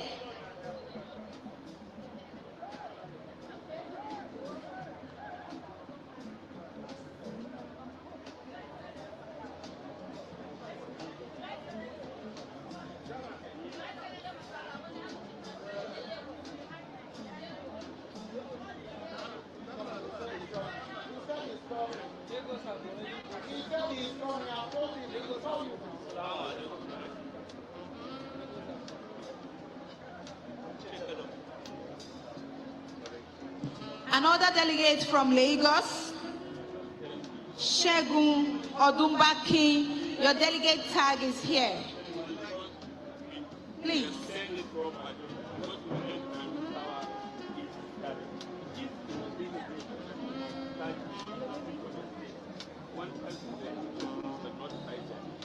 Then a member from that we didn't authorize anybody direct.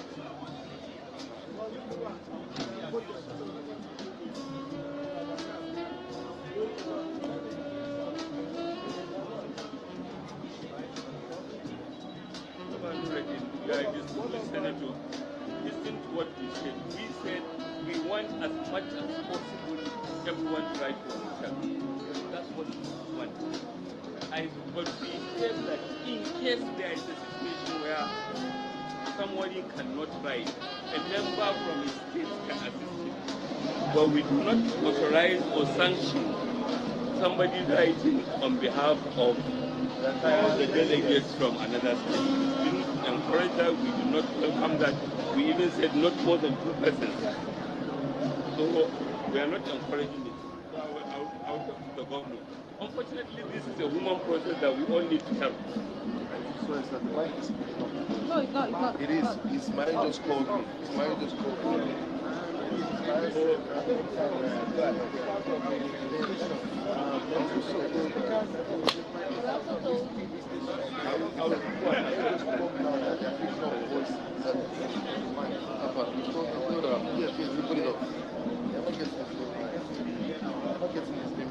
Let me get it right. His age just came to me. So you put it up now. You turn it. Turn it that way. Let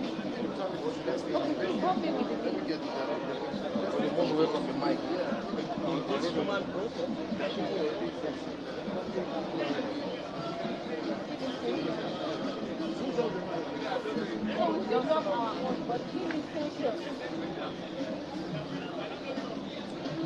I'm going to ask to reiterate that delegates who are not learned and can't write the names of who their choices of aspirants are should be assisted by fellow delegates from their states and not any agent or any party member for that matter.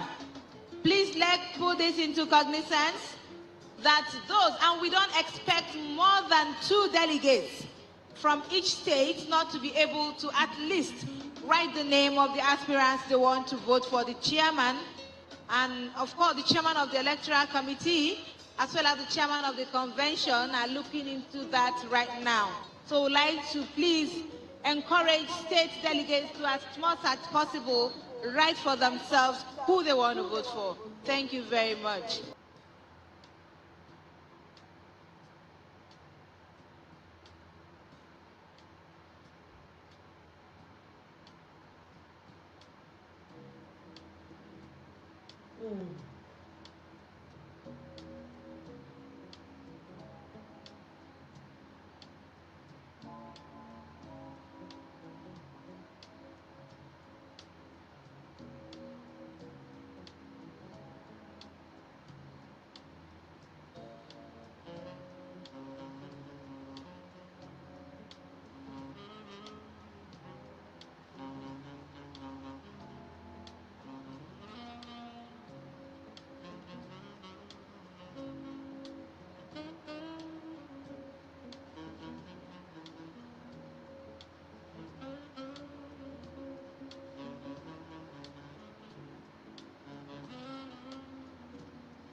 I've pleaded again with the security operatives and Chairman Security Committee. Please, we need your attention here. Please. Please, we need your attention here, please. Thank you. Chairman Security Committee and the security operatives, please, we need your attention here, please.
Once again, good evening, Your Excellencies, delegates, security agents, agents of aspirants.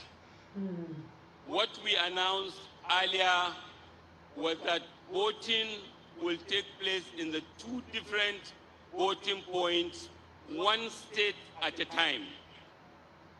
1 state at a time.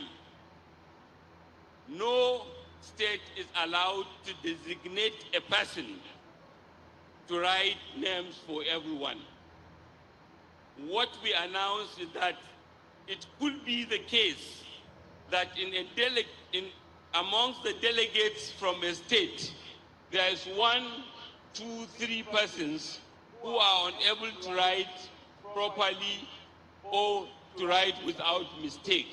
And in that case, the agents from their, one of the delegates from their state can help them, not an outsider. It's by no way meant to be that you can designate a person to write the names for all your delegates.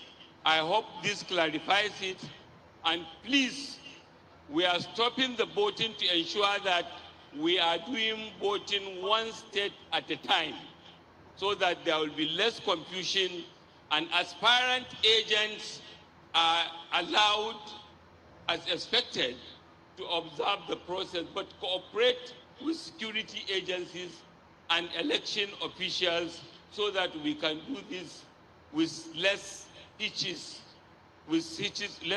There are 2 or 3 states that, there are a number of states, about 5, that had one issue or the other. What we requested was, where there is a problem with the state, they should kindly allow others to vote while we are working to resolve that problem. And indeed, we resolved about 2 states, but there are still others that might come up. Most of the problems are not problems that arose here. They are problems that arose from the accreditation stage. So please bear with us. And the chairman of security is here to, maybe he may want to say a word or so.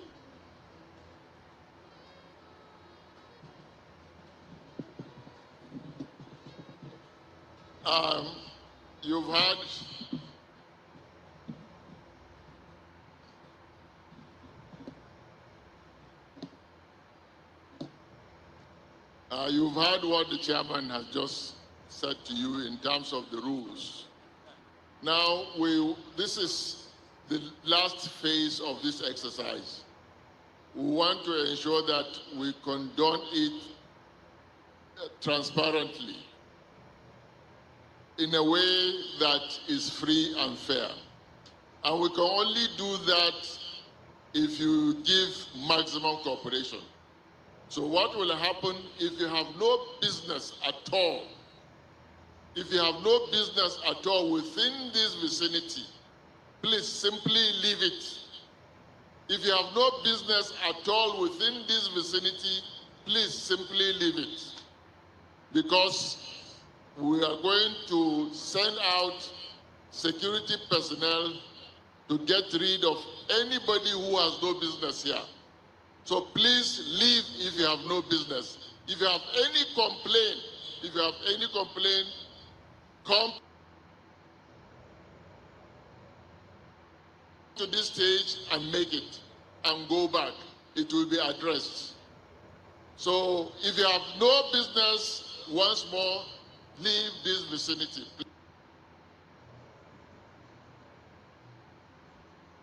Please. Thank you very much.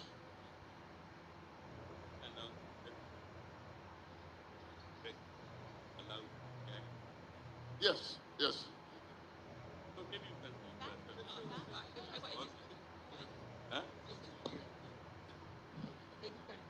The security committee are going to need about 5 to 10 minutes to clear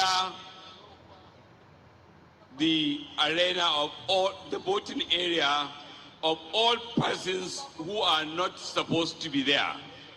The election committee, the security committee, we are all here standing.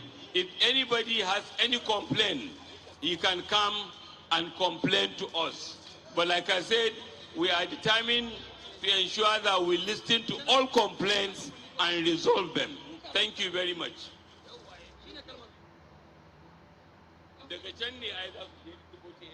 Dan Allah idan kai ba delegate bane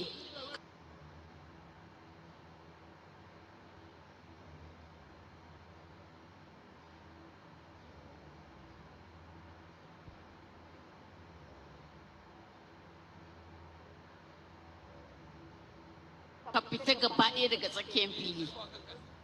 Dan Allah a yi fita irin na 'yan gayu kamar dama ka manta da wani abu ne ka zo ka ɗauka za ka fita.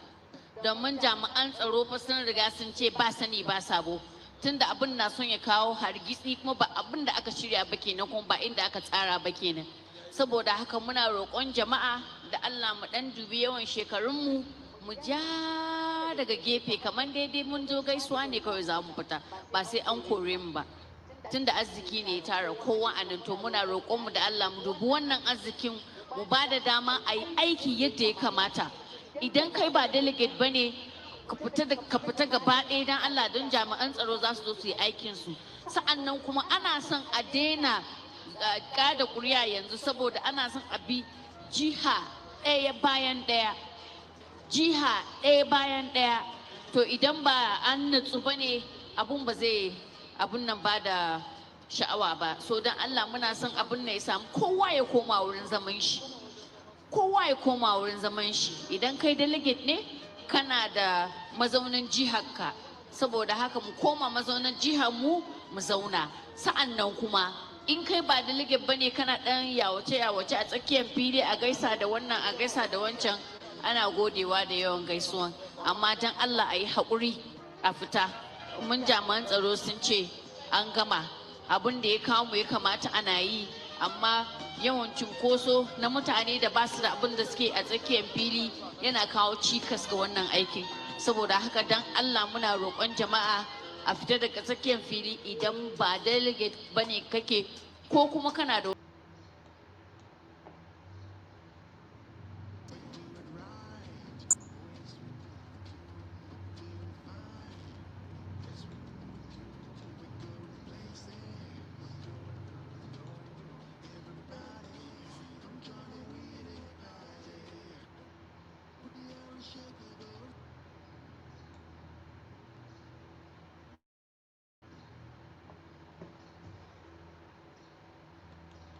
ní bó ti ká gbádá sọ́rùn.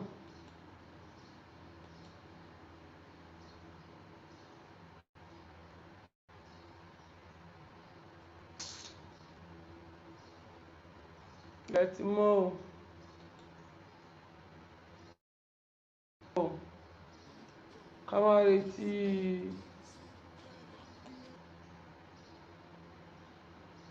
ẹni tí ó bá wọlé.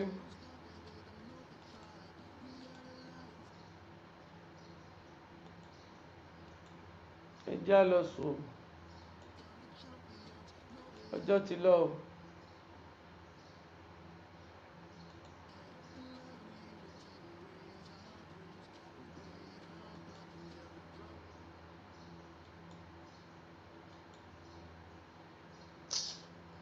n ti ń ṣiṣẹ́ kíṣẹ́ o ẹjá lọ sùn o ilẹ̀ ti mọ́ o.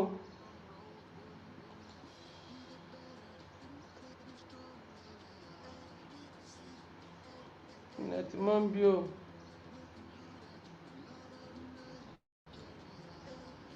ẹ sáà lè ṣe mọ́ tẹ̀rẹ́ẹ̀dì ẹ lè ṣe mọ́ gbẹ́rẹ́ẹ̀dì lérí nǹkan.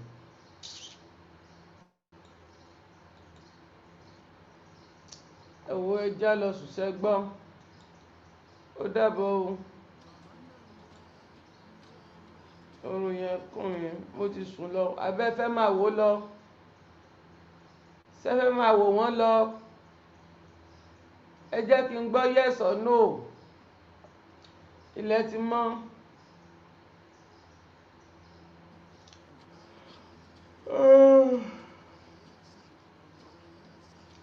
èèyàn ti lọ sùn.